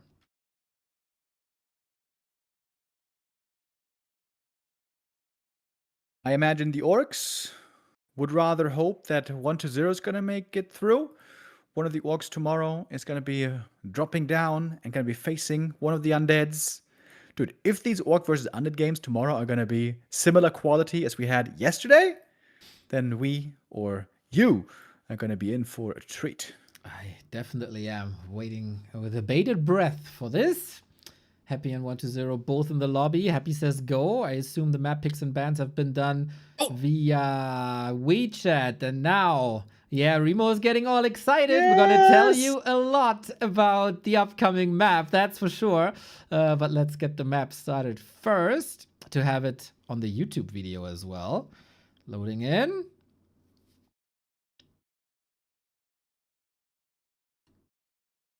Looks like a button. Okay. Ladies and gentlemen, the lower bracket semi-final. It is 1-0 versus Happy. The two undeads prevailed in the lower bracket against all the humans and all the night elves. And now an absolute classic of competitive Warcraft 3 is coming to us one more time. In the B Cups, it's been best of 5, best of 7 wars between the two. Both players can win the other on a good day. 1-0 might need a little bit of a better day with that.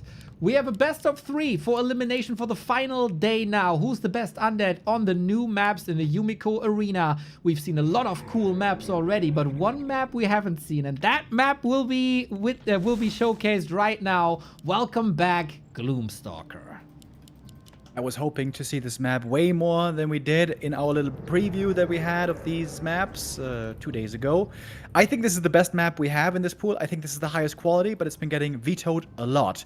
It is really cool from the design. It's actually a rather big map, but the rush distances are still fairly short because the bases aren't really in the corners of the map, but, you know, like somewhere closer to the center, I suppose. Not exactly in the center, but you know what I mean. Not in the far corners of the map.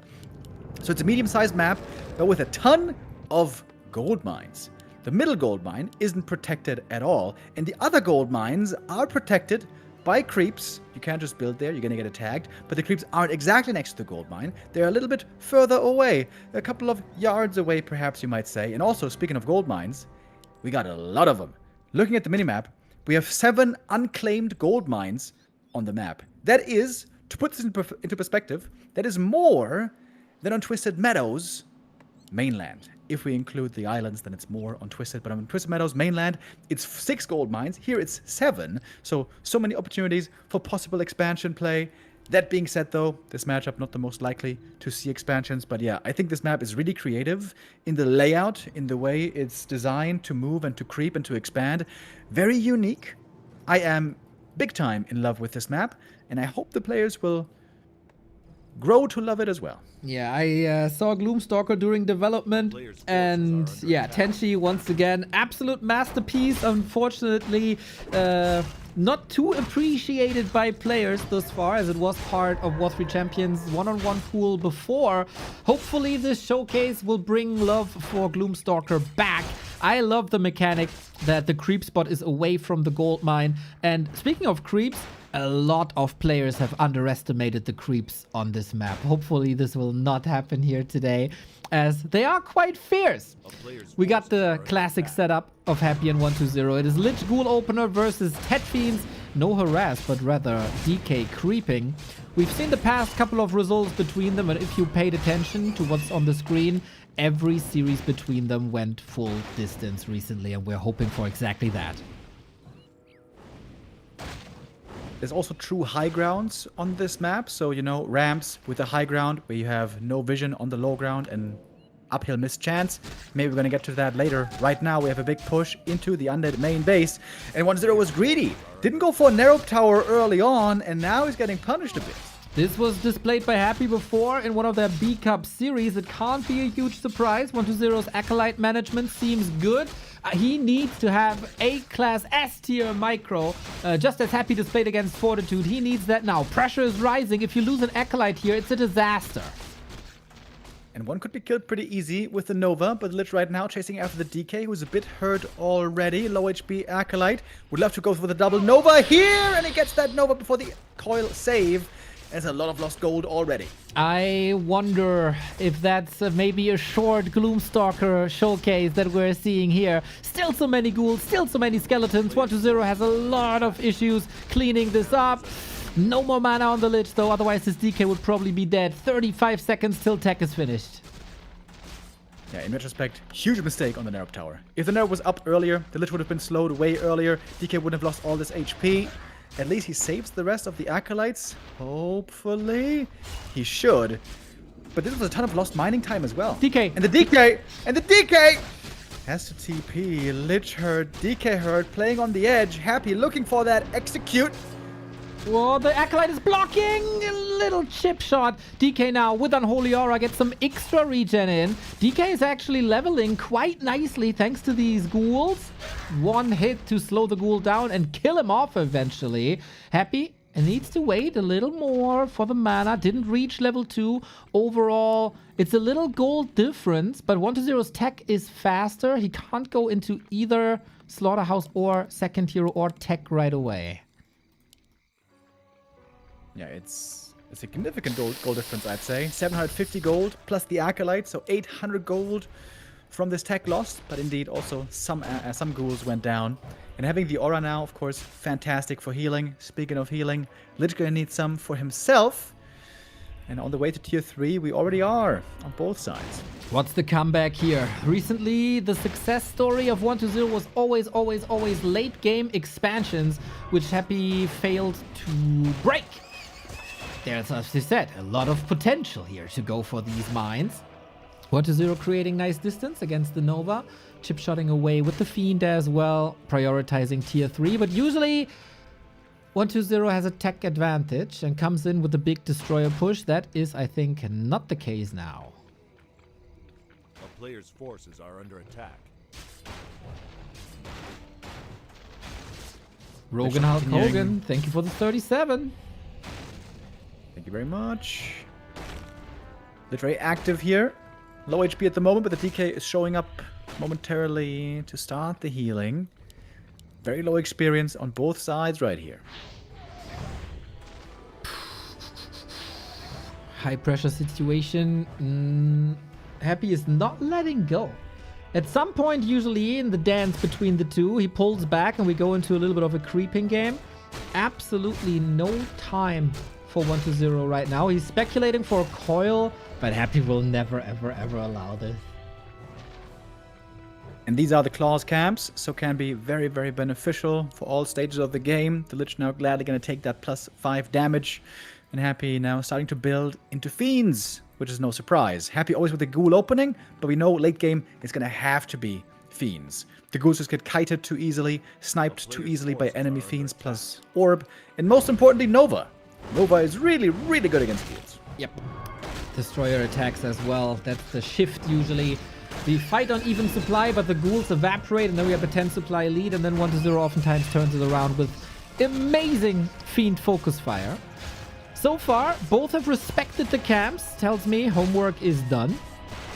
These lab camps are fairly easy, oftentimes also the first camp you take, as it's rather close to the base and also an instant level 2, if I remember correctly.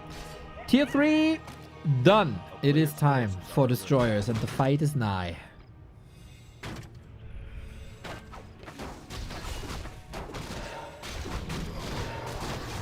Dive 1-0, still low over here. DK level 3, of course, going to be a huge level up. Goes perfectly along with the Fiends. 400 HP healing. Almost perfect for the 550 HP Fiends. One of Mana Sling found on one side versus Big Invul on the other. Big Invul not going to be too great in the early fights because it's going to be the ghouls getting targeted first. That's the 2 steals here by Happy as well. Yeah, that prevents level 3 and 2, right? Oh my god, that's not great at all. Level 2 coil would have been fantastic. Everything's bruised now. That creep ran away. Very unfortunate. Statue arc is coming and we go... Oh, Crypt Lord again. Oh, yeah. Crypt Lord can be really good in this matchup as a third hero if he gets the levels. Not very impressive on level 1. This is where the Dark Ranger normally is ahead. But if he ever gets level 3, or god forbid 4 with some items, incredibly powerful. This first fight is so important here. These camps, they're quite hard, but now with level 3, 2 with statues should be relatively easy. Happy moving from gold mine to gold mine. Takes them out, maybe prepping for later, a little bit at least. Items already on Happy's side. Claw, gloves, Sobi, big invuln. Very good bounty for him. A player's forces are under attack. I like the ring as well. DK gonna be quite heavily pressured oftentimes here. Big ring also for the Death Knight for 1-2-0. Both now having that armor boost. And much of the left side of the map has been taken already. Happy correctly identifying that this is not the right place to be anymore. Right now it's about the right-hand side of the map. 1-0 needs to find this out as well. but doesn't yet. Oh, 1-0 about to fall far behind in experience, possibly. He can go for red spot, I guess, but that is 3 orange spots for Happy in this at the same time. And I also think the timings aren't working out for 1-0 at all. Like, this is supposed to be the big destroyer push timing because his tech was late and his acolyte got killed. This all got shifted further out. But yeah, he's at a dead end. Only the red spot remaining. Yeah, this is really bad. He wasted some time already going to the gold mines. Then he's going to waste a lot of time again going across the map. And Happy's just jumping from one camp to the next. So many items, so much experience. This is great for Happy right here. Infernal creeps hard. He wanted to send the DK away on a little journey to gather information, but he needed that coil to keep the Crypt Lord alive. Not ideal. Gets Claw plus 12. That is solid. But yeah, the XP graph must be through the roof after we're done with the orange camps here. Happy gets almost the entirety of the right-hand side. And all of a sudden, horizontally big map like Gloomstalker is almost empty. Yeah. This is crazy. Happy got 4 orange camps in just like 2 or 3 minutes.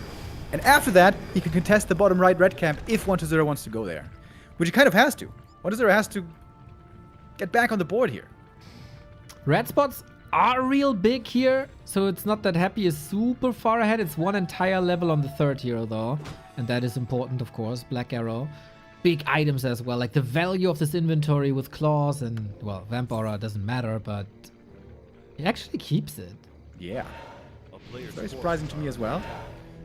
1-0 now pushing into the enemy main base, trying to force a response. Happy has no TP and reacting to this a bit slowly. Oh, could he lose the Haunted maybe? Not sure if he has the firepower for it. Happy is moving back. 1-0 gets what he wants, but still we don't know if he is aware of how empty the right-hand side is. Maybe a destroyer kill with the web that's up. Impale, kinda sweet. Statue sniper Happy immediately. And 1-0 is fighting this in Happy's base for maybe a little bit too long. It's down 7 food. And after the first fight, usually 1-0 is ahead 7 food. I know Happy should be perfectly aware that the bottom right red camp is the most important part of the map. I think both should be. Crypt Lord far from 3. Dark Ranger got it a while ago already. Kind of surprised Happy isn't running down there immediately. So many items though. Yeah, this will make a difference for sure in the fights. Upgrades 2-1 on the way for 1-0. That might be a little bit of an advantage for him, but he needs extraordinary fights. Happy knows exactly the only bounty on the map is at the bottom right. Let's fight. Good solo experience here for the Crypt Lord. He almost got level 3, but almost isn't the point that you need just yet. Couple of ghouls killed though, might get him there. Happy on the way forward, triple level 3 heroes, close level 4, very close indeed. Impale on the healers and damage dealers, but Happy's fiends, okay. One goes down, Happy immediately gets revenge, level ups across the board, destroyer by 1-0, needs a coil, was sniped immediately. Impale damage mitigation isn't enough. Happy with the lead 1-0, you need reinforcements ASAP, you need your incredible fiend control ASAP, but I don't think Happy is gonna give you anything. Now more destroyers up in the air, Crippler can't do too much more against them. Still, Great. a Fiend lead slightly on 1-0 here, impressively. But maybe not for much longer. Which gets level 4, or had a level 4, I guess, already. Inward Potion forced, that destroyer about to go down, but the coil comes in. The healing just in time. Happy gonna lose that. Fiend as well, though. And supply is pretty even, it seems. Yeah, 1-0 working his mirror magic once again, but now he's missing out on production. The Skelly block by Happy was crazy strong as well. DK runs away. Nova. Has an invul, needs it soon. Well calculated by 1-0, but will these 7 seconds save him? I doubt it. Trying to sidestep, but the right click's enough. The hero is dead. A huge kill right here. Where Happy is still pretty close to his 50 supply. Bro, that Skelly block enabled all of this. Otherwise, it would have been relatively close given the early game. But with the DK dead, with the first hero dead, with no presence at the taverns, with 2 minutes till the DK is back, Happy is ready to rip his head off and blow ahead 1-0. Doesn't have mana for Nova right now. Otherwise, this kill would be easy as well. Good impale, allowing the Fiend to retreat. or not. Fiend goes down in the end. Oh, there was a Skelly as well. More mana, more Nova, more kills. Also, more coils here for Happy. That's Soppy Mask on the Death Knight. It is amazing. And the block on the Crypt Lord doesn't allow him in. Jesus. Dude, is Happy elevating his micro to like another level? First the ghouls against Fortitude, now the body blocks against 1-2-0. An absolute piece of undead micro art. And he deservedly takes this one. Strategically, nice to exploit the weakness and the greed of 1-2-0 in the early game. Playing something that he has played before, but that 1-2-0 wasn't ready for by ghoul pushing into the base.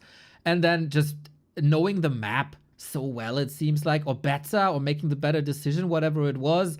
Happy with an overall better map 1. Yeah, really strong play. Happy looking powerful on map number 1. Now on match point. One more map in this best of 3. Gonna give him the victory today and a chance at revenge against the Orcs. 1-0 would be eliminated if this next map, or the one following, isn't going to go his way. Fading Autumn, going to be our next map. We've been seeing that one a lot as well. The smallest map in the pool. Very claustrophobic, it seems sometimes. Well, that would also be an invite for Happy to push into the base once again, hopefully with 1-0 being ready for this. Unlike game 1 that was. Can he make the right adjustments? We oftentimes clinch if you hold it with 1-2-0. Clinch on the belief that his first map in his series is the weakest. Happy came in well warmed up. 1-2-0 had a little bit of a break between this. There's definitely room for improvement and a little bit of safety for 1-2-0. There's also different heroes possible. You could go for Dark Ranger yourself. We have seen Naga by 1-0 exclusively in the mirror matches, and with a brawly map like Fading Autumn, this looks like a Naga map to me. Yeah, I could certainly see that as well. And I think 1-0 has been looking really good with Naga most of the time when he played it. There were a couple of times where it kind of fell flat, when it just got nuked out of orbit and didn't have any survivability items. But even when enemy heroes were high level, 1-0 very often, and of course with Invo Potion, was able to shrug that off and still play a strong game. And then the nuke can indeed be super scary. Fork Lightning, Nova, very powerful at times against those fiends. And in the end, as we saw, it is going to be a lot about fiends and destroyers. But that game was mostly about experience, I think. Yeah, and a little bit of gold, of course, that 1-2-0's regular timings were disrupted as well. This would be the first series this year that's not going full distance if Happy takes it. The Chemi AI Cup Grand Final was a 4-1, close to Christmas, that was. And of course, 1-2-0 as a tournament winner of the past couple of weeks. Huashan Sword Cup was his to take. Higher aspirations, he says top 3 was my limit recently, but yeah, with Happy in the lower bracket, it's really hard to get that top 3 spot. Players now getting ready to start the next map. We are experiencing a few join bugs again, but hopefully gonna have those out of the way. Yumiko Arena is going to be ending soon for today. Of course, going to be back tomorrow. But after that, we have more in store for you guys. Don't worry. Gladiator Cup. Going to have 2 installments today. Moon versus Yumiko and 1-0 also playing there. Going to have another match against Life. So it's going to be 10 more maps there as well. Right on. Oh boy. That, of course, good money, good support for our players. But I feel like the main event is this one right here. Everybody is treating Yumiko Cup with the utmost respect. Big tournament, only the top players. And this is so rare that all players are in one tournament. Now, we got it. It is map 2. It is match points for Happy. Happy himself was able to strike back against Fortitude. And we'll see if 1-0 can muscle up. Can we get a full series? Pretty please. This tournament and these players definitely deserve it. We are seeing once again the same builds, which is absolutely no surprise. It's always what these two do, and it's also cool to see, you know, players having their own styles and both having a great chance at winning, both expressing themselves with their own openings and playstyle. Lich first versus DK first, Tet Fiend opening versus Ghoul opening. which normally means that Happy can creep better and level faster in the early game. But 1-0 is going to have the easier transition into the better Fiend Destroyer army for the later game stages. Well. Thank you, Leon, for the raid. Thank you, Raven, for the 19 months. Love your support coming in. If you have any Prime subs lying around, you don't get any ads if you're subbed. And of course, use the time in the early game to get your Opera GX running. Happy left-hand side. No surprises there. 1-0 also upper right-hand side here on Fading Autumn with DK Tet Fiends. We're waiting for the Ziggurat to be upgraded as the Acolyte is scouting. Yeah, it was pretty greedy by 1-0 not to go for that Narrow earlier on. I feel like... should you want to go for that? On a small map like this as well. Maybe it's going to be a waste of a Narrow tower. Maybe Happy isn't going to push you, but it gives you so much security. And 100 gold doesn't normally cost you that much in the end. Small adjustments can mean the world here. Top 4, still decent finish for 1-0, of course. Top 4 in a stacked tournament like this. Pretty nice, pretty nice. We start again with creeping. Sometimes it's a bit of an issue for 1-0. If he goes harassing and thinks he can get some steals, but Happy reliably gets the steals with Nova, then at least it's a Nova drain. You never know what you get when the DK spawns, but yeah, creeping it is today. First couple small items being picked up. Slippers and cloak. Meh. Both not the best. And you touched on this earlier as well. This map, really small, not many creep camps. You want to make sure you're getting at least 50% of this map right here. A couple of oranges, only 2 red camps on the entire map. Hood, pretty nice for a Lich, and Happy is doing the same again. And we again have no Narrow tower up. 1-0 again, greedy. Also a little bit out of position with the DK. We need excellent 1-0 micro right here, right now. Otherwise, this series is over. This is so greedy again. Trying to block the Lich, though, with the ghouls, preventing the first Nova pretty well. There is one backup Acolyte. It was across the map somewhere. Bottom. He's the Nova catching both! Oh, that's not good! No. Needs another kill and then it's an absolute disaster. We're not even halfway through the tag. He is suffering so many losses on the Acolytes. Oh, 1-0, you're getting torn apart here. GG! It's over! Happy rips 1-0's head off. It was not the series that we were hoping for. It was not the series that the two had throughout the entire year. It's the Happy Dominance Lich Rush 2-0.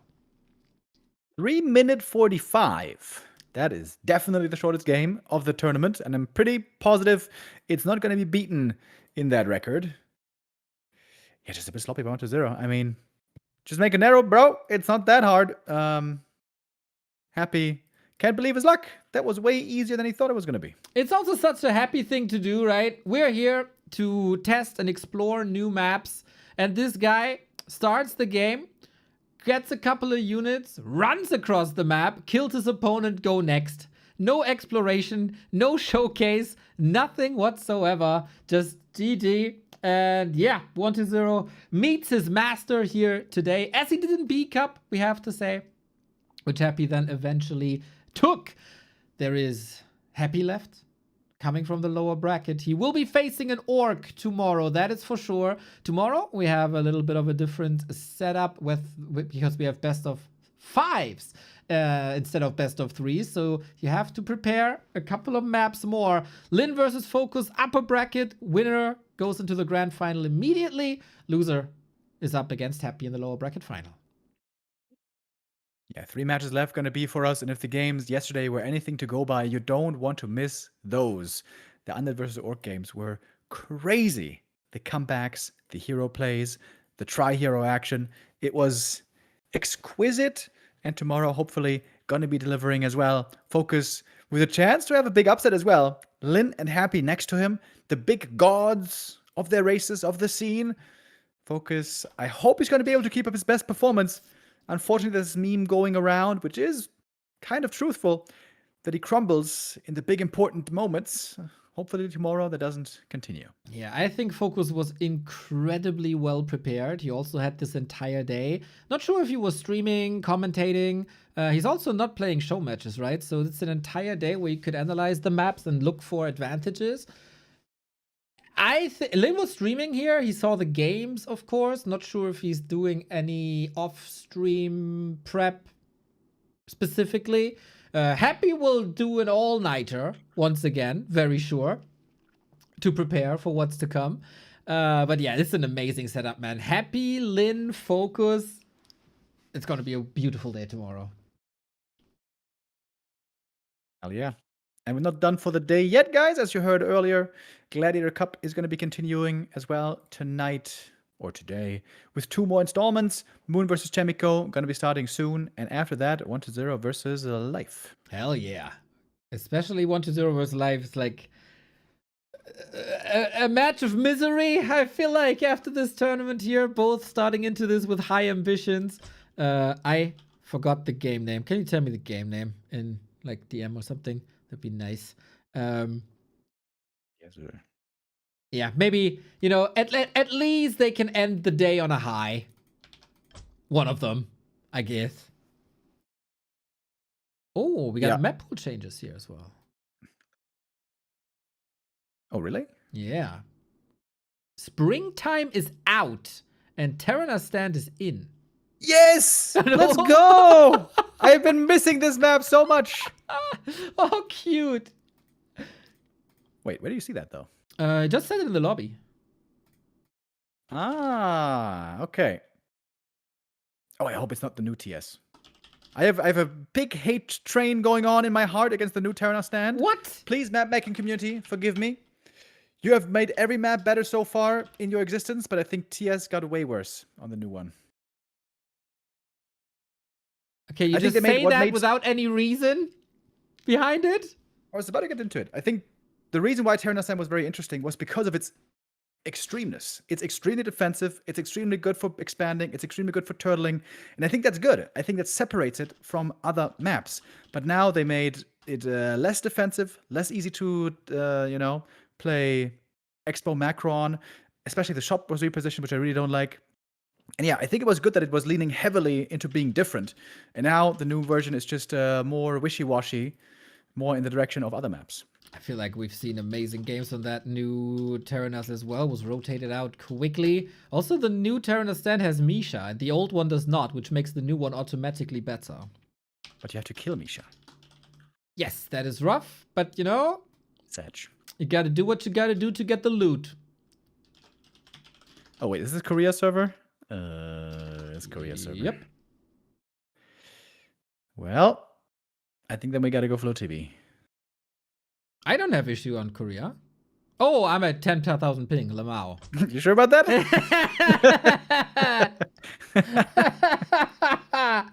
You sure about that? I am not sure if I have another coffee, Remo. I think I have to take a look. Would you tell the people maybe why our wonderful sponsor Opera GX is so freaking amazing in that meantime? Absolutely. Guys, if you are gamers, which I know you are, there's only one choice of browser. And they just started the lobby with me in it. I wanted to leave the lobby because I'm probably going to be lagging. We'll see about that. But yeah. It doesn't hog your hardware. It has all these nifty features. It has a sidebar. It has everything you need. Opera GX is the browser for us. And I might be holding up the game right here. No, okay. I think it's looking okay, but I think Neo is not in the lobby. Nope. But we're going to get into it momentarily.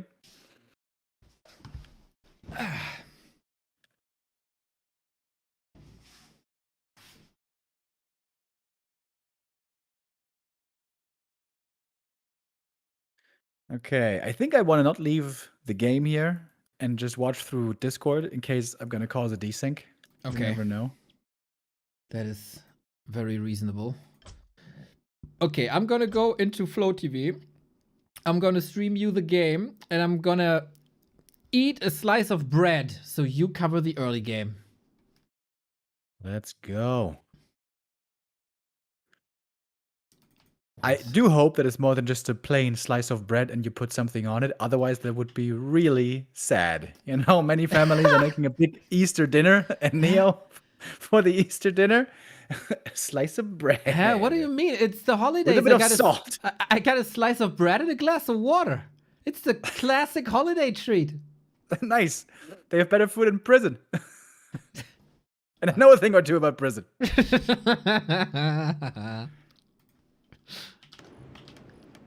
we go. All right, we're starting things off, boys. Here we go. We are on Autumn Leaves as our first map. Yumiko bottom left.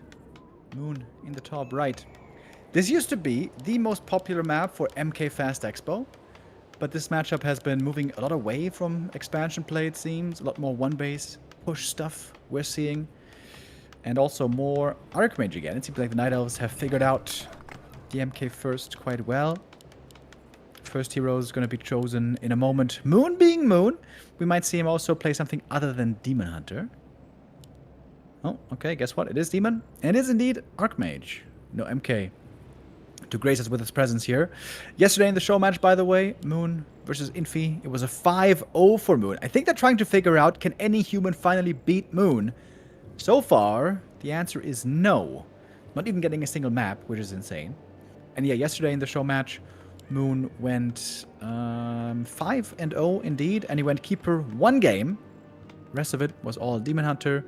Played Keeper on Turtle Rock, in fact. But this time, it is just the Demon Hunter opening. Getting ready for an early creep of the natural, which would perhaps open up an easy expansion play. We do see 3 farms here, by the way, by Yumiko. And I'm trying to recall, does anybody play 3-farm tech these days? We see lots of 2-farm tech. We see some expansions. Is anybody going 3-farm? We'll see about that. Oh, ambitious camp here by Yumiko, by the way. Ooh, wait a minute. Can't the Demon Hunter get over here for the harass, by the way? Okay, didn't get the item. Taking a while to creep the camp. This is kind of a tough camp to go for first with the Ancient of War, so I guess the Demon was busy. So good homework being done by Yumiko. Going for an ambitious camp, but correctly assessing it's going to be safe doing it. And is staying on the 3 farms. So should be a tech then. 13 peasants, no more. No expansion. I know that Yumiko has been quite fond of Firelord play lately, like many humans actually. And those Gloves of Haste might be the perfect item to go with Firelord. Still no tech. I guess it's the downside of going so ambitiously for a big creep camp like we saw there. But you can call the militia again, creep the natural, and that way get a very quick level 3 as the tech begins. But here comes the Demon Hunter, ready to put on some pressure, waking up the creeps with the Wisp as well. Demon has some decent items. AM has perfect items for Firelord. I figure this has to be Firelord now. With the double gloves, is there even a choice? Perhaps not. Okay, make it Slippers here, and then, oh, Agitome. Unfortunately, can't save that for the Firelord. It is Slippers! Oh my god, it has to be Firelord. Come on, has to be Firelord now. There's literally no choice for these items. Well, then we fight fire with fire, as the Demon Hunter is, of course, burning with fell magic. Gets 1 or 2 slices at these peasants. Bit unfortunate, but Archmage, level 3, with Moon being 50% through the tech. Maybe looking for some lures in the meantime. Yeah, pulled the creep camp here as well. He went for the mercenaries. Shadow Priest, Berserker, good defensive help. I think Moon is going to be situated very well at home. 3 archers, 2 mercs. He's going to be very strong defending next to the Moonwells. If Yumiko wants to put some real pressure on here, he would need defend. Doesn't have that though. Lumber's a bit low. He utilized a lot of militia early on. Comes at the expense of lumber. So I think this should be an easy hold for Moon. Although not easy to find kills, as he has no boots yet on this Demon Hunter here. Oh, Shadow Priest close to falling, but saved. Archer also saved. Good hold here by Moon. Yumiko not getting too much done here just yet. Can you pinpoint what exactly makes Moon so good against human? Because I'm trying to find like the big difference, but I'm struggling actually.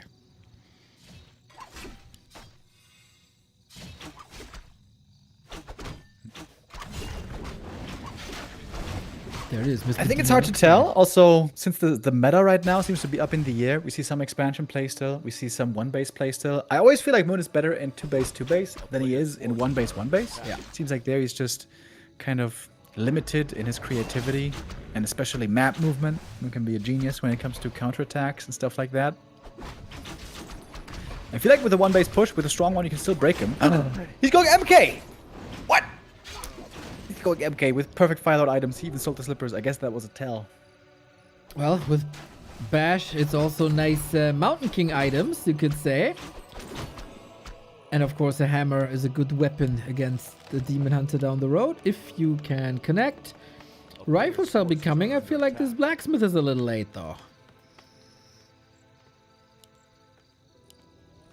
Yeah, that's true.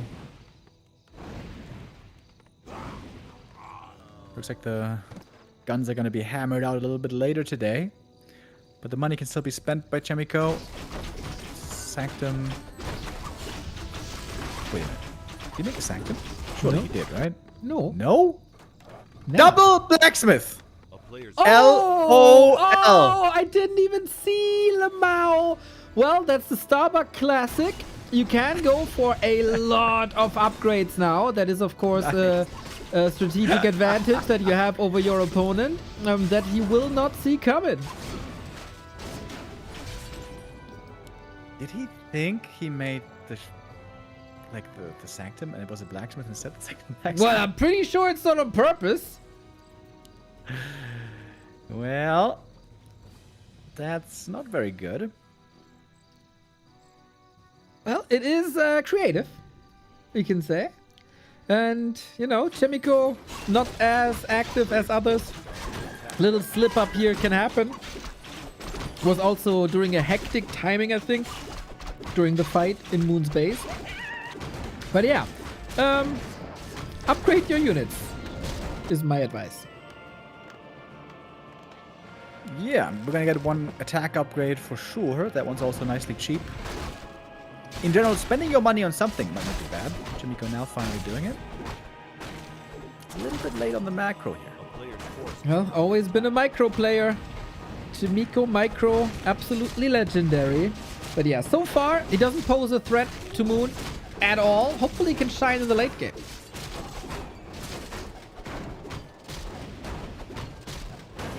Yeah, MK can be indeed very strong late game, but only really strong if he has some mana to work with. Demon Hunter now has retrained, and that is going to be not great news for this Mountain King, who's working towards level 2. He's got some very nice items. He's the most well-equipped hero here on the field. Even better on the Demon, who is... I don't know. Decently equipped, but not more. Player's forces are under attack. Well, he's gonna get an orb, he's gonna get rejuve. He will be a determining factor here for sure, regardless of the inventory. Maybe a little Wand of Mana stealing would be nice here, left-hand side. Apart from that, economy is looking fine. Race to 50 is on, but we're gonna have that tier 3 advantage for Moon. Naga well equipped, demon levels looking fine. I see a lot of advantages for our Night Elf player here. Player's forces are And the longer the game goes, the more advantages we'll be building, normally. I saw some Night Elves lately sell skirt bone chimes when playing bears. Seems baffling to me, except against undead. There it makes sense. But even against Orc, can you imagine? But this time Moon is saving it, not under much pressure, early or mid-game. So far, honestly, this has been a pretty easy game up until now. Demon with double slippers, looking good. Double claws on the Naga. And normally, the dangerous timing is when you're getting pushed in the main base and you don't have 50 supply bears yet. But Moon has 50 supply bears, getting more Moonwells, getting more upgrades, and there's no push coming. And You that can just chill until nighttime. all on one Hunter Soul. Yeah, All maybe these- you should have made 2, and the game would be even better. Maybe. That's what they do on timer cups. But yeah, Miko, I don't feel Any momentum on his side. It took him some time to decide, clap or not, but it's not. It's bash against the Demon Hunter. That, of course, makes a lot of sense. Use the Stormbolt while ye may.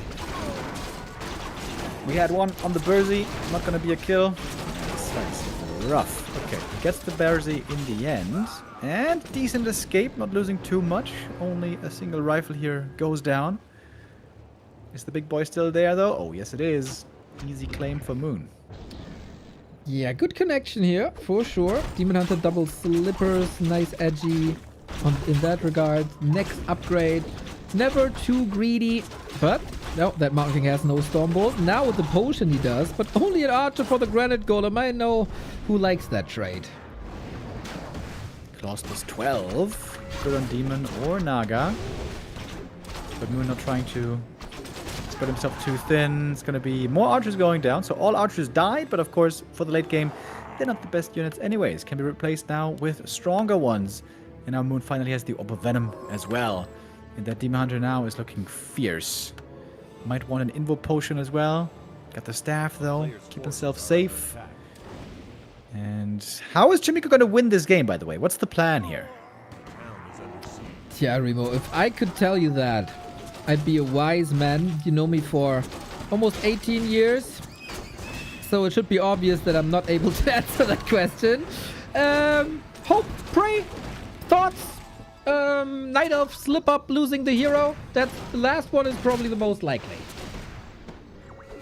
So far it seems like Yumiko is just being sacrificed to the Night Elf versus Human God that is Moon right now. Can he get a kill on the Demon? No. Can he lose the MK? Yes. Yes, that is correct. And it feels like these dwarves cannot arrest these bears or gun them down. There's also no significant damage against this Demon Hunter anymore. Moon again shows his prowess against the humans. And for Yumiko, I'd say that was a warm-up game. That was a so-called Reinkommer. Yeah, that was not very competitive. Hopefully that's going to change on the following maps. We hope so for Yumiko. It's been fun seeing him play again. After being very active for many years, he went kind of into retirement. Now he's flirting with coming out of retirement again. We've been seeing him play some show matches, some tournaments. But he is right now in the shadow of some greater humans. But still every now and then we see some highlights out of him. Would be kind of epic, actually, if he's the human to break the lose streak against Moon. Still a chance in this Play All 5 series. Exactly. 4 more to be precise. This is Play All 5, correct? Correct, Takeshita. That is very correct. Next map, Hammerfall. Shall we click the button together? Yes, sir. Good. 3, 2, 1, go. It's very slow. Okay, there we go. To everybody tuning in late, Yumiko Arena is over for today. We have 2 more show matches here, though. Still exciting Warcraft. We got a Korean derby between the 2 moons. Moon, of course, Moon number 1, and Yumiko and Che Moon, his real name. Now, classic, clean 1-0 for Moon. Yumiko hopefully has some more gunpowder with him here for this show match. Otherwise, Moon's gonna destroy him. Yeah, that's the direction it's been looking. Humans have been getting destroyed on multiple fronts lately, it seems. They've been looking for an answer. Who's gonna find that answer? Many are on the lookout. 40 and Sok and Infi and Yumiko. These are the front runners. Is there anybody else that we're praying for? Starbuck, what about Bucky? What about Bucky? Well, he says he's got a job and he's working, but I only see him in Twitch chat lurking. Twitch chat lurking is the best kind of working. I think Starbuck is afraid of the high-level competition these days. He knows he doesn't have it anymore, you know? Rough, rough. Starbuck, how are you going to defend yourself? How are you going to prove Neo wrong? You got to play some of these tournaments. Well, he was playing a show match against Moon, and just like any other human, he also got 0-3'd. Moon is just a beast, man. How is he such a beast in this matchup? Phenomenal. Last month he played the Military Training Cup. What the hell was that? I think that's the Sky Initiative. He has like 5 players under his belt where he boot camps with. And I also heard that like filming a documentary about it. Ice Orc's rise was very noticeable throughout that boot camp time. From the others, we are hoping the best. Yeah, their Sabak indeed had a good time. Also playing some BGW Weekly Cups. Every now and then I was hoping to see a keeper maybe on this map. We've seen that rise in popularity a little bit again, but no, it is Demon Hunter here once again. Firebrand to bring the fire and the brand. Yeah, what kind of brand is that? I mean, the fiery one. Ah, I see. I see. Would be nice actually to have the Demon Hunter like it's not immolation if it's not fire, but like thunder. He'd look like a Super Saiyan then. He's gonna turn into a blonde devil as well. Hell yeah. Well, no, we don't need more blonde devils. We have the blonde devil already on the human side. And we have a very early Trio of Life coming up over here. 2 minutes 50. Almost as early as it gets. Yumiko hasn't scouted this yet. Right now concerned with his own peasant safety. But normally with water elementals, you can cancel that pretty easy. I agree, if he has the timing down. Do you think sometimes we have too much fire in Warcraft 3? We got Immolation, we got Rain of Fire, we got Flame Strike, we got Archmage attack, Shadow Priest attack, all these whoosh whoosh thingies, too much fire. We got Burning Oil, we got Liquid Fire, we got Infernal kinda to a degree, Burning kinda Stone, I count that as fire. Soulburn. Soulburn. Incinerate. Everything Lava Spawn. Firelord, Everything Firelord. Breath of Fire. Yeah. It's a lot of fire. Rain of Fire, Yeah. What kind of elemental damage don't we have at all? Earth. Earth? I mean, we got Earthquake, but that sucks anyway. So it doesn't count. We got Stomp a Mud Golem, but... Stomp Shockwave is kind of earthy. Yeah, true. Yeah, true. TC. Yeah, true. We don't really have any shadow damage. Shadow Strike. Is Coil... Coil maybe shadow damage? Shadow Strike? Okay. There is actually lots of elemental damage, sort of. Yep. Do we have arcane damage? From Arcane Tower? Arcane Tower feedback. But that's like... Some pussy shit. It's no real damage. But other than that, we are pretty well represented. We got poison damage, fire, frost, lightning damage. You know, I remember when I played Diablo 3 a lot back in the day. I always thought it was the coolest when you had lightning damage, because sometimes you would crit and then the entire screen would light up in a big, lightning bolt. Remember that? That was cool. Diablo 3. What a game. What a journey. New Diablo expansion coming out in like a month or something. Yeah. No, I'm not interested. Wait, didn't you tell me that you played Diablo 4 season and it was really fun or something? A player's forces are under attack. I played one. You lied to me.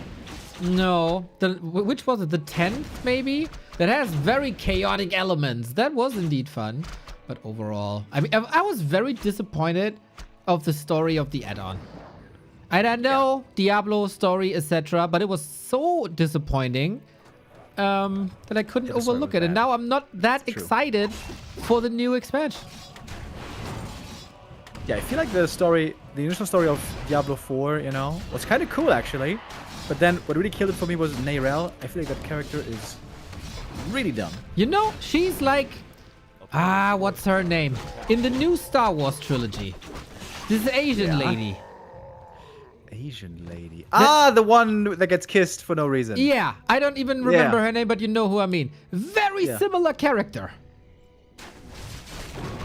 Yeah, it's so weird that she gets introduced out of nowhere. Like, who the hell is this? And then 2 hours later, by the way, she's the savior of the world. Like, what?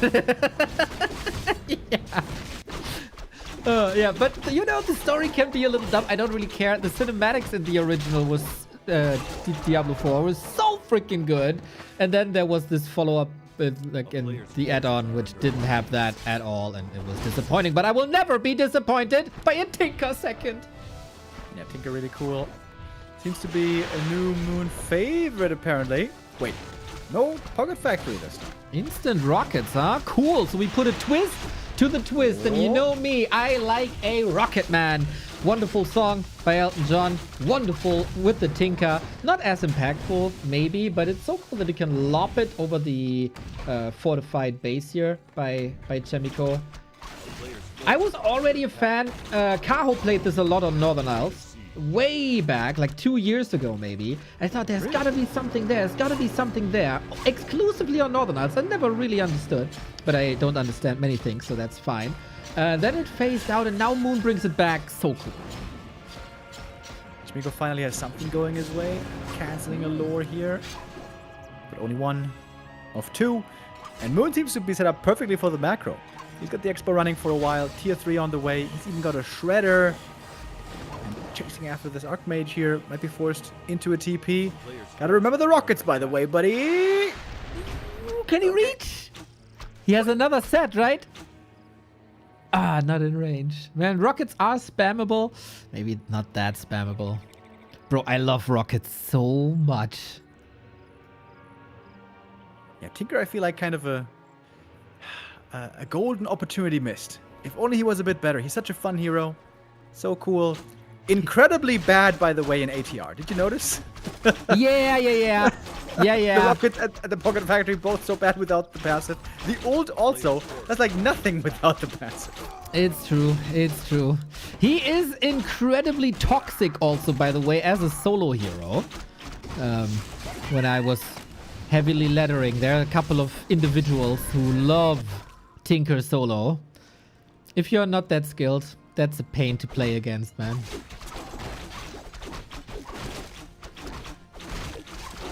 I think it'd be super sick if Tinker was actually a good first hero. Just like throw out rockets and Pocket Factories everywhere, be a pain in the ass.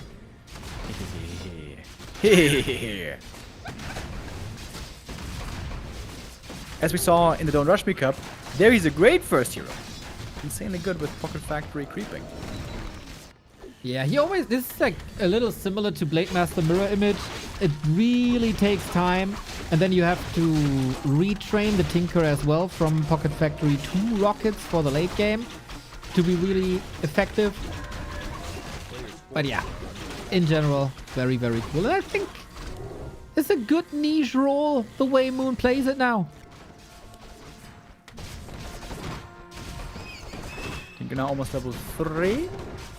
What's Yumiko doing? Are we gonna go for a tier 2 all in? A la Infi? A la Fortitude, I mean? It looks like it. We got pocket towers. It's really only Sok who tries tier 3, right? Yep. He is the only one. He like, moves away from that a little bit, which is kind of sad. Yeah, very sad. But he tried. Maybe we need to buff Inner Fire. Yeah. Maybe people should play the Breaker Rifle build with MK Blood Mage. I still think that's maybe the coolest human build in the past 10 years. Yeah, right now this human build isn't very convincing. Ooh, the rockets though. Pretty good. Militia arriving. Perhaps a bit late. And rockets interrupts the Siphon right there. Yeah. Rocket's really short cooldown, as you guys know. So cool, man. Against Siphon, it's good. Against Blizzard, it's gonna be good. Against the healing priests, also to interrupt that. The human wants to play a kiting game, but kiting is hard if you're stunned yourself. And this sounds like I want to continue the sentence, but I really don't. No, it's okay. It's alright. You know, I gotta switch it up sometimes. Be a bit unpredictable. Dude, it would be so amazing if we immediately could talk backwards. What do you mean? Like all the words just reverse. Instead of so that when you hello, rewind, you say it sounds normal? Ole.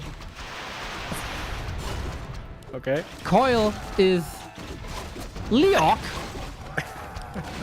You know, that kind of thing. Did you have a bit of rum with that slice of bread? Yeah, I always soak my bread in rum, huh? How do you eat your bread? It's the best way to enjoy a nice little slice of bread. Nah, I'm from East Frisia, dude. I dunk it in corn. I was about to say, is rum still the drink of choice, or is it something else? Rum is the drink of choice, yes. Sometimes a whiskey here and there, but very rarely. Ooh, I love a whiskey as well. Little bourbon. Yes. Throw me away But with of course, that you know, scotch. all very measured here. We're always very reasonable these days. Yeah, I had a drink yesterday. Before that, like it's been 7 weeks or 8 without alcohol. Can't say the same, but How's that insane? Sorry, I'm not intoxicating myself. yeah, you know, how dare you still have brain cells left? How boring. The few I have, dude, I really have to take care of them. Gotta protect them. Exactly. treasure. Yeah. Did I watch the interview with Nate Diaz the other day? He's an MMA fighter. No. He's like 40 years old, and ooh, man, that he doesn't speak the same as he used to anymore. Couple of schmacks to the head, huh? Yeah. Yeah. CTE is a hell of a thing. Dude, do you know about the wrestler Chris Benoit? No. Fascinating dark story also because of that. There's a very, very dark. Murdered his own family and shit. Oh. Yeah. Wait. There's the same story about a football player. Really? That is so sad that the same thing happened twice. Yeah, his wife and young boy, and then himself. Yeah, head injuries, man. Take care of your... Wear a helmet, everybody. Wear a helmet. You see, when you're gaming, you can't get your head smacked unless your mom or girlfriend is really mad and giving you one from the side. That can happen. Bro, I'm pretty sure a lot of the 4-on-4 players have severe head injuries. Yeah? 4v4 Francis or who? No. The average 4-on-4 player. 4-on-4 Francis is a wonderful person. I think. Okay, I wonder if any 4v4 players feeling offended right now. Bro, have you checked the War 3 Champions Discord community drama? That's all the proof you need. How much brain damage do you have, guys? Tell us in the chat right now. Yeah, on a scale from 1 to 2, how severe is your brain damage? B.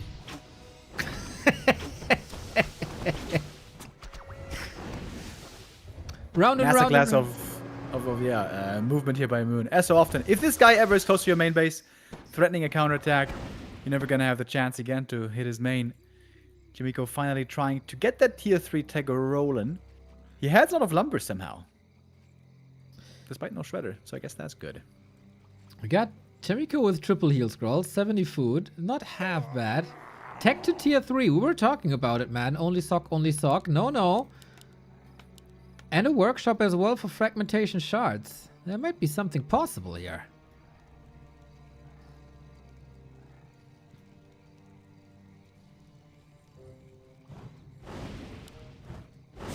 Yeah, that expo is going to be prevented.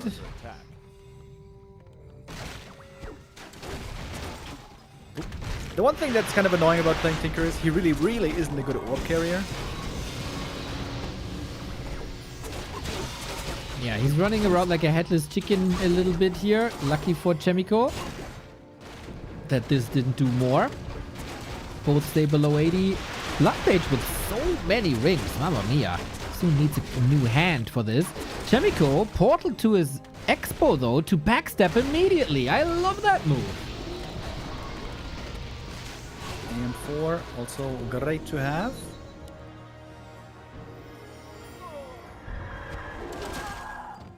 Is he gonna go for a third hero, Yumiko? He could go to 100. Just mine out the bases, go for an all-in, hope for the best. What's a fitting third hero?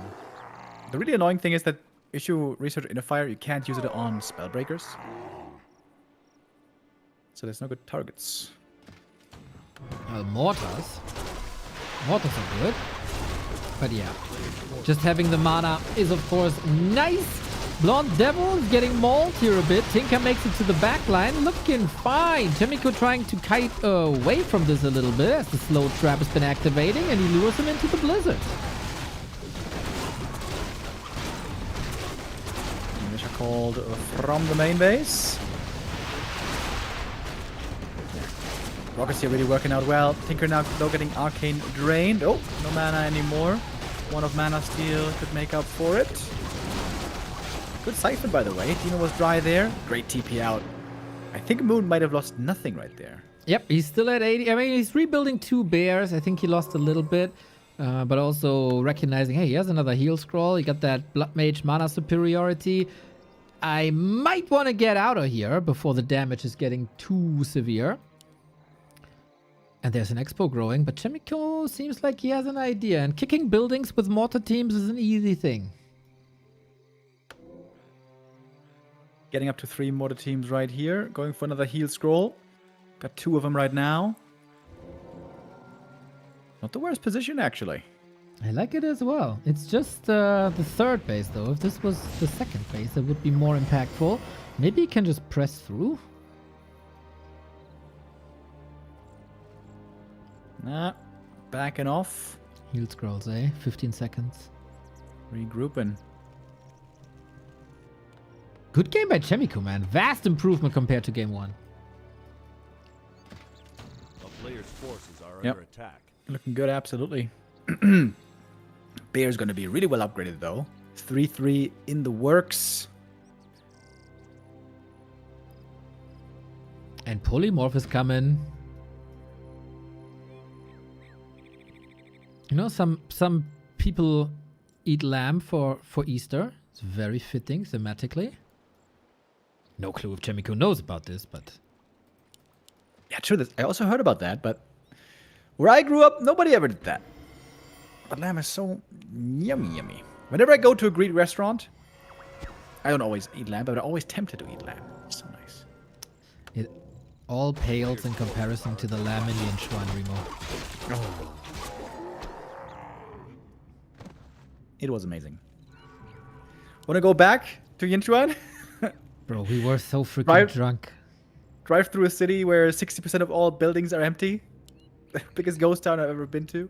Well, getting locked up in a hotel because the city had too many Westerners in it. Dude, that's just so weird. Decree by the mayor. Getting escorted out of the back of a... Oh, I think you weren't there that night. Out of the back of a nightclub because the goddamn Crossfire Brazilian team started beefing up with the Chinese mafia. Those security guards were wearing Uzis, by the way. We were in a nightclub where the security guards were wearing bulletproof vests and Uzis. It was a fun time in Yinchuan, I have to say. In hindsight. Those Brazilians were crazy. They were goddamn insane. You love them. I mean, of course, I love all the insane people. But... a little much sometimes. A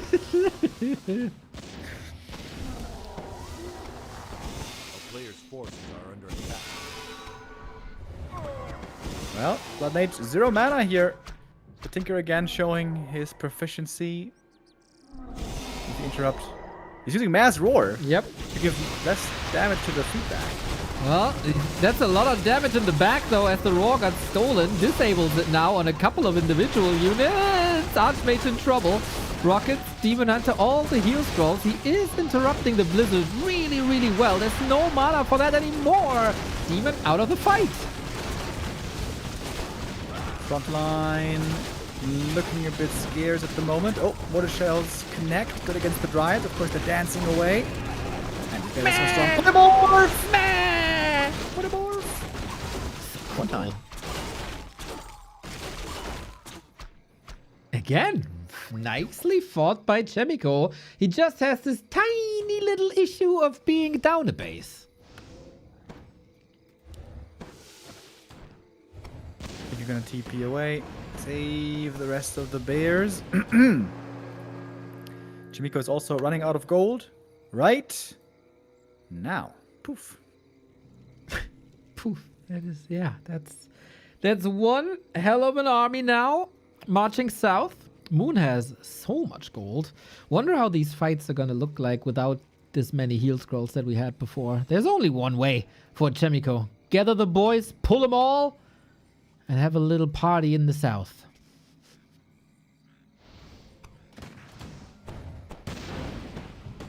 More teams might bring this tree down real quick. I like the flares as well, always checking the position. Oh, TPN. Demon on one side, Dried Bears on the other. We even got a Fairy Dragon in here now. The Popo isn't here yet. Fairy, though, might be out of range with the Mana Flare. Plus rockets are hitting, though. Not the greatest front line established, only now where the boys, they're flanking from the back. Little pickaxes into the neck of the Dryads. Blizzard is doing a fine job, this time not burned as quick as before. One more heal scroll available. Ooh, Blood Mage needed that healing. Level 4, and what can the Militia do? To be honest, not much, but they're causing disruption. The Fairy, so much damage. Mana Potion, more rockets. Fairy Dragon, more Mana Flare. Oh my god, everything's so hurt. What he wouldn't do for a heal scroll right now. Oh, this setup is brilliant. It's perfect. Frame it and put it on your wall. Both sides flanked by a Fairy Dragon. The rockets in between. We got rockets upgrade 3 now with a huge radius. And he's gonna hit them all. A gorgeous late game fight by Moon. Beautiful play here with that Tinker. If you guys aren't watching too regularly, then you might be very surprised. What the hell happened to the Naga? But yeah, indeed, Moon sometimes these days plays the Tinker. Very flashy, very fun. Yumiko almost here getting into a strong position, if not to say a winning position. But Moon right now, dude, this guy's just looking like unbreakable. In this matchup, 1000%. It is gnarly. But there was improvement by Yumiko. Vast improvement from map 1 to map 2. Has to do this 3 more times, and if he continues to improve that way, he might win even 2 maps. Yes, indeed. Map 3, ready now. This also, yeah, okay, let's go into this first, everybody. Let's go. 3, 2, 1, go. This is also what I mean by Moon is such an amazing show match player. 2 different games, 2 different setups, super flashy with the Tinker. Also kind of allowing his opponent to shine a little bit, make this competitive, but then eventually in the late stage fights still crushing him like it's nothing. Crushing him like a grape. Like a nut. I had some grapes earlier, actually. Well, red grapes or green grapes? Oh, green, obviously. Really? Of course. I like the red ones way more. Really? Yeah. Why? Don't you think they're more tasty? They're more not colorful, but more luscious. You know, there's more sauce. Sweeter also. No way. They're not sweeter than Yeah. the greens. Yeah. Never in hell. Chat, back me up. Red or green grapes? Yeah. Definitely white wine over red wine though, right? Yes. Yes. I mean, I don't really like either, but more. Okay, I only mix wine with water. In that case, well, in every case, white wine. Yes, that's for sure. Aren't you coming from like a wine region? Yeah, and I'm always sitting here with my beer when all the other ones are drinking wine. Fair. Even at these big wine festivities? Yes, I mean, I'm gonna drink a wine schorle every now and then, but it's not my preference. Chat is pretty 50-50, by the way. Yeah.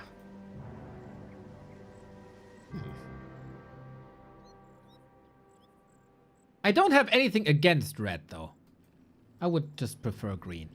Grapes in Speaking of general, wine, awesome. I feel like the keeper could be. A player's forces are under attack. Goddamn, what's it called in English? The guy who makes the wine, who harvests the wine, the Winzer. The Windsor, yeah. The Winzer. The Windsor. He could Must be a name for that. Yeah, I can see Vintner. that. Yeah, right, Vintner. Yeah, true. You know, connected with nature, going through the different fields every day. Also, I Summoning some imagine treants. these hooves are really good for stomping. A player's forces are And he has 4, so it's twice as efficient as a human. Very true. Are you familiar with what is called... oh shit, what is it called again? Funzelfahrt. Funzelfahrt? No. Funzelfahrt. No? That sounds amazing. Okay, that is a... Maybe you can call it a tourist activity or a summer drinking activity where the vintner is gonna load up passengers who bought a ticket to the Funzelfahrt, and then you drive over his vineyard, and you're sitting in the back of the tractor, or you know, there's a cart behind the tractor, and you're sitting in there like 8 people, 10 people, and you're drinking all day in the boiling heat his wine and driving over the wine fields. Ooh, that's lovely. But I imagine that to be pretty radical, especially with, I have no idea what the English word is, but when wine is really young, it's called Federweißer or something. Yeah. That gives you the greatest headache, but also it's like the super hilarious kind of being drunk. Yeah, and it is so delicious. Yes. Delicious. Yes. But Federweißer, I think, is always in fall, not in summer. Ah. Hey, they should plant the grapes earlier then. Yeah, you gotta negotiate with the sun, you know? I don't know what this sun is you're talking about. I'm a gamer. Based. We had a nice detonate here. Shout out Yumiko. Gotta praise the play. a player's forces are under attack. Love seeing the keeper, of course. Speaking for myself here, which is the most important opinion. That's the same as yesterday, where on this map specifically, Moon seems to like keeper quite a bit. I'm actually surprised, man, that Moon's playing the keeper, because when I cast Moon games, it's always Demon Hunter, and I was always disappointed because I see so many awesome keeper games, and he never played it. It was only Demon Hunter, Demon Hunter, Demon Hunter, Demon Hunter. But I know that Moon has been watching Kevin replays recently, and maybe he got inspired. How do you know that? Did on stream. Moon was playing versus Leon in a Yang Feng show match, and he was prepping to figure out what Leon is doing. And he watched Kevin replays from the Dach Inferno final. Learning only from the best. Exactly. I mean, Moon is the Korean Kevin. Kevin is the German Moon. It just fits. It's like a different haircut, though. Yes. Yes. Are there bald Koreans? Do we know bald Koreans? Oh, dude, that's a very good question. Hold on. Are there no bald Koreans? I feel like there aren't. Not really, right? I mean, Japanese, I know quite a few. But... No, it's guaranteed. It's fact. There are 0 bald Koreans in the world. Guaranteed. Or their wig game is insane and we just don't notice. A player's Or are under attack. they're like the Spartans. When they get born and they see defective DNA, throw into the trash. Really? That is dark? Very, very dark. I know that in Korea there's this crazy like beauty movement going on, and there's sometimes husbands suing their wives if the wives didn't tell them they had plastic surgery, and then they have kids and the kids are ugly. So the Koreans are kind of wild.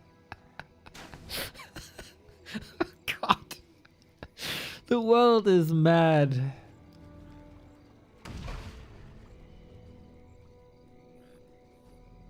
Legit though, I think I've never seen a bald Korean.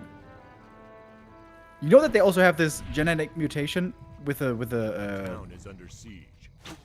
sweat production, right? No. I told you this at least twice before, and we talked about this, I think, with Lawline as well.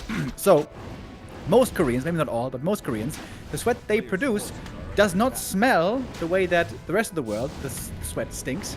So that means their sweat doesn't stink, that is nice, but also that means that they smell it incredibly hard when other people sweat and it stinks super bad. Those poor Koreans at Rara Land is all I can say. Because even I notice sometimes. Oh boy, yep. That is funny how that works. The human body, what a miracle. Extremely smart from the Koreans though to just shut this down.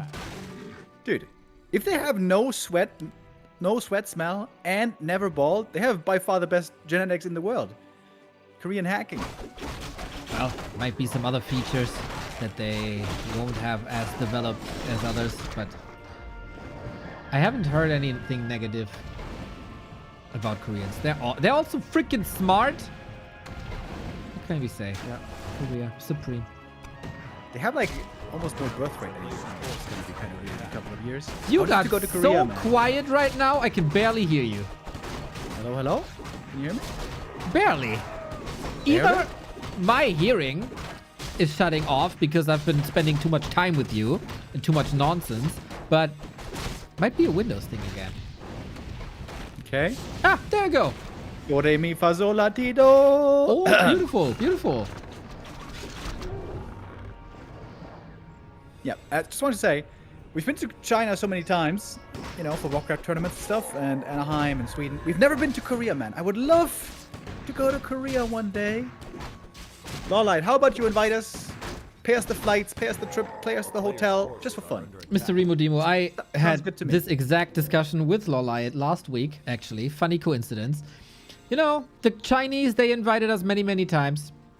The Americans, in form of Blizzard, invited us 3 times. We invited the Koreans for the Raras many times. One particular region is missing that's never inviting to parties. And it's the Koreans. They don't want us. Maybe they think everyone we invite is just gonna stink. Exactly. Maybe that's it. Maybe it's our greasy asses that they don't want in their country. Understandable. I guess TBH. so. Yeah.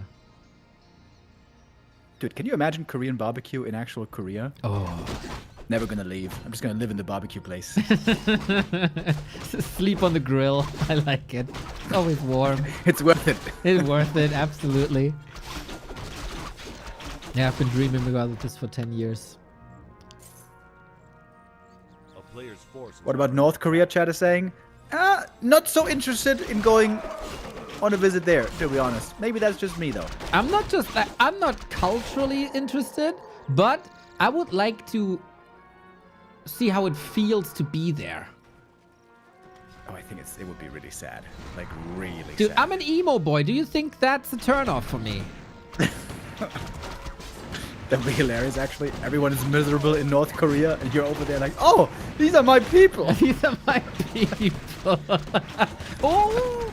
Okay, we gotta fight, everybody. The Popo is coming. 10-minute push by Yumiko. Demon Hunter almost dead.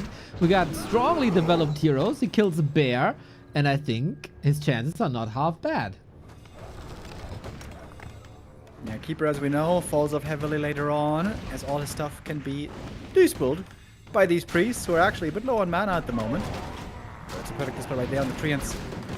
I feel like the base isn't built too well. I would like to see more openings, but okay, whatever. Let's see how this works. 2 bears in the front line, along with the demon, who seems to be getting controlled pretty well. Yeah, with the slow, I like that. Moon was skipping Dryads in anticipation of this push, so if he wants to dispel, there's only wisps for that. Towers, will they come up against Treants? Not too sure. Both are lacking dispel this case. Yeah, when there's no dispel, then the Keeper is amazing. That is the case right now. Ooh, that entangle is a lot of damage. MK crazy tanky inventory. Still very low HP though. Boy, Yumiko is kiting backwards as you should with the rifles. Play the movement speed advantage as long as you can. Mountain King could benefit from some priest attention, I guess, but Moon, man, it seems like he's never running out of mana, and now detonates! Oh, that one was so good! Smack bang in the middle. There's a couple of bears going down here, but the Demon Hunter mana burn really delivering.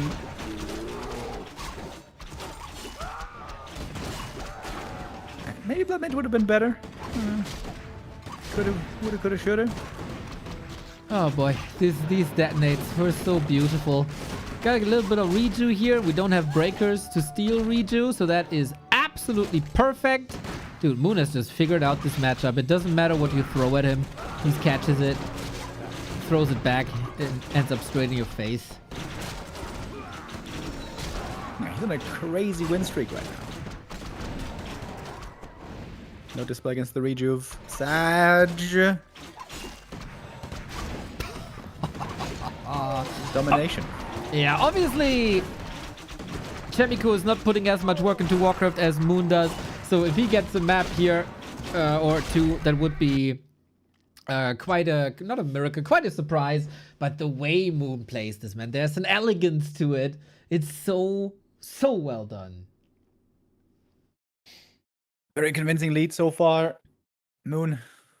Yeah, absolutely. A puzzle right now. How are you going to beat this guy? Which human is going to do it? He's on a sick winning streak. This must be big elo gains for Moon as well, by the way. He's been winning so many games lately. Did you just burp on stream? Nope. I caught it mid-air and it didn't make a sound. I just did the movement. Okay. Thankfully. There's nothing more painful than pew-pewing at a rejuving Demon Hunter. Yes, that is hopeless, man. That is absolutely hopeless. Are there no Japanese players? Yeah. I think playing for money was forbidden long time, and console culture is big, and PC culture not so much. Yeah, very interesting.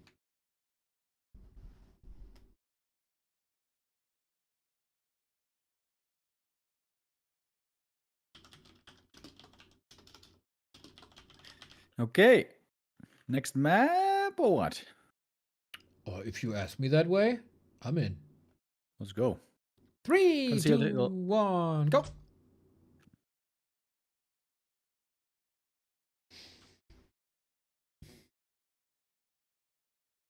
.3-0 lead so far. It has been a very impressive day again for Moon today. Maybe less in the Yumiko arena, but they also defeated a human. And could have defeated 1-0. That first map, dude. That first map. It was tough. It haunts me. Also, BSK, thank you for the 2 months. TTV Criticism, thank you for the 15 months. Sub.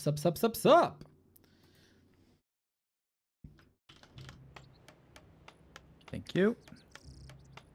Kaiser is the best Japanese player. That's probably true. Bada bing, bada boom. Highest MMR in the room. Kaiser was a gem. He was. Okay, now I should know this. I apologize for having Alzheimer brain.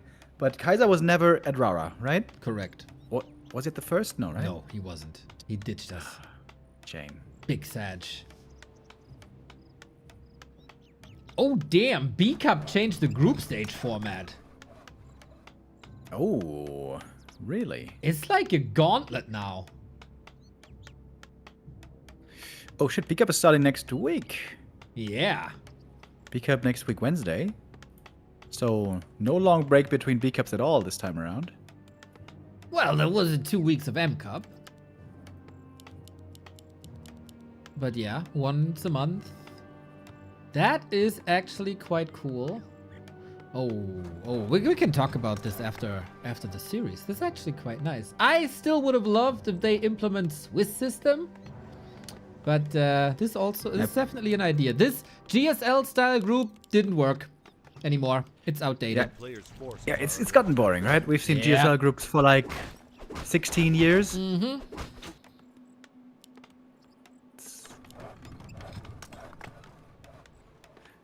It's a cool system if you have like equally strong players, but if you have like, I don't know, Lin versus a player that is not that good, then that's a problem and boring.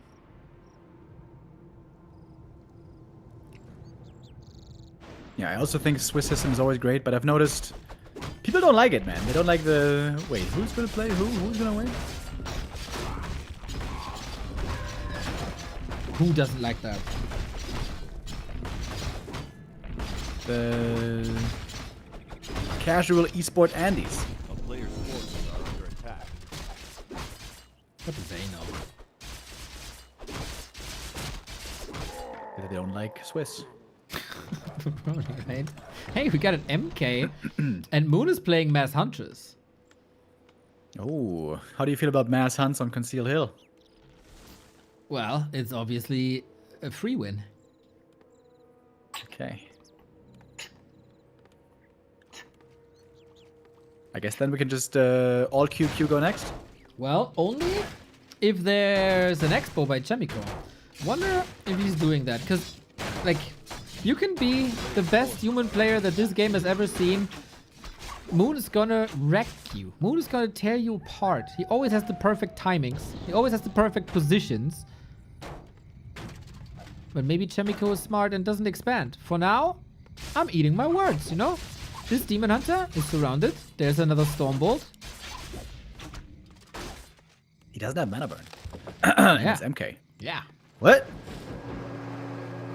There's an AP already coming before the camp is even started. Ooh, if this isn't spotted, that's gonna be kind of dangerous, kind of painful, possibly. No hunts just yet. First one. Oh, first one coming in now. Yumiko, this is extremely ambitious. I wish you the best of luck. Fingers crossed. Knocking on wood. Throw salt behind my shoulder. Whatever it takes. Hoodies? Oh shit! He does see it. Oh. Everything is hurt though because of the poison. And Chemi doesn't have a remedy yet. Oh, so he scouts it but doesn't kill it, just loses the footies. Yep. He got level 3. Dude, Hunts vs MK is really good.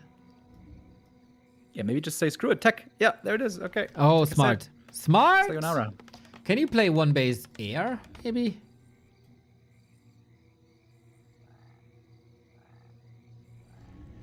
Interesting. A player's forces are under He attack. definitely has too many peasants now for one base, but, well, you can call it a lot of militia at least. Moon has dominance now, but he didn't start the tech just yet. Mountain King plus surrounds might be nice. No TP, no staff.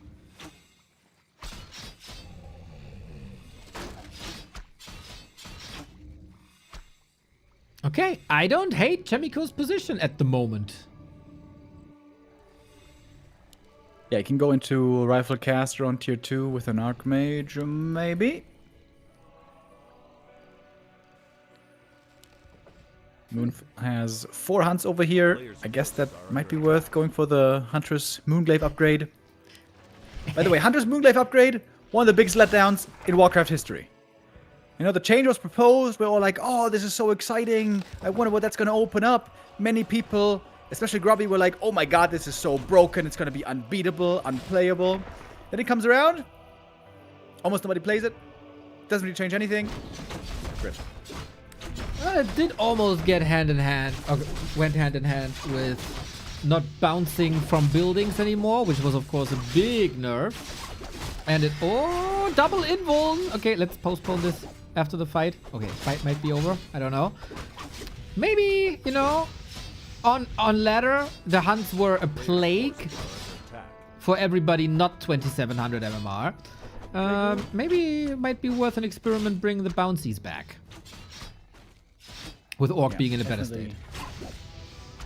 Definitely some love could be given to the hunts. By far the worst tier 1 unit.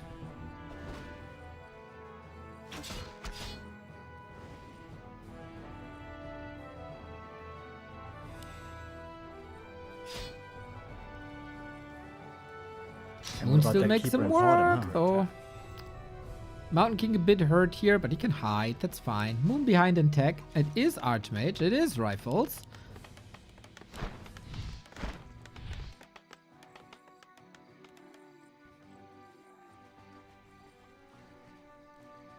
These hunts will lose their... Kind of cool. What did you say? They're getting Sentinel. Yeah. Love that little AP position, just in case there is an expo. I mean, what else would you want to do with that AP at this position? Not bad. Yeah, good vision by Moon now. Good vision knowledge helps. Hunter's Hall in time. Love to see that as well. These hunters will lose value if they're not getting the upgrade, but Moon has a Zeppelin. Alright, let's test that main base. Good thing is, lots of militia can be called to defend. Wait, the rifle just shot and missed. Did you see that in the middle? Yeah. What the hell was that? High ground, I guess. Or does the Ogre Lord have evasion? No. Anchormans. Oh, Moon Zeppelin drop comes at the perfect time, man. Holy shit. Does Yumiko have a tower? An arcane. Okay. Good luck. Everything is bruised, especially Militia and Footman. Oh shit. Poor Yumiko. And Zeppelin, of course, also amazing to dodge the arcane tower over and over. Heavy Armor Hunts is ready a bit late, but now we got it. Well, Arcane Tower gone. I mean, so is the mana, most of it. But yeah, Mountain King also no mana anymore. And now we just fly away while we catch up on the tier 2 tech. Excellent. Love it. Moon and a Zeppelin. Iconic.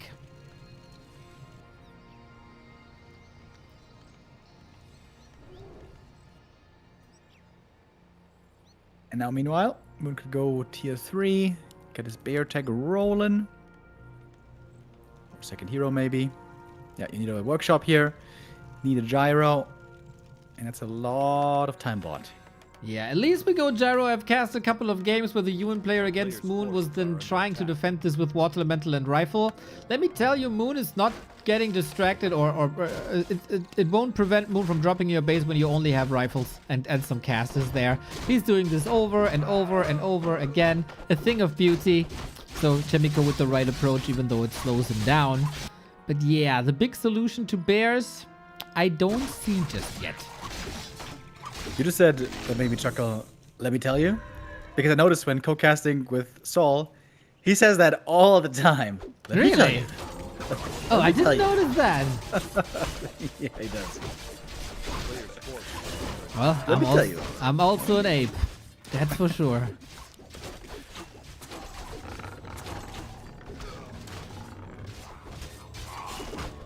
We're going to be co-casting with Saul Aikman most likely again with the next Young Feng Cup, which isn't announced yet, actually.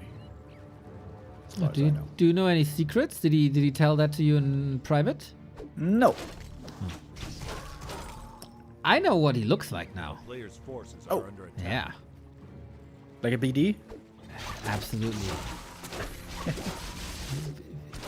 Capital B, capital D.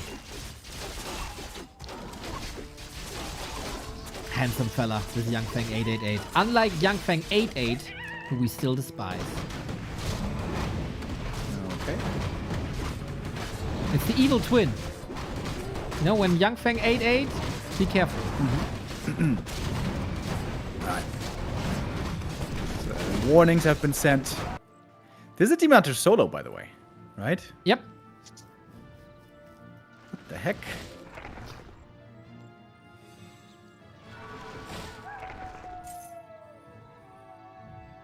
Do you still remember the game from WCA 2015, I believe, where Moon played the group stage against War Chief Rich with all the Night Elves, 4 Night Elves, and he played a Demon Hunter solo game on Turtle Rock? That was a hilarious... Wait, I don't remember that specific game, but I remember that he tried to make solo Demon Hunter work, yes. He won that game on Turtle Rock. Do you remember that the opening match was Moon coming back from retirement, big announcement, yada yada, on the stage against Joshi Shi, and they played on the wrong patch? That was hilarious. Very surprising. Everything else went swimmingly. A flawless tournament it was. Flawless, yeah. Yaws, the tourist. That was one of the best storylines ever, dude. That was so sick. It was. Oh, then he was up 2-0. Guys, we talked this before on stream, but we all want to go partying on Sunday after the tournament was done, although we had to leave on Monday morning, right? So we're going to be hungover on the flight back, but we were used to it.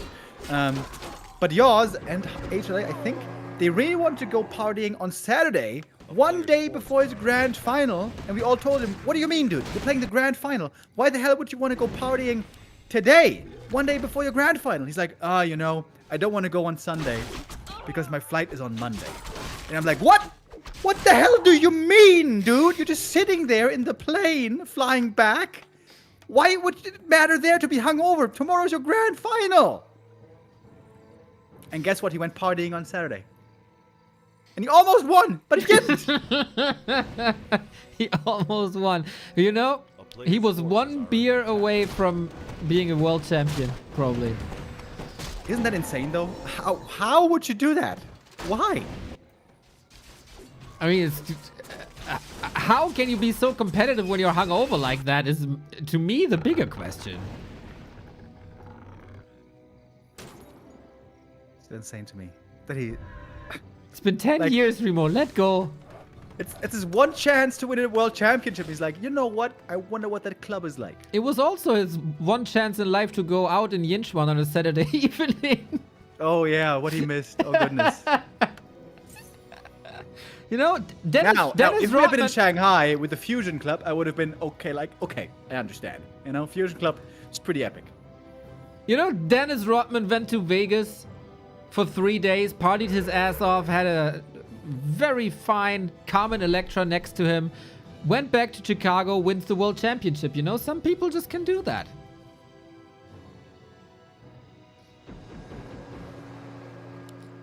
Oh, I can't get over it. Ed wrestled with Hulk Hogan also that same night. Fantastic. Let me tell you, brother. That I saw that actually in the documentary, in the Last Dance. Yes, that to me is probably one of the greatest achievements a single man can have in life. A weekend wrestling Hulk Hogan, dating Carmen Electra, winning the NBA. Dude. It's not bad. For him, it's like, yeah, it was a nice weekend. Yeah, that guy must be a fun dude to party with, Dennis Rodman. Oh, yeah. Seems like a cool guy. He also looks like a dude who can bite your face off if you come across him. Yeah, you don't want to be alone with him, that's for sure. But if you're in a big group, let's go. What a legend. Also, I don't think he had any, like, real scandals, right? As far as I know. Like, nothing bad. I only know the stuff from the documentary, so... I don't remember that. I couldn't tell you. I mean, I watched, but it's been 5 years or so. I think I watched the documentary... Like, I know I watched it at least 3 times. It might have been 4 or 5 times. I think that's the best documentary of all time. Why would you want to rewatch that? You know all the stuff already. But it's not just about the information. It's also about the way it's presented. It's like a movie, you know? But if you watch a movie... you've seen that already as well. Yeah, don't tell me you've never watched a movie twice. It's about how it's presented. If I totally forgot what it's about, then I watch it twice. Otherwise, I don't watch it twice. Nah, man. I've seen Lincoln, the movie, like 10 times. I love that movie. Lord of the Rings, I think it's been more than 20 times. Do you have signs of dementia, maybe? I mean, yes, but that has nothing to do with it. Okay. I remember everything from those. It's so beautiful to watch, you know, it makes you feel so good. It's a happy place. Okay. It's wonderful. Oh, people are different. Oh, by the way, I have to retract. He didn't do any shit. Apparently, he did lots of shit that I wasn't aware of. Sorry, I take that back. Dennis Rodman apparently not a clean sheet then, I guess. But yeah, I get bored when I know how the story ends. Like, I never got how people are watching Titanic. The Unorthist, oh man, your name is hard. It says he watched The Hobbit and The Lord of the Rings 20 times. The Hobbit, dude, really? Okay, I don't want to hurt your feelings, but that movie is shit. Shit with a capital S, capital H-I-T. Can't wait for the next film. Gonna be so good. Oh yeah, they're doing the reboot shit now. Oh. I'm actually looking forward to the Harry Potter reboot because I was never interested in the original. And maybe that one I'm gonna vibe with, you know? But yeah. Controversial, for sure. Can't wait for Rings of Power Season 3 as well. Pog. That's a fun hate watch to me. Really? It boils my blood. I can't watch it. Yeah, I'm fine. I'm not too invested. What boiled my blood was Star Trek Academy. Jesus Christ. Holy shit. That was like, I'm very, very, very tolerant when it comes to Star Trek, right? I'm very much a fangirl. Rose-tinted glasses left and right. I felt something again after watching Star Trek Academy, and it wasn't good. I think I grow a horn watching that series. Which one is that? Is that the one with the dude with the gray hair who has the perfect hair? No, that's awesome. That's I forgot the name, but that's awesome. Dude, how many spin-offs are there? A lot. Like a million. But it's done now. It's done now. It's over. I didn't watch any of them, didn't interest me, but I did see the hate watch from Red Letter Media for Star Trek Picard. That was very funny, and that looked terrible. Ah, season 1 trash, season 2 trash, season 3 amazing, I say.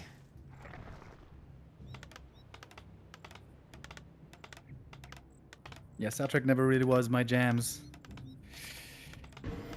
But, you know, the good thing is, I'm sure there's going to be a new TV show. I mean, there's going to be a new Star Trek every 3 years or so. So maybe one of them I'm going to like one day. Who knows? Oh, it's actually, like the franchise is in jeopardy now, Mr. Remo Demo. The Trekkies are worried that it's the end for a long time now. Bro, as if. It's such a big IP. It's a sad thing about movies and TVs these days. It's all just goddamn IP and franchises all over the gaff. You know what would be awesome? A Warcraft series. Like, especially, Lord of the Rings was perfect. Literally perfect. And it ends where the book ends.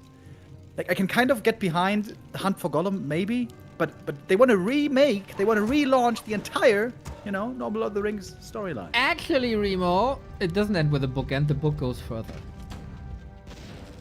I mean, there's the Scourging of the Shire, sure. Yep. But it was the right decision not to include that, I think. Stargate is better. Oh my god. Warcraft movie was overhated. Maybe, but it also wasn't good. Yeah. Really not good. A series would be great. A series would be fantastic for Warcraft. Or Diablo.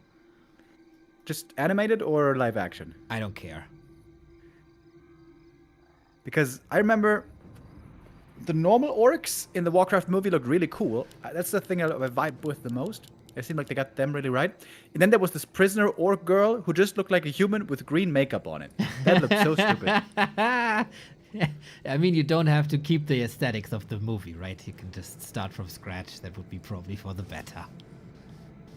Yeah, also the like, they were pretty faithful to what, you know, humans looked like, the footmen looked like. But I feel like when you put that footy armor and the crazy pauldrons and shit on real people, it looks kind of weird, man. It looks kind of stupid. Yep. And there's a good kind of weird and there's a bad kind of weird, and that definitely was the bad kind of weird. Yeah. For example, the One Piece live action, that also looks weird. I was thinking of the same thing. Yeah, people are saying it's good, right? That looks really weird, but I think it's absolutely perfect for what it is and what it wants to be. Yes, I think I love it. I've never seen the anime, never read the manga. I have no idea how good it is in comparison, but I love it. That's my comfort zone, this series. Wait a minute. As a teenager, you didn't watch One Piece? I mean, it's an episode here and there, but I'm not, like, I didn't watch all the 1,750 episodes there are. I mean, yeah, that would have been insane. But if it's on, when that shit came out first on RTL2 in Germany, we were all hooked on it for the first couple of weeks or something. A couple of months, rather. Got a bit excessive. And we all dropped out. I remember exactly when they went to the Sandman. Don't spoil me. World or something. I don't know what that is. But there's this island where the sand dude is the boss, and after that arc, everybody quit. Oh. Can't comment on that. Best series in recent time is Andor. Yeah, Andor is amazing. I've never been a big fan of Star Wars. I feel like it's way overhyped. But Andor is legit amazing. Grab your pitchforks, warsies. Get that man out of here. We're waiting for the big fight here, by the way. It's an amazing build up here. Amazing levels, great inventory, huge armies gonna collide in a second, but we take our sweet time. We sure do. Not so hasty, young hobbits. You gotta watch Dark. Dark is one of my top 5 series of all time. Amazing. Really? Yes. Didn't like it. But I always hate time travel. This might be a personal thing. I always hate that shit. Yeah, if you don't like Dark time travel, you definitely don't like Dark. That's a given. I mean, this is looking pretty close to the ultimate human army right here. Here we go. But on the other side, we have a demon hunter. Only level 5 though, no signs of metamorph. And Moon respecting the blizzard. Can Yumiko take it all here? It's only one night though. Not sure if that's enough. The hunts are just complete garbage right now. We don't have a problem. MGs are good though. They're not getting super counted by anything, but yeah, there's dead supply more or less. 3-1 upgraded rifles and mortars.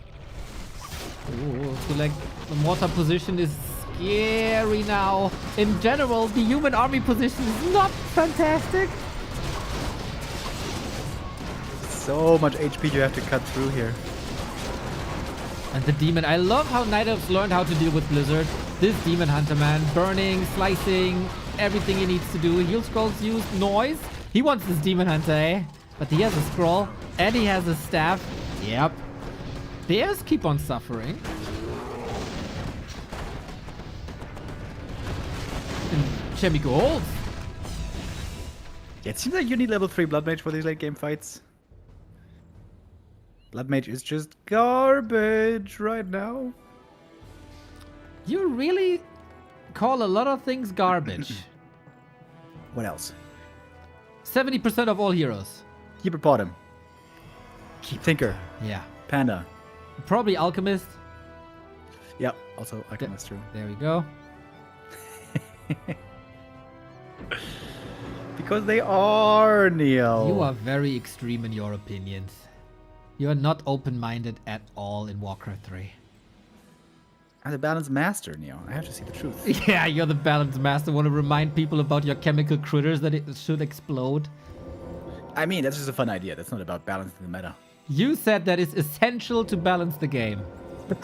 You're right. Oh, yeah, now that you say it, I remember. Yeah, true.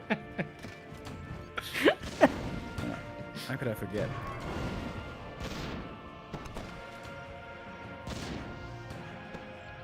Okay, shoes on the other foot. Yumiko pushing. Moon will be mining longer.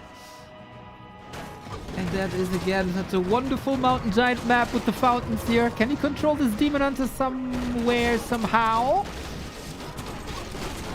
Ouch, ouch, ouch. Yumiko is taking a beating. Jesus Christ.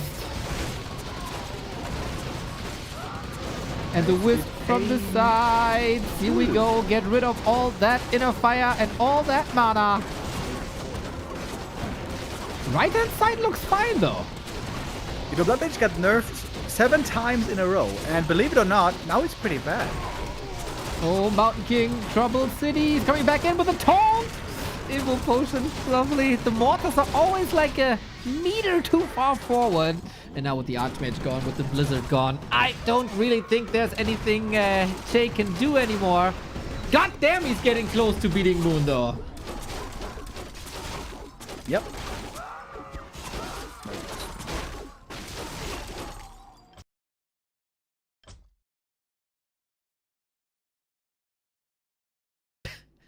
Oh my god, the graph swing.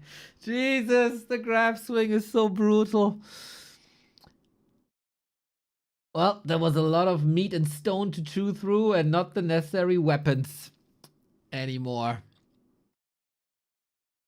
I am excited for the last map, though. This is going to be the new map adjustment. It's going to be Terranos Stand, which has always been a classic in this matchup. Oh, it's version 2!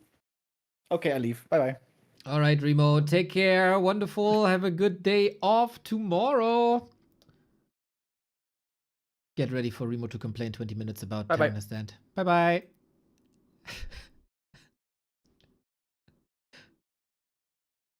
Wonder how long he's gonna keep that up.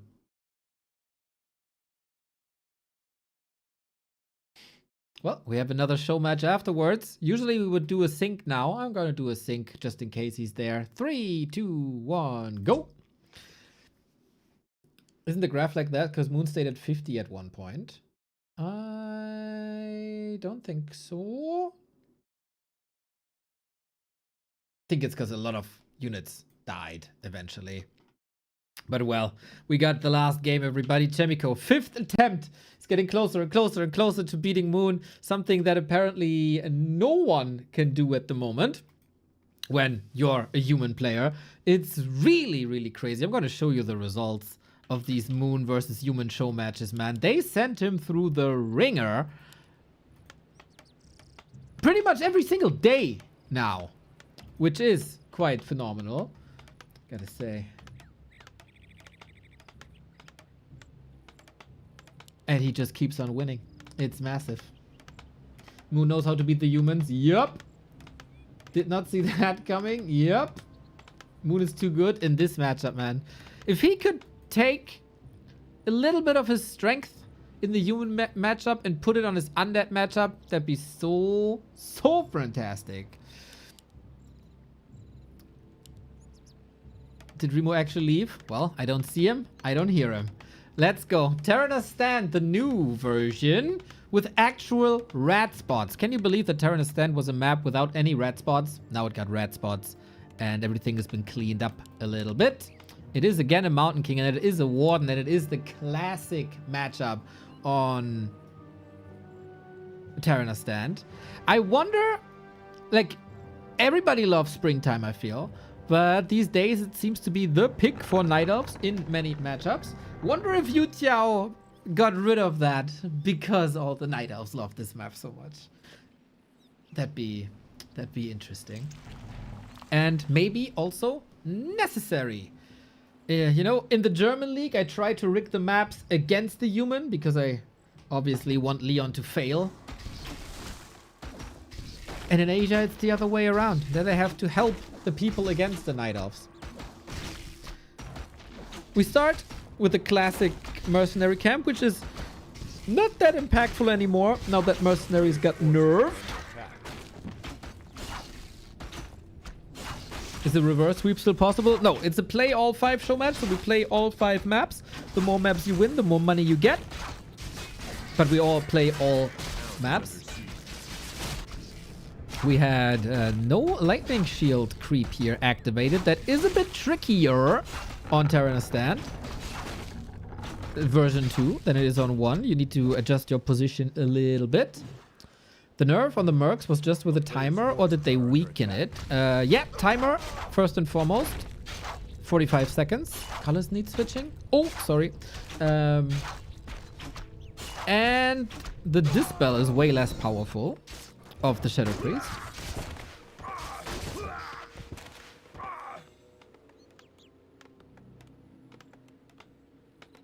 Leon's lawyer here, you'll be hearing from us. He knows. He knows. Ooh, Moon is playing the double Ancient of War creeping. I was thinking, is it maybe Huntress again? Because against Mountain King and Expo, that does make sense, like on Concealed. But no, it's just creeping. We might have a pretty passive game to our hands. Well, Remo did actually leave. Like, for real, for real. Well. I'm having a little overtime. I feel like Remo got also very tired. Did you notice that he was talking less and less? And it took longer to answer? That's always a sign that Mr. Remo is a little tired. That happens after like 5 hours of casting. He's not the youngest anymore. We have to respect the elders. Mountain King comes over. The classic staff play.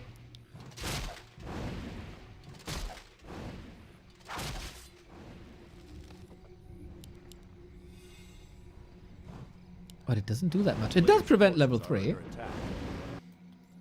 And now, shoes again on the other foot. You do me, I do you. Oh, it's also reverse. There we go. Good body blocks, man. That was always the Yumiko special. Block, block, block, block, block. The micro, the surrounds, the body blocks. No huge losses thus far. Rip Misha, by the way. That is sad. Yeah, MK was Warden. Absolute classic. But it's hard getting an expansion up against that Warden here with Fan of Knives. Still able to creep. So, Moon, even though we haven't played Warden in a... we haven't played Terranas in a very long time, he still knows exactly what to do at what time, even with the hero that's not essentially meta right now, but he made a good case for her earlier today.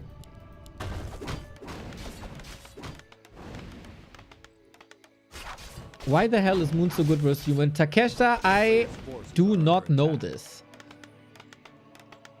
Like, essentially, he's doing a lot of things the other Night Elves are doing as well.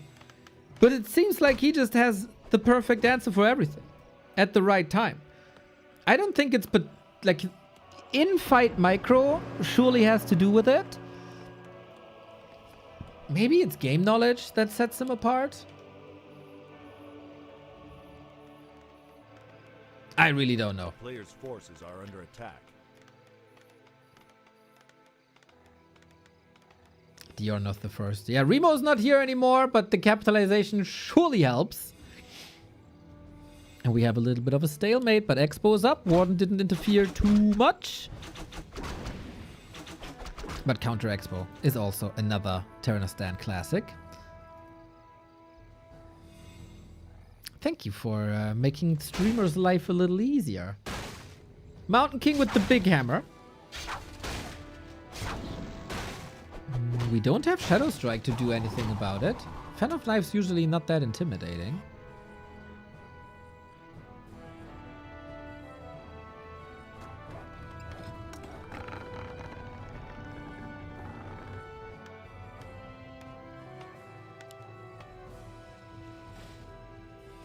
Is under siege. Well. If you can't cancel this expo, or maybe you can. Burzy is here, footmen are here, no defense, but good firepower. Moon has the tech lead established already, but if Yumiko can get a cancel here, that's huge and a lot of time. Well done. Question is, what price does he have to pay? I'd love to see some water team plays here. You can do that from this side to this side. It's always been very, very annoying for Night Elves to break this position. It is a nice little exchange. And in the end of this exchange, because of Stormbolt and Bash and Footman and everything, Moon is at 19 food. 19! That's pretty bad. But it's Moon versus human. I still believe. I still believe. Not only a great song by Frank Turner. Let's see. Warcraft 3 and 4. How many maps in a row did Moon win versus human? Despite his crazy win streak, he's still only quote-unquote rank 9. Ain't that ridiculous? He is on maps undefeated since March 24th.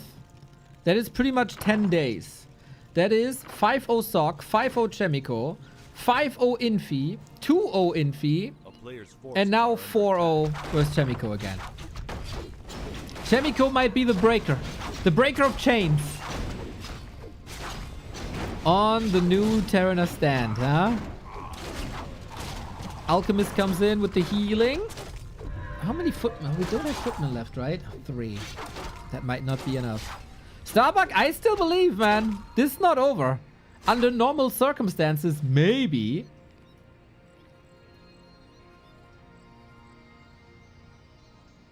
But Moon is not normal. Not at all.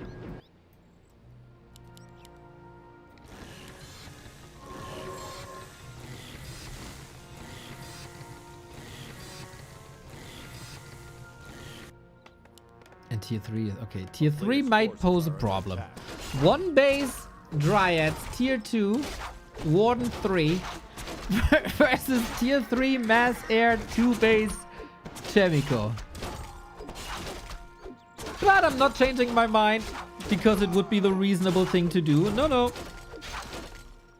Moon's gonna fight his way. But then there's also... Oh my god, he can push this so hard. There's basically no anti-air, is there? Couple of dryads. An archer. But yeah. Usually all that Yumiko had to do, wait a little bit, produce a full group of Dragonhawks, and win the game. That's all you gotta do.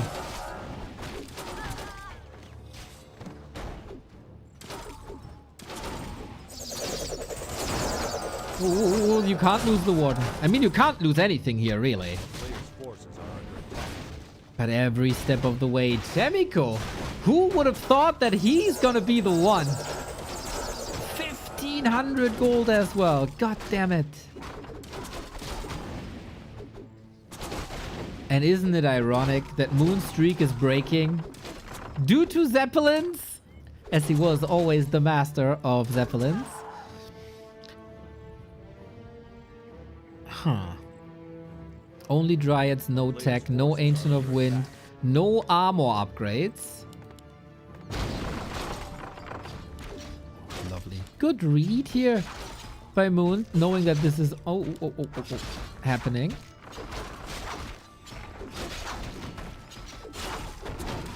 T3 as well. Oi, oi, oi. Okay, Warden level 4. We need to see... It's even too late for economy harass, right? Usually Warden always wants to be in some peon lines. It's also well fortified here. What we don't have is Zeppelins there. A player's forces are under attack. Okay, worst case TP. Now we can park the Zeppelin, I guess.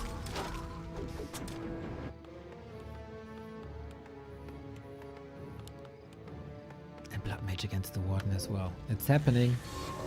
Seems like it's happening. Attack upgrade over defense upgrade. Does a Dryad attack upgrade change any breaking points? And like how many shots you need to take out a Dragonhawk? Otherwise, I always feel defense upgrades are better. It helps with creeping, of course. But yeah, never been a fan of pure Dryad damage. For Yumiko, it makes a lot of sense to go attack upgrades first.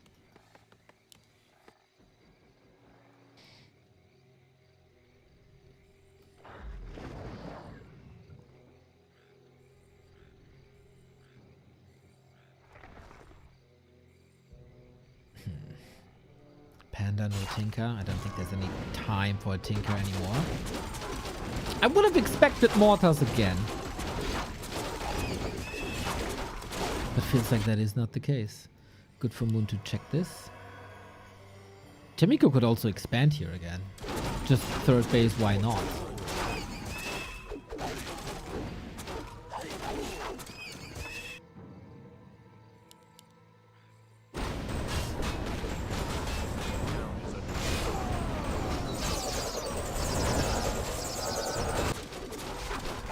Okay, what's the over and under on Moon still turning this around without Orb, without tier 3, without anti-air, without hippos?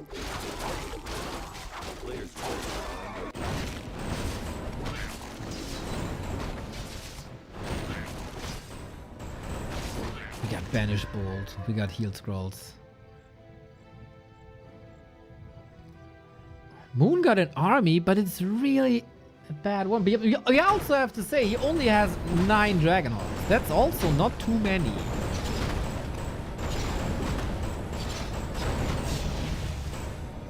And Moon has no lumber. I prepped him up, but there's heal scrolls. There's also heal ward. Oh my god. Oh my god. Yumiko. After 21 maps in a row by Moon, he could be the one to break the streak. And it's looking so good. You just click on these Dryads, they will disappear. Now, healing level 2 on the Alchemist as well against the Warden spin. Beautiful Warcraft. He just played a hell of a Mountain King early on. And Moon is down the dumps again. All the mercenaries lost. Yeah, I don't think I need an over and under anymore. Yumiko is going over. And Moon is going under. Even the militia presence with the shop now. Oh, one. Both got a heal scroll. Okay, interesting. But yeah, this should help Yumiko a lot more than it helps Moon. This has always been a very cool interaction that you fight for shop control. Now I think, like previously the shop was here, right? That was defender's advantage. Now it's here. That's attacker's advantage. Not sure what I like more. Maybe it should be like exactly here.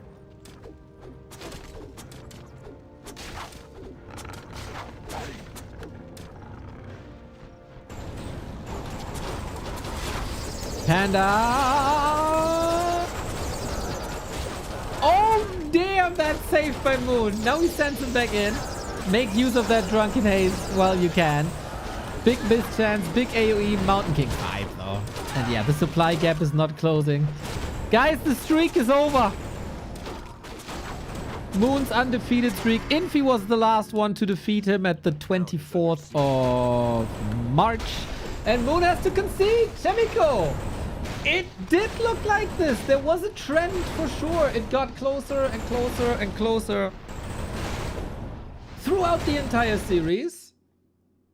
And Yumiko is actually the one. Man, mad respect. Mad respect. I don't think many had that on their bingo card. On Terraner's stand.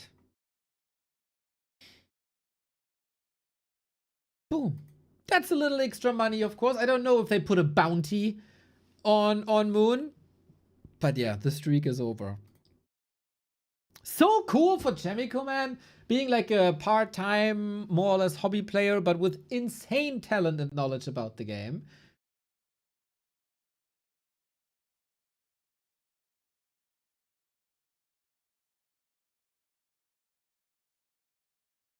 Really nice.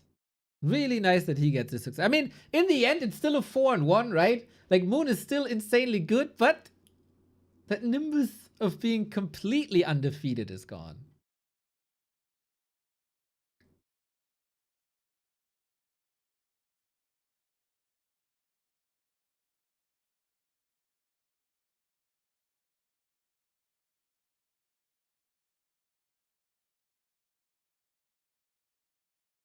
Nice. We have one more here, by the way. 5 more maps, and then Good Friday is turning into Sad Friday. Because then there's no Back to Warcraft anymore. But before we do this, you check out Opera GX, the sponsor of this month. Every download supports the channel, and every install, that is.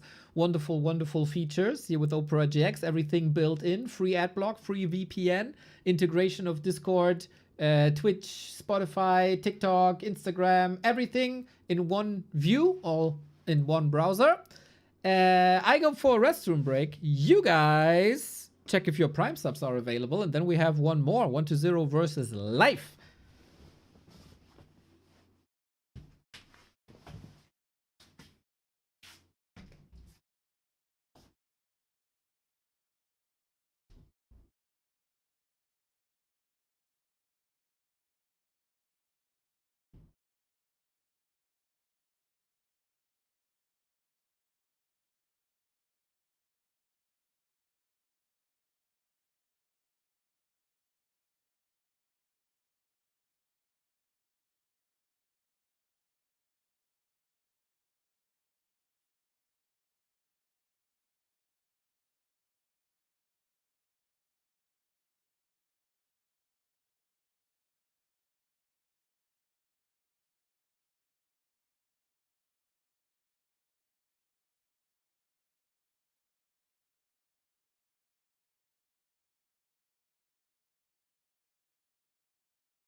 There it is, ladies and gentlemen, the last series of the day.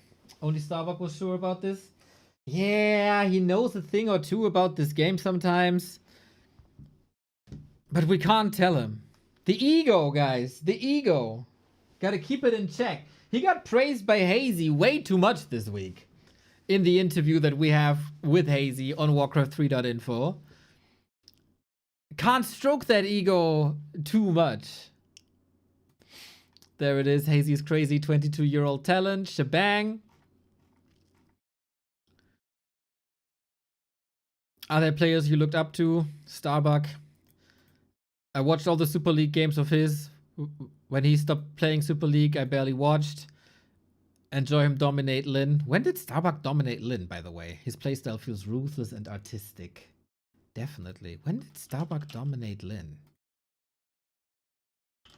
I didn't even fact check this. Oh, where? He actually did. 303032. Huh. Man, that's been a long time. That feels like forever. Game up.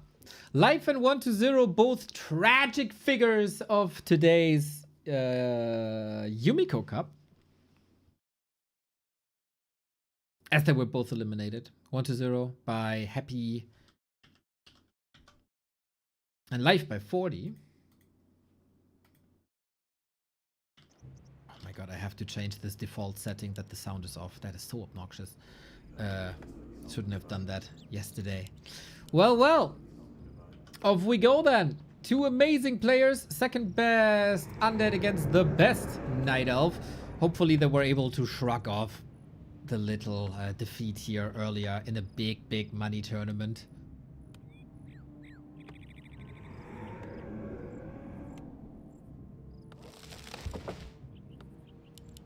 Away we go. 1-0 on Turtle Rock, left hand side. Live 5 o'clock. This always, or so far always, one base territory, worm territory. Wouldn't mind seeing that here. It's been looking phenomenal actually. Especially today in the series versus Moon by 1-0. But life is a different beast than a Moon is. Especially in these 50 food fights. Also in the big late game fights.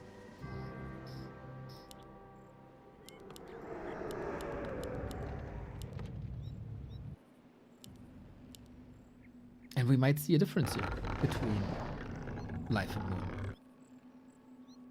If Life can get out of his mini slump, right? 3 days of no great performances for Life, we have to say. He got slaughtered 0-7 by Happy on Wednesday. He lost to Focus 0-2. And then he was eliminated first round lower bracket. It is the first unsuccessful period for Life since his rise to like the top 2 and 3 of the scene. So this is really interesting how he deals with that mentally. Some can just shrug it off, come back way stronger the next day. And some really bother with that. A player's forces Really, are really, under really attack. do. I think this was the case for 1-0 a while back, but he's changed that up. Just because he lost today doesn't mean he's not bringing a good game here now. Life might be triggered. I wonder if they're streaming. Life mentioned he plays so much worse when he's streaming due to chat influence and distraction than when he's not Players' streaming. forces are under attack.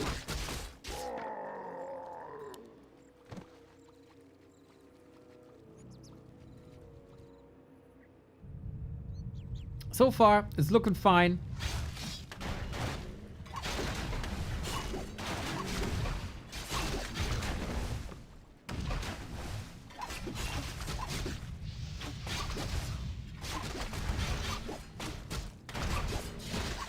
And pressure on.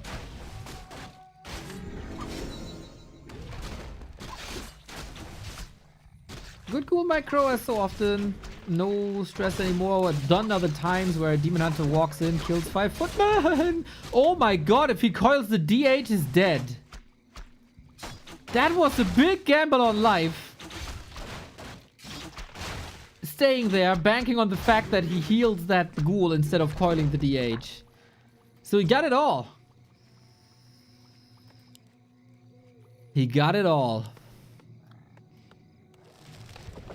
Finally some undead. What do you mean? We had 1, 2, 3 undead series today.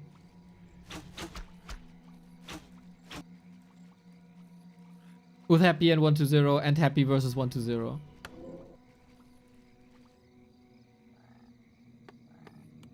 I think the only ones that can complain today are orcs.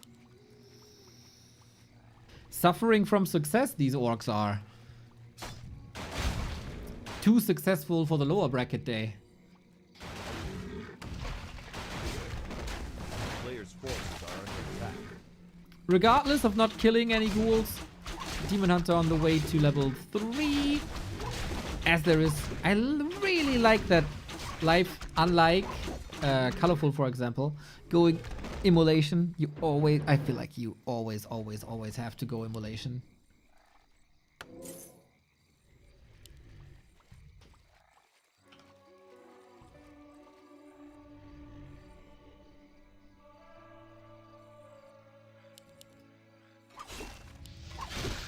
And away we go. No need for the detonate here. We don't have a TP. Sweet. 4 points surround by 120. Keeps it closed almost. Here's the coil. Here's the kill. Oh man, life is really in a slump that would have never happened to him a week ago. Players' forces are under attack. Never. Guys, I feel like we really have to start worrying about life's show match performances a little bit.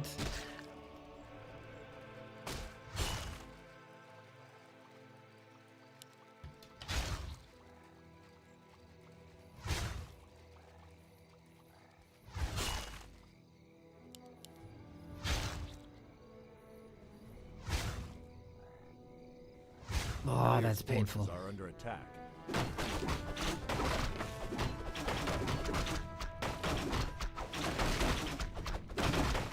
Can level the Naga now, but the level is equally hurt as she's trapped here. Oh shit. 1-0 with a good redemption after the elimination earlier today. Nothing's going right with life right now. Ancient also down. Oh my god. And 1-0 has a good read.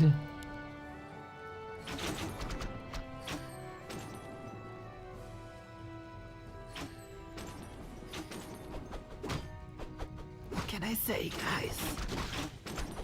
What can I say?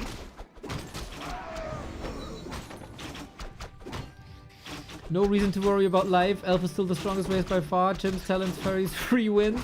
They also have the strongest heroes. Meta, Avatar, Starfall, Tranquility, Ultimates. All those are free wins once you unlock them. Yes, I'm back. Exactly. As always, I'm back. I'm agreeing with you. Unconditionally.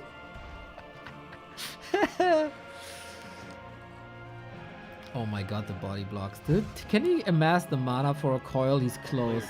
Man, if he keeps this body block up for like 2 more seconds, he's dead. Or if the Lich arrives a little earlier, so we go archer hunting here. Man, this must feel so good for 1-0 after being giga stomped by Happy in map 2. Life is dead. I'm sorry, but life is super dead. Double tally staff also. I mean... it was kind of not on purpose. Feels like a copy pasta. No, no. You have to take Ambek, guys. 1000% series. All his takes are are just based on reality and fact.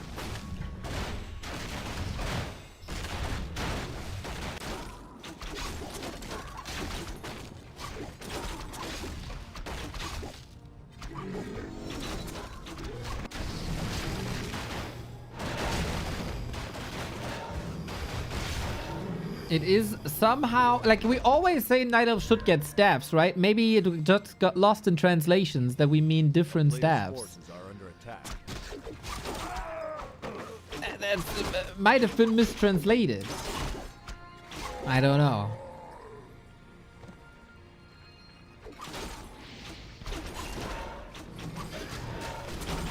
Oh my god. Yeah, this was hard to watch, man.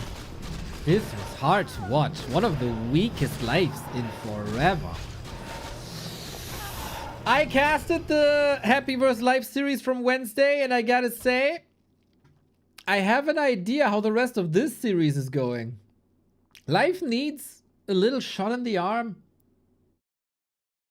Like a series that starts well. He has voiced that he feels a bit frustration when the early item drops aren't that good. And then it's just a downward spiral. Yeah. I mean, you never know what's up in a person's life. I mean, in this case, life, I know. You never know what bothers other people, but yeah, we've seen better from Life. Maybe it's just super overplayed, playing so many games every single day.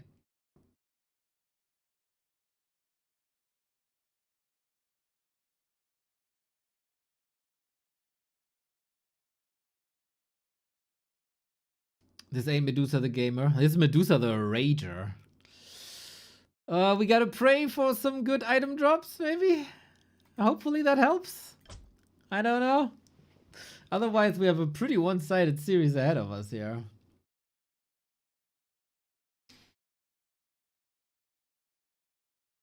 But it's to a degree understandable, right? Life is grinding games for 2 years straight, every single day. Last time he was raging at chat a little bit. He took 3 days off.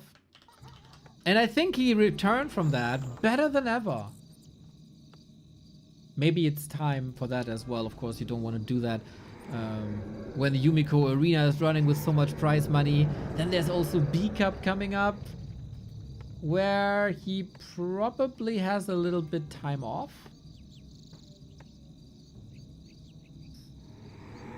Because of the system of B Cup. We still have to talk about that. It is really interesting. It's not 4 players double elimination anymore.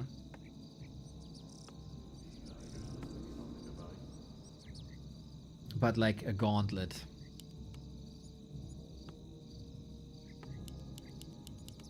Map 2.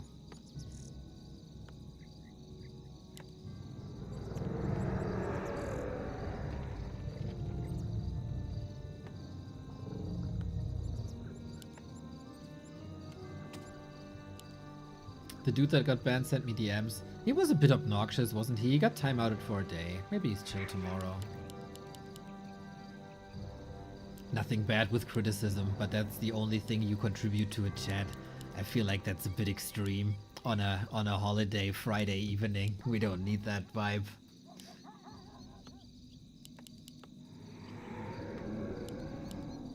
Shattered Exile.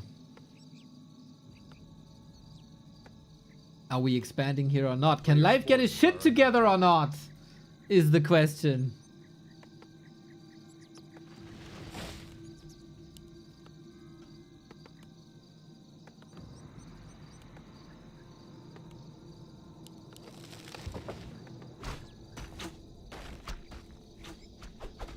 Do you like the new emotes? We got a lot of new 7TV things by Kov.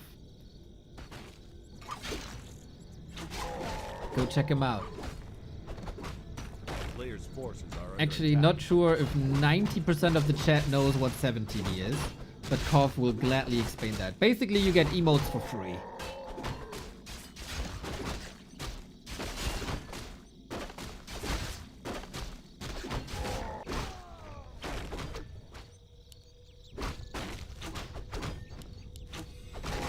Ooh. Denied, man, denied. And given that he's maybe in a mindset of, if I'm not getting claws, it sucks. Players' forces are under attack. That ring he might not like. Immolation is being pumped by like by the mantle because you get more mana, but he also might not like that. Okay, like usually the way this worked, they met in the middle at tier 2, they fight, life destroys 1-0 in these early late game fights, but that's just not the case anymore. This is one of the most punished creep spots that we have all around, and I don't see any punishment just yet.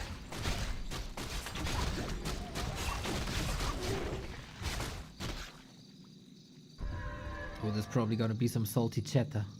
But I believe in the gamer.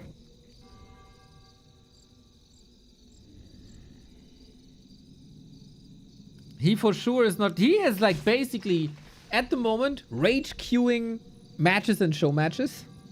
A player's forces are under attack. And I know that feeling, man. At some point, it has to work. It has to work. I have to start winning again. I don't know if... Did I post that? His last rage? Oh, he's getting surrounded again. Without a TP, without a staff! At least he's safe.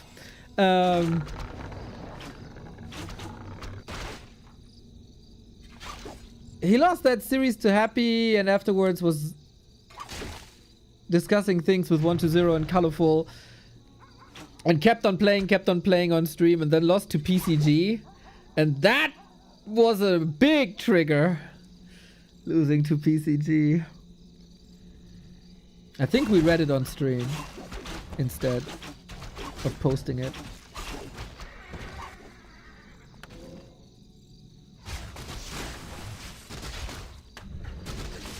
Player's forces are under attack. But okay, we got out of that surround. We're alive. We're not making big strides towards level 3.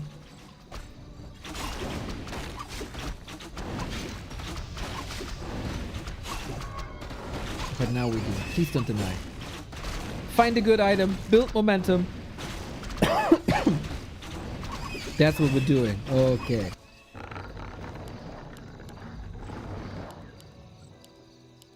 A player's forces are under attack. And we got a tanky Demon Hunter with +8 armor. He must evaluate this good.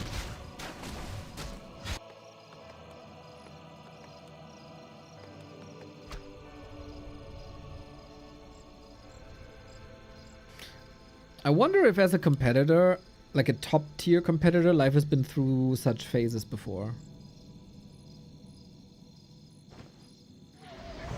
Oh.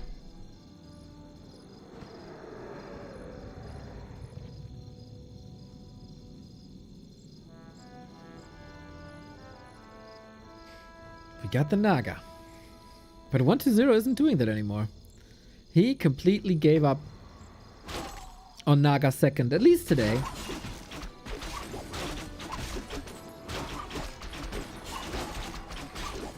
TK says hello.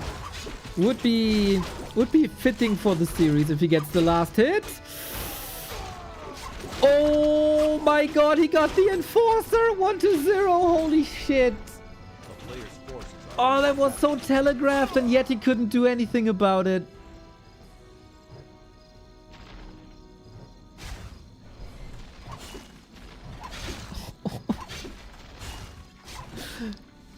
Maybe a revenge kill here? No, not really. Got the burns in, got the damage in.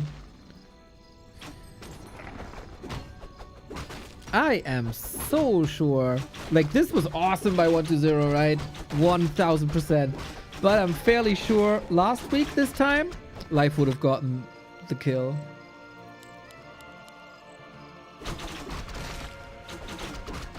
player's forces are under attack.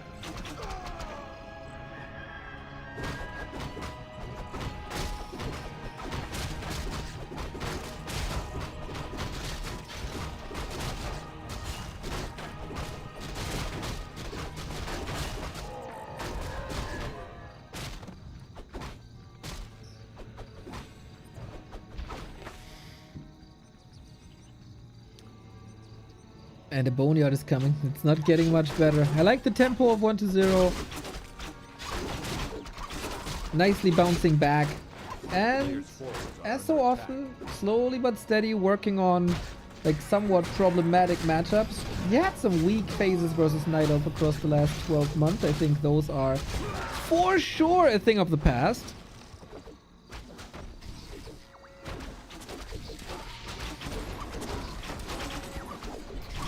Before he was suffering big time versus humans. He also fixed that. There he was insanely stubborn though, we have to say. And then as soon as he opened his mind a little bit to different strategies, that worked fine. Demon Hunter gets Immolation now for free as he's going for mana burn.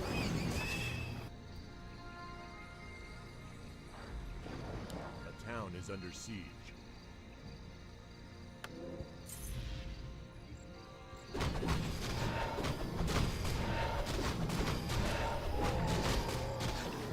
At 8 minutes 45.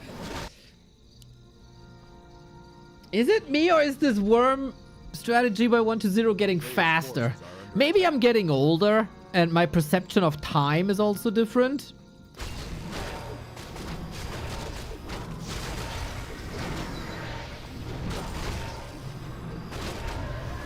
But this is scary.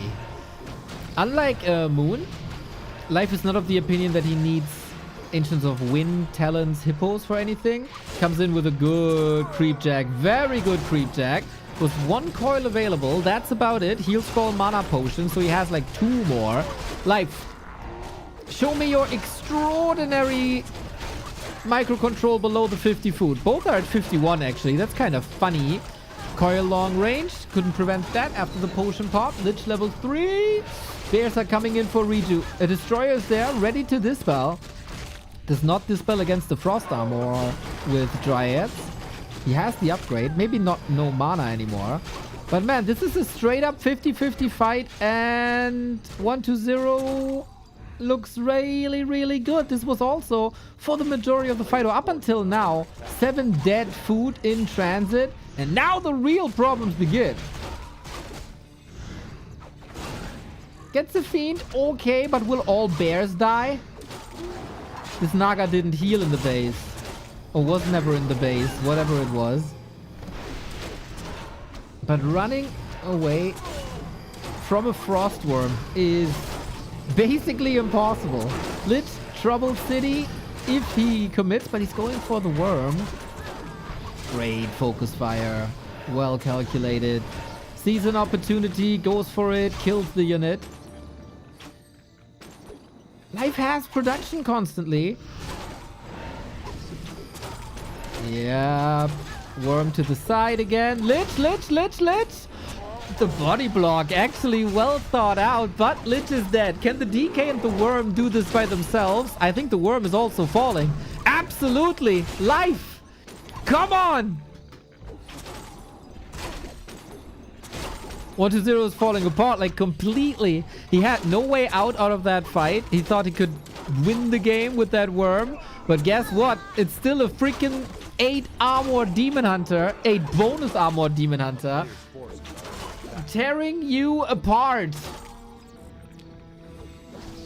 Supply is even. And it's like Neo in the Matrix, man. As if he starts to believe throughout the fight.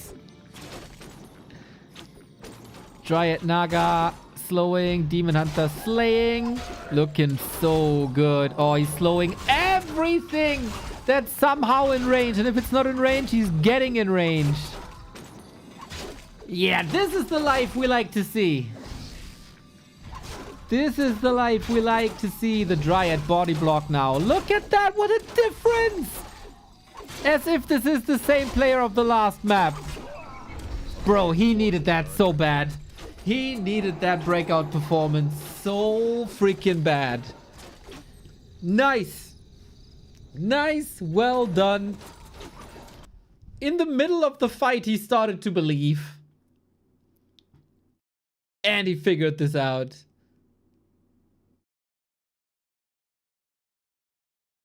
Oh, feels good.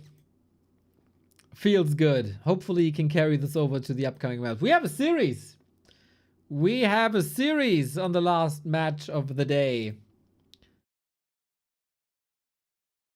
Shattered Exile brings the dub. And the early game didn't look like this at all. It looked like another 1-2-0 domination with surrounds and map control. Yeah, clap, clap, clap, clap, clap. 12 map loss streak broken. Hoo hoo hoo. Ah. Oi, oi, oi. God damn, that feels good. Now I hope he streams that we saw this, or maybe get a glimpse of this.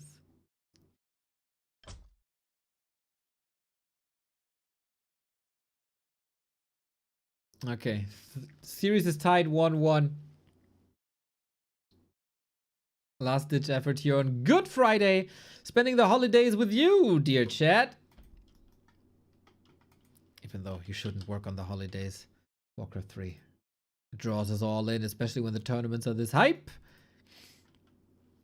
Hopefully you guys have a good time. If you are, feel free to check your Prime subs and support us if you can, so we can continue to bring you the best Warcraft on the planet. 1-2-0, 1 life 1 puts his name on the freaking board after the disastrous week. The redemption might start now. Tomorrow we got the Yumiko Arena Grand Finals, and we have chances to see even more maps than we already did, because tomorrow everything is best of 5, unlike before where it was best of 3. This also means it's quite a bit harder to take Series of Happy.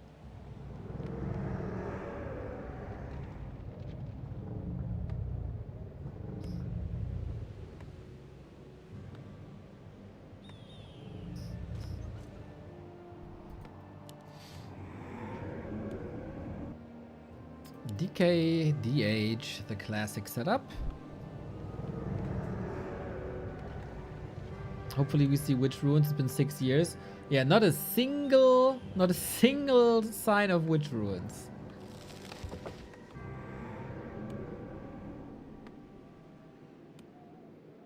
Fingers crossed. Fingers crossed. A player's forces are under attack. Do you like that map, Zukt? I have to say, I didn't see it either.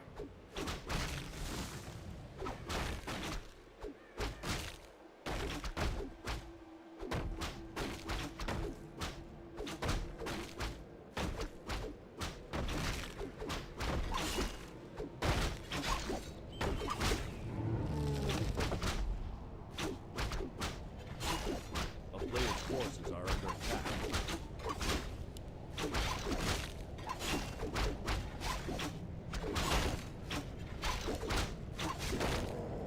Always debated Neo with the whispers. He doesn't remember. I don't remember what whispers. I don't remember.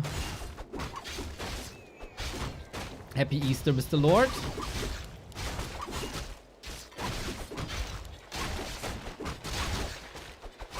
I'm sure you have a very Christian time.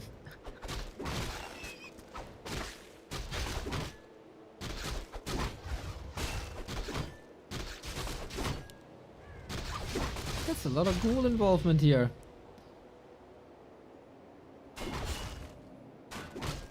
Good control 1-0, good investment of course as well as the tech has started. Bring the ghouls.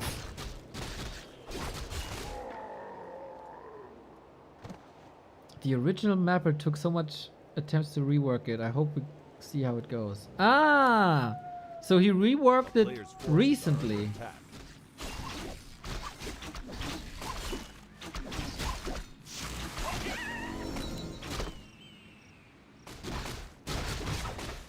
The Witch Ruins map. Okay. Demon Hunter, amazing items.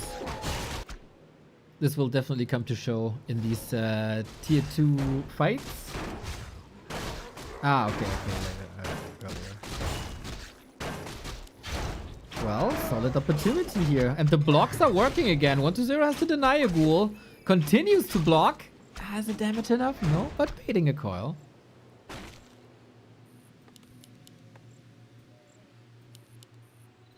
A player's forces are under attack. Oh, this time.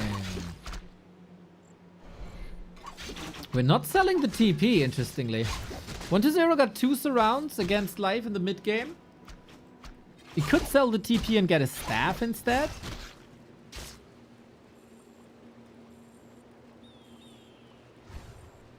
Oh, Zukt, by the way, we implement, like this month, we play our Back to Warcraft Weekly Cup on the Yumiko maps as well. So hopefully they get more exposure.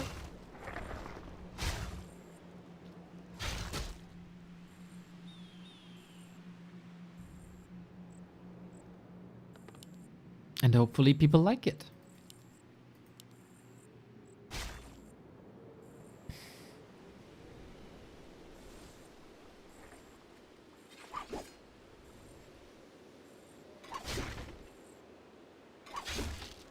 A player's forces are under attack.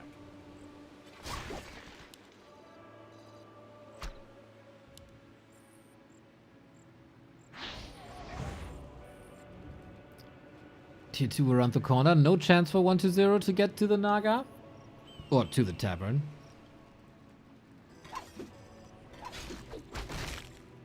This really feels like, with like minimal adjustments, and of course movement on the map, it is a very stale matchup between the two. Naga in trouble, DK in trouble. Not following this DK, interestingly, despite there not being a TP, aiming for the ghouls instead. But this one also gets away. Maybe a little frustrating here.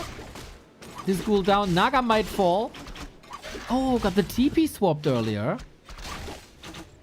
Those were a lot of ghouls falling. Was it 3? Limited firepower for 1-0 for sure. I like Life's position more and more. He still needs level 3, but it's still like even levels. And in hindsight, actually cool to keep that TP. So he was able to stay this aggressive.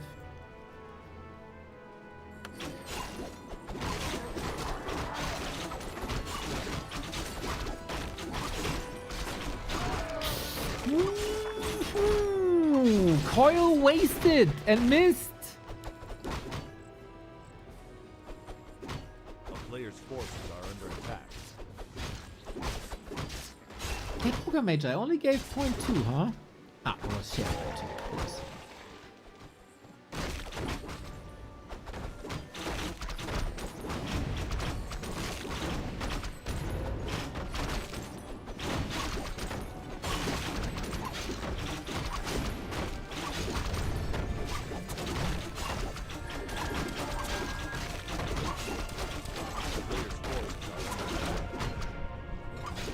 Look, I don't understand the last sentence.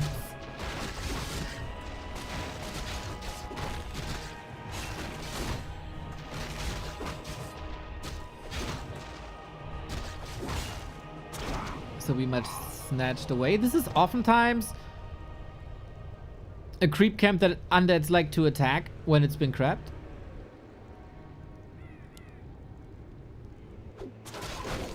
But 1-0, nowhere near. Going for the boneyard once again. Once more, one base worm play.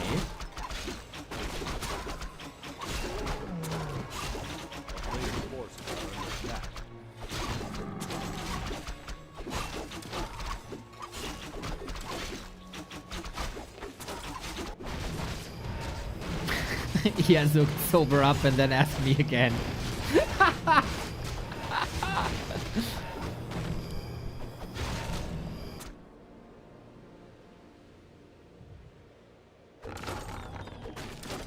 Love to see the evasion of the Demon Hunter, very tanky. No, it's no rune bracers, but you know, it's nice.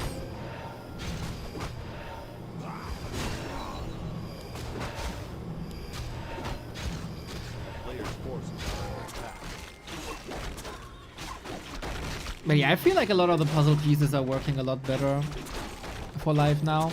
Bit of an unfortunate item, more HP, more int. It's good for the Naga to be a bit tankier. Always the point of attack. Happy ripped these Nagas apart in fights before.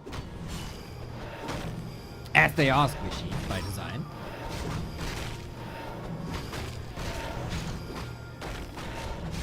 A player's forces are under attack.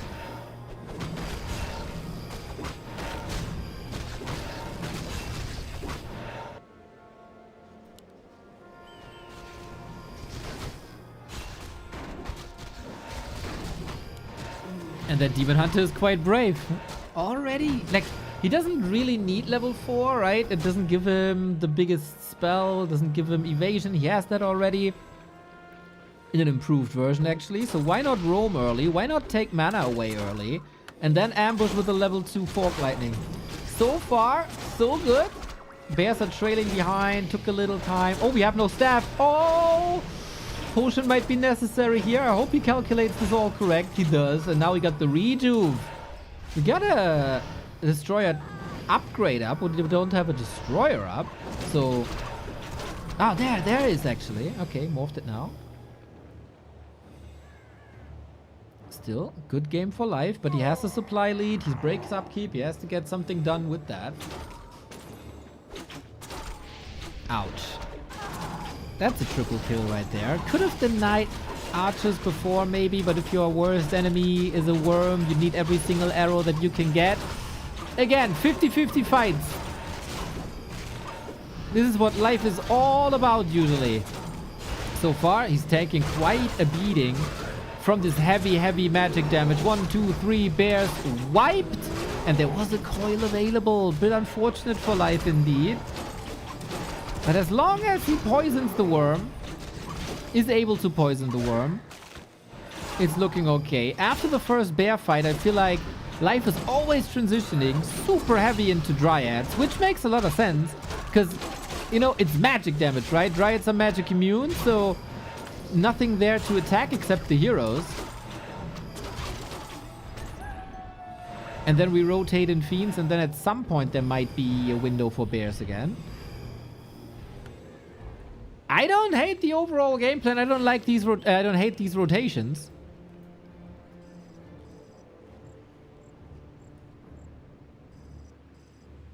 A player's forces are under attack. Good to see when every produced unit has a purpose at that given time.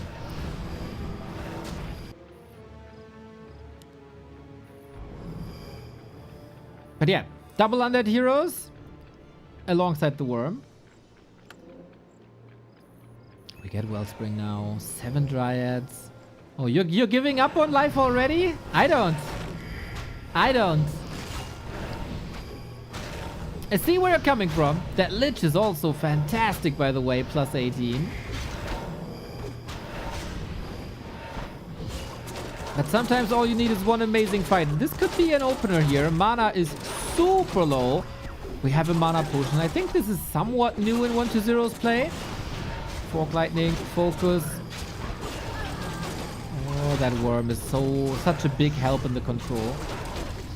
Still holding on for that potion. Destro fallen.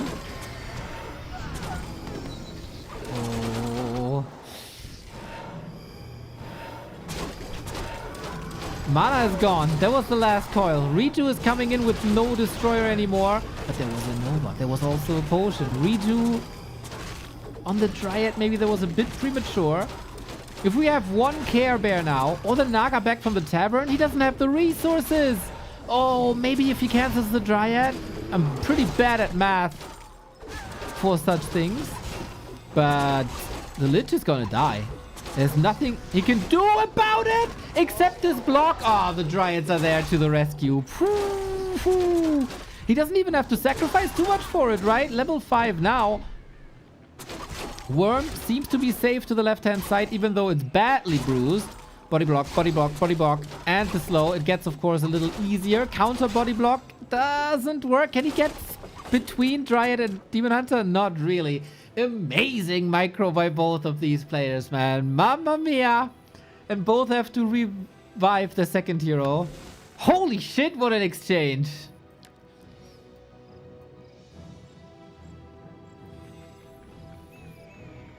Yeah, those two guys are on... They are on eye level.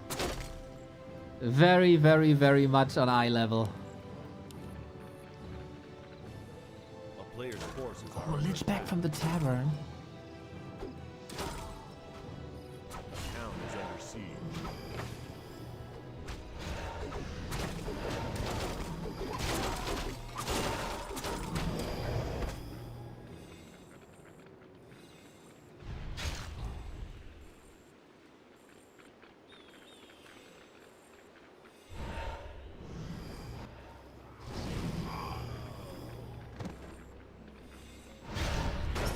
Food.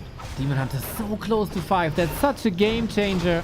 Detonates coming in against the Frost Armor. Can also dispel everything, of course. And then we brawl again. But so far, we're brawling without the Naga. Maybe 120 can escape this? Oh, does he not have a Wisp at the lab? Was this the Wisp that just detonated? Oh, man. If he has reveal here. 6 food deleted. He might still get it. Now we unburrow. Okay, that's instant dead.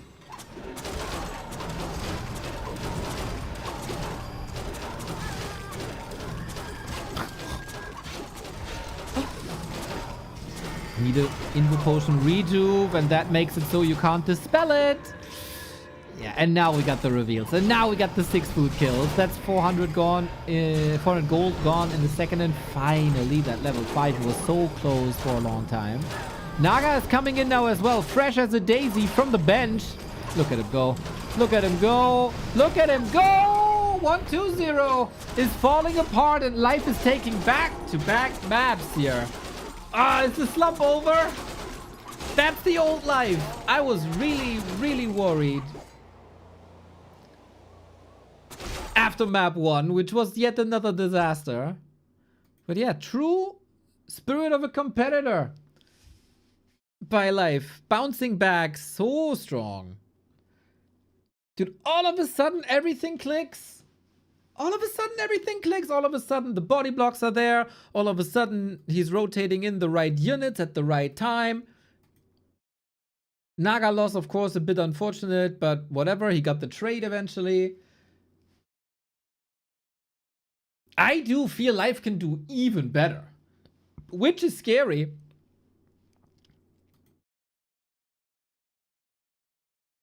But yeah, 120.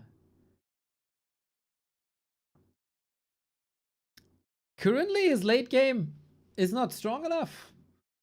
Despite the potions, despite the worm. Wonder if a second destroyer would be super helpful. Or go into A-bombs, wagons. Or maybe just one wagon when there's so many dryads.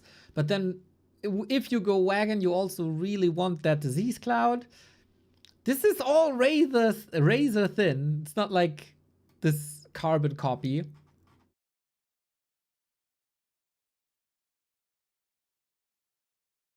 I like the dynamic between the two. Very, very, very much do.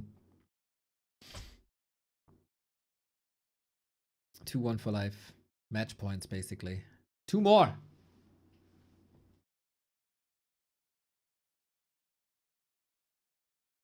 Where does Happy sell PCs? Well, your PC is only a happy PC if you got Opera GX, the sponsor of this month. The best gaming browser there is. Discord, Twitch, AI Assistant, VPN, Adblock, all integrated into Opera GX. Go download it now and support the channel. Opera GX is the command. Link is also in the description. And every download supports the channel. Every download, every install. Thank you, the 8 people who did that already. I feel this could be hundreds and hundreds more, you lazy fools. Or you already got this browser already after we recommended it a couple of times before. That is also a possibility.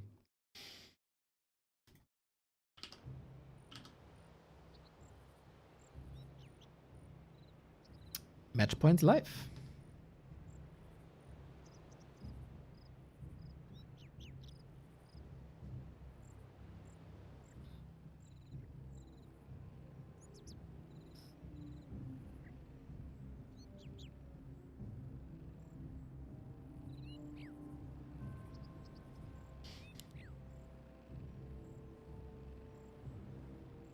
Already half a year. Nice. Did you get the 500 subs from yesterday's Big Mouth? Bolva, you mean? No. Bolva is still on the list of shame for saying, if loses this game, I'm donating 500. And he didn't. He did not. If you want to chip in for Bolva, feel free. Feel generous on the holiday. Feel the holiday A spirits. player's forces are under attack. Do you have plans for the holidays, or is Easter even a more like a European thing and not too much of an American thing? I feel like it's not commercialized enough yet, like Christmas is. So it feels like it's not that big in America. 500 is quite a number. I mean, that's $2,500.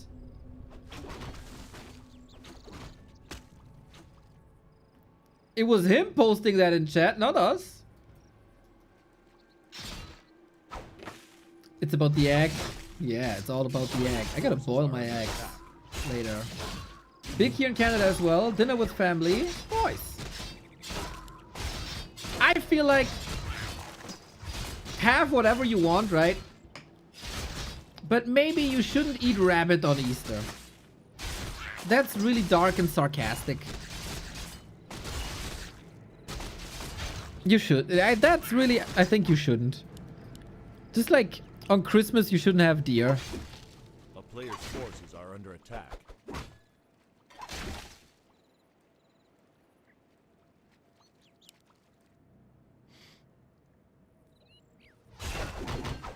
Not gonna be obnoxious about food and not telling people what to do, but yeah, that's a line you shouldn't cross. Is TH playing B Cup? I have to look this up. Is TH playing B Cup?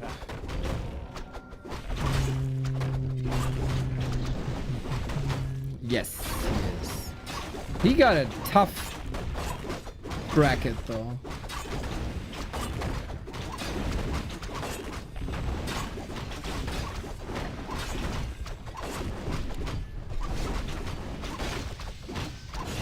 Last refuge.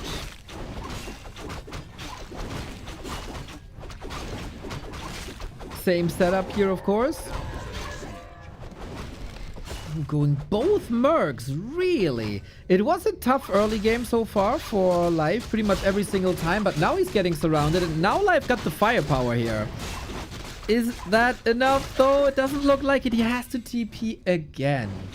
Player's forces are under attack. I think the idea was bait the surround, use your mercs on the ghouls, kill them, but it wasn't enough, really.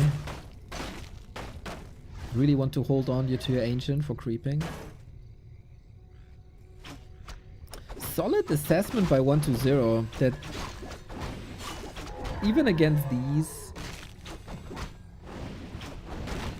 mercenaries he can hold that surround. The ancient did indeed deny Muddy. Kiesel, you did very well in the Dutchland group stage, didn't you? I saw that. Mamma mia!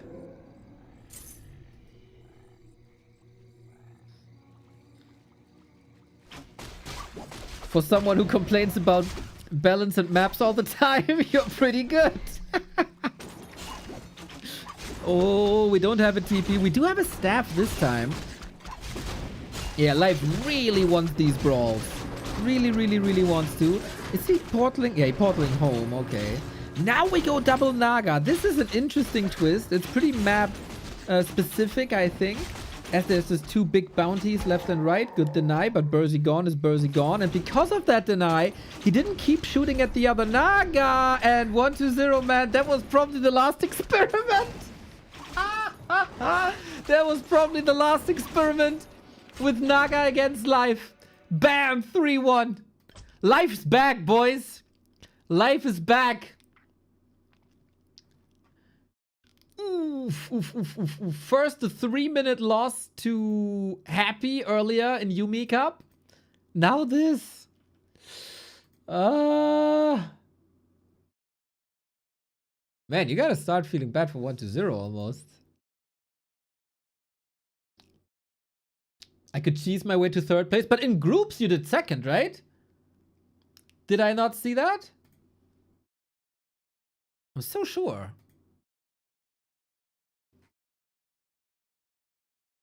Dutch land 2.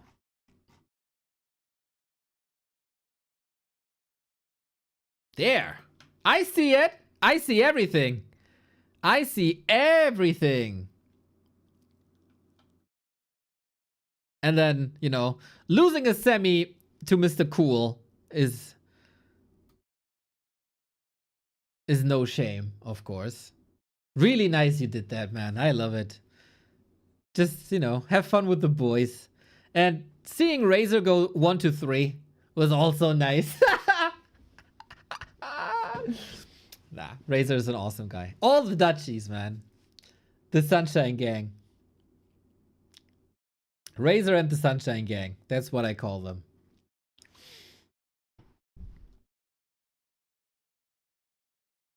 Yeah, maybe before we go into the last series, let's discuss B Cup real quick.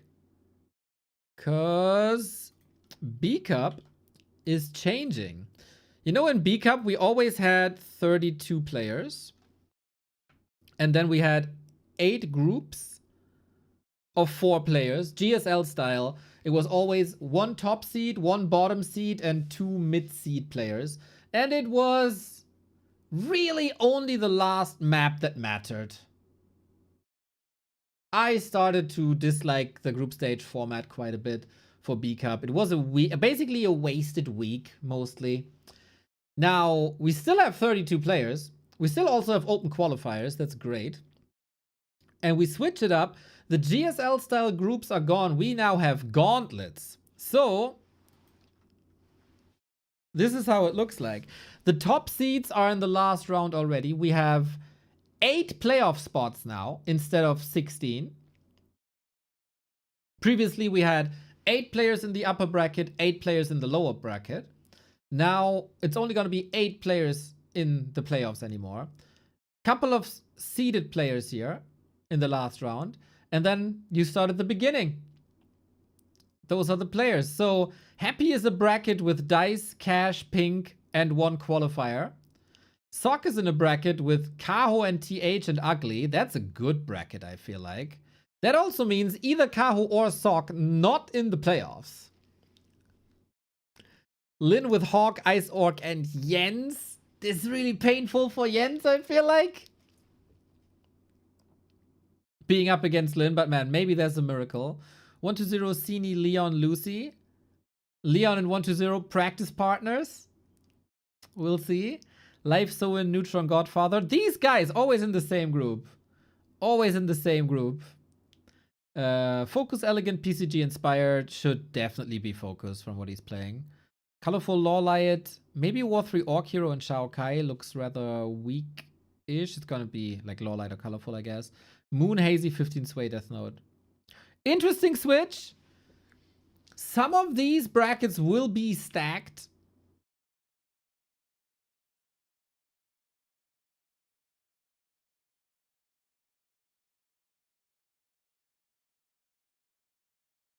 Maybe it's too predetermined what the bracket looks like. Maybe you should do a draw after every round. Because now, like, Pink's motivation, seeing that he's in Happy's bracket, probably not that pretty. Yeah, I think the last round should be shuffled. Like, this 3rd round should probably not be visible.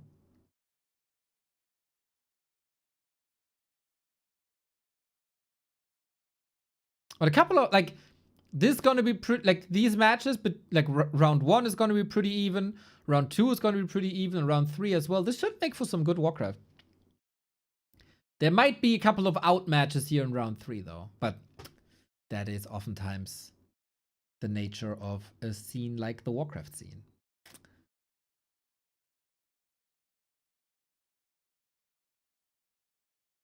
Jens so far in the back is strange. I think that's because he's... Wait, that is... Wait. First round... Do you see my cursor? I never know if you do or not. How you do? So this is top 8 of last time. This is top 16 of last time. This is probably top 24. Yeah, this top 24. And this is qualifiers and invites. So it's basically because Jens didn't play last time.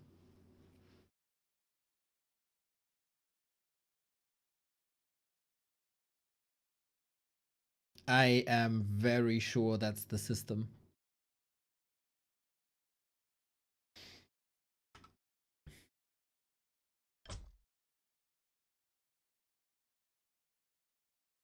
Last map of the day, everybody. Last map of the holiday! Before we continue tomorrow with the grand finals of the Yumiko Arena. Autumn Leaves. Is it gonna be another mid-game slaughter? Life, man. 3 in a row. What did you say, Sarcasm? How many? Yeah, he lost 12 maps in a row before Life, and now he's on a 3-map win streak. I think that knot has collapsed. Life is broken free from the losing streak shackles. Good that we casted this, man. Good that we saw the moment.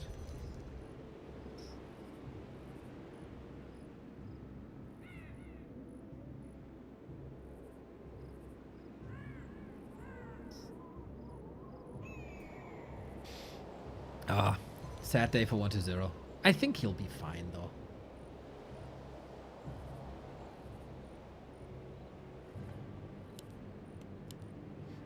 Very excited for tomorrow's post about the Chinese stream chatter. That was the moment of the day, huh? Happy takes loses game 1 against Fortitude. Fortitude celebrates like he just won the world championship and then loses 2 maps in a row. Ay, ay, ay, ay, ay. That's definitely worth checking out if you haven't. We got Demon Hunter and DK. No Lich experiments. Oh, wait, did we not see Labby in B-Cup?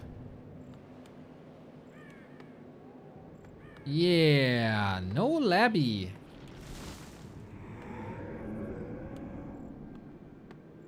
Huh.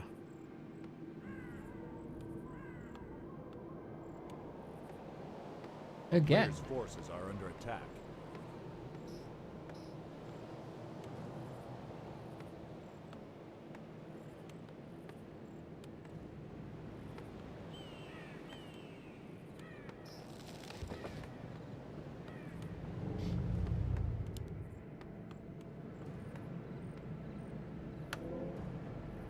Forty's a great heal. Dude, I love that wrestling lingo is catching up.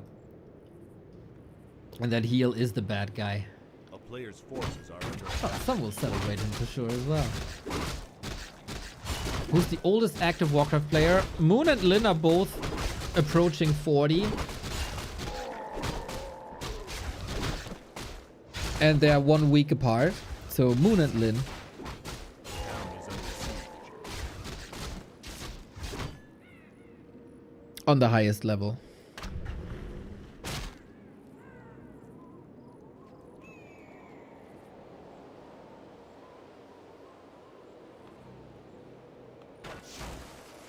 Heal has been an expression for a long time. I haven't seen that. Like, I'm reading wrestling forums, right? So I know this term for like, I don't know, 20 years. I've never seen that in non-wrestling communities. Do you call the good guy also babyface then?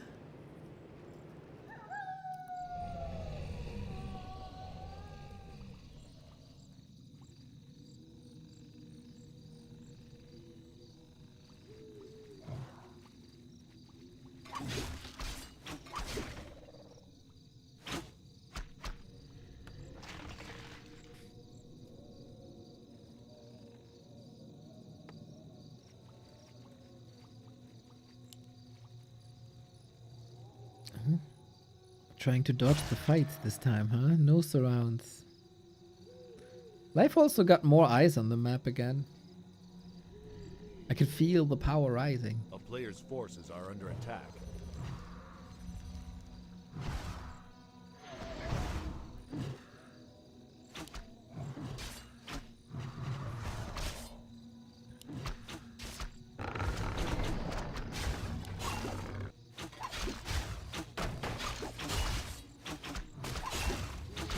Okay, we fight next to Moonwells. Oftentimes not a great idea. Solid coil. A player's forces are under attack. Oh, can he run him down? Dude, life always gets boots so extremely quick. The town is under siege.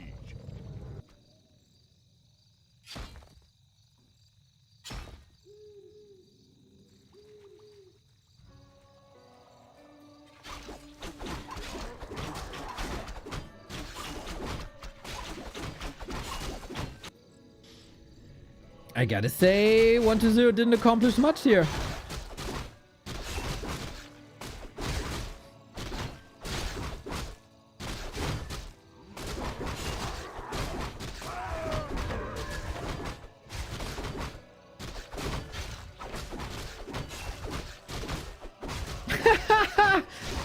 Heal describes a person that is so uncaused that when he squats to shit, he cannot avoid or care if he does, getting it on his heels. Thusly, a shit heal. I never know where it's coming from. That's amazing. I love this. I love this. Origins of words, man. Okay, guys, I said the Naga experiments are over. Apparently, they're not. Look at this Demon Hunter inventory, man. That is insane. Also makes it to 3. I really hope he knows that the archers are here. Money for the Naga. Yep, here we go. Ooh, this might get very rough for 1-0. Hello, Naga. Hello, archers. Oh, snap. I don't like the positioning at all. Demon Hunter got the boots. 1-0 is putting Naga boots, boots on Naga now, like Happy does. And with that, it's an escape. Okay. Okay, 1-0 playing the Happy way for, I think, the first time. I'm pretty sure I didn't see that before. Well, the Happy way is the successful way. In this matchup, at least. But yeah, inventory is nuts. Did he pull back? No, he denied! Didn't prevent the level, but of course... Wait.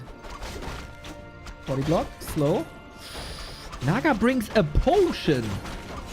Really? For this creature? That's so greedy! Sometimes life is not checking the inventory of the enemy, it feels like. But maybe he just thought, I'm gonna brute force through this. I have no issues with your potion. Dryads are coming in for extra slow. Demon Hunter back. And that is another body block. Holy... So much about the series has been decided by body blocks. It's over. 1-0 is being trampled on again.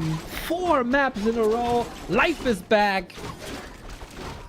Yeah, good. We were all a bit worried, I think. We can't lose the best Night Elf in the world to, like, rage queuing and getting triggered. No, very nice. 4-1. It was important we watched this to see the momentum. Yeah. For sure. Cool to see. That was it, everybody. The second last day of Yumiko Cup. An amazing day once again with phenomenal plays. Happy vs 40, map 1, out of their minds. Also, a couple of these 1-0 matches against Moon. The Life vs Fortitude series was good. Moon in general performing well. So the final 3 of Yumiko Cup. Again, little recap here. Linen Focus tomorrow, starting the day at 1 p.m. Central European summertime. With an Orc Mirror for the grand final. When did you ever have that? The loser has a tough day, as he's also up against Happy, and might have to play 3 in a row if he wins this. Best of 5, best of 5, best of 5, I think. It's all best of 5, right? Yes. Good. I think best of 7 is sometimes too excessive. So hopefully 15 amazing maps. On these new maps that I think for the second day in a row have proven their worth. We have seen a lot of like similar maps today, especially Fell Pit, Moon Strand, Fading Autumn also. Sunhoof got a little bit of love. And for the first time, Gloomstalker, but we haven't seen much there anyway. Yeah, very cool. The new maps, man. Awesome. Awesome. Super exciting. And they're going to be in the Back to Warcraft Weekly Cup that starts on Sunday. This is going to be good. I take the rest of the evening off now. It's been 7 hours.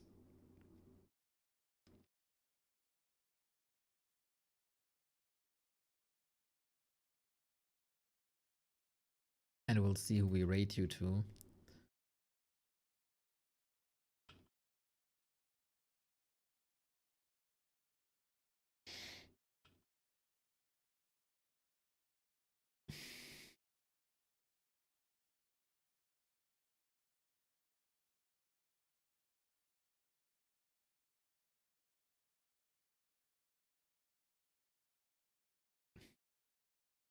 I think I'm just gonna rate you to Foggy, who's streaming right now.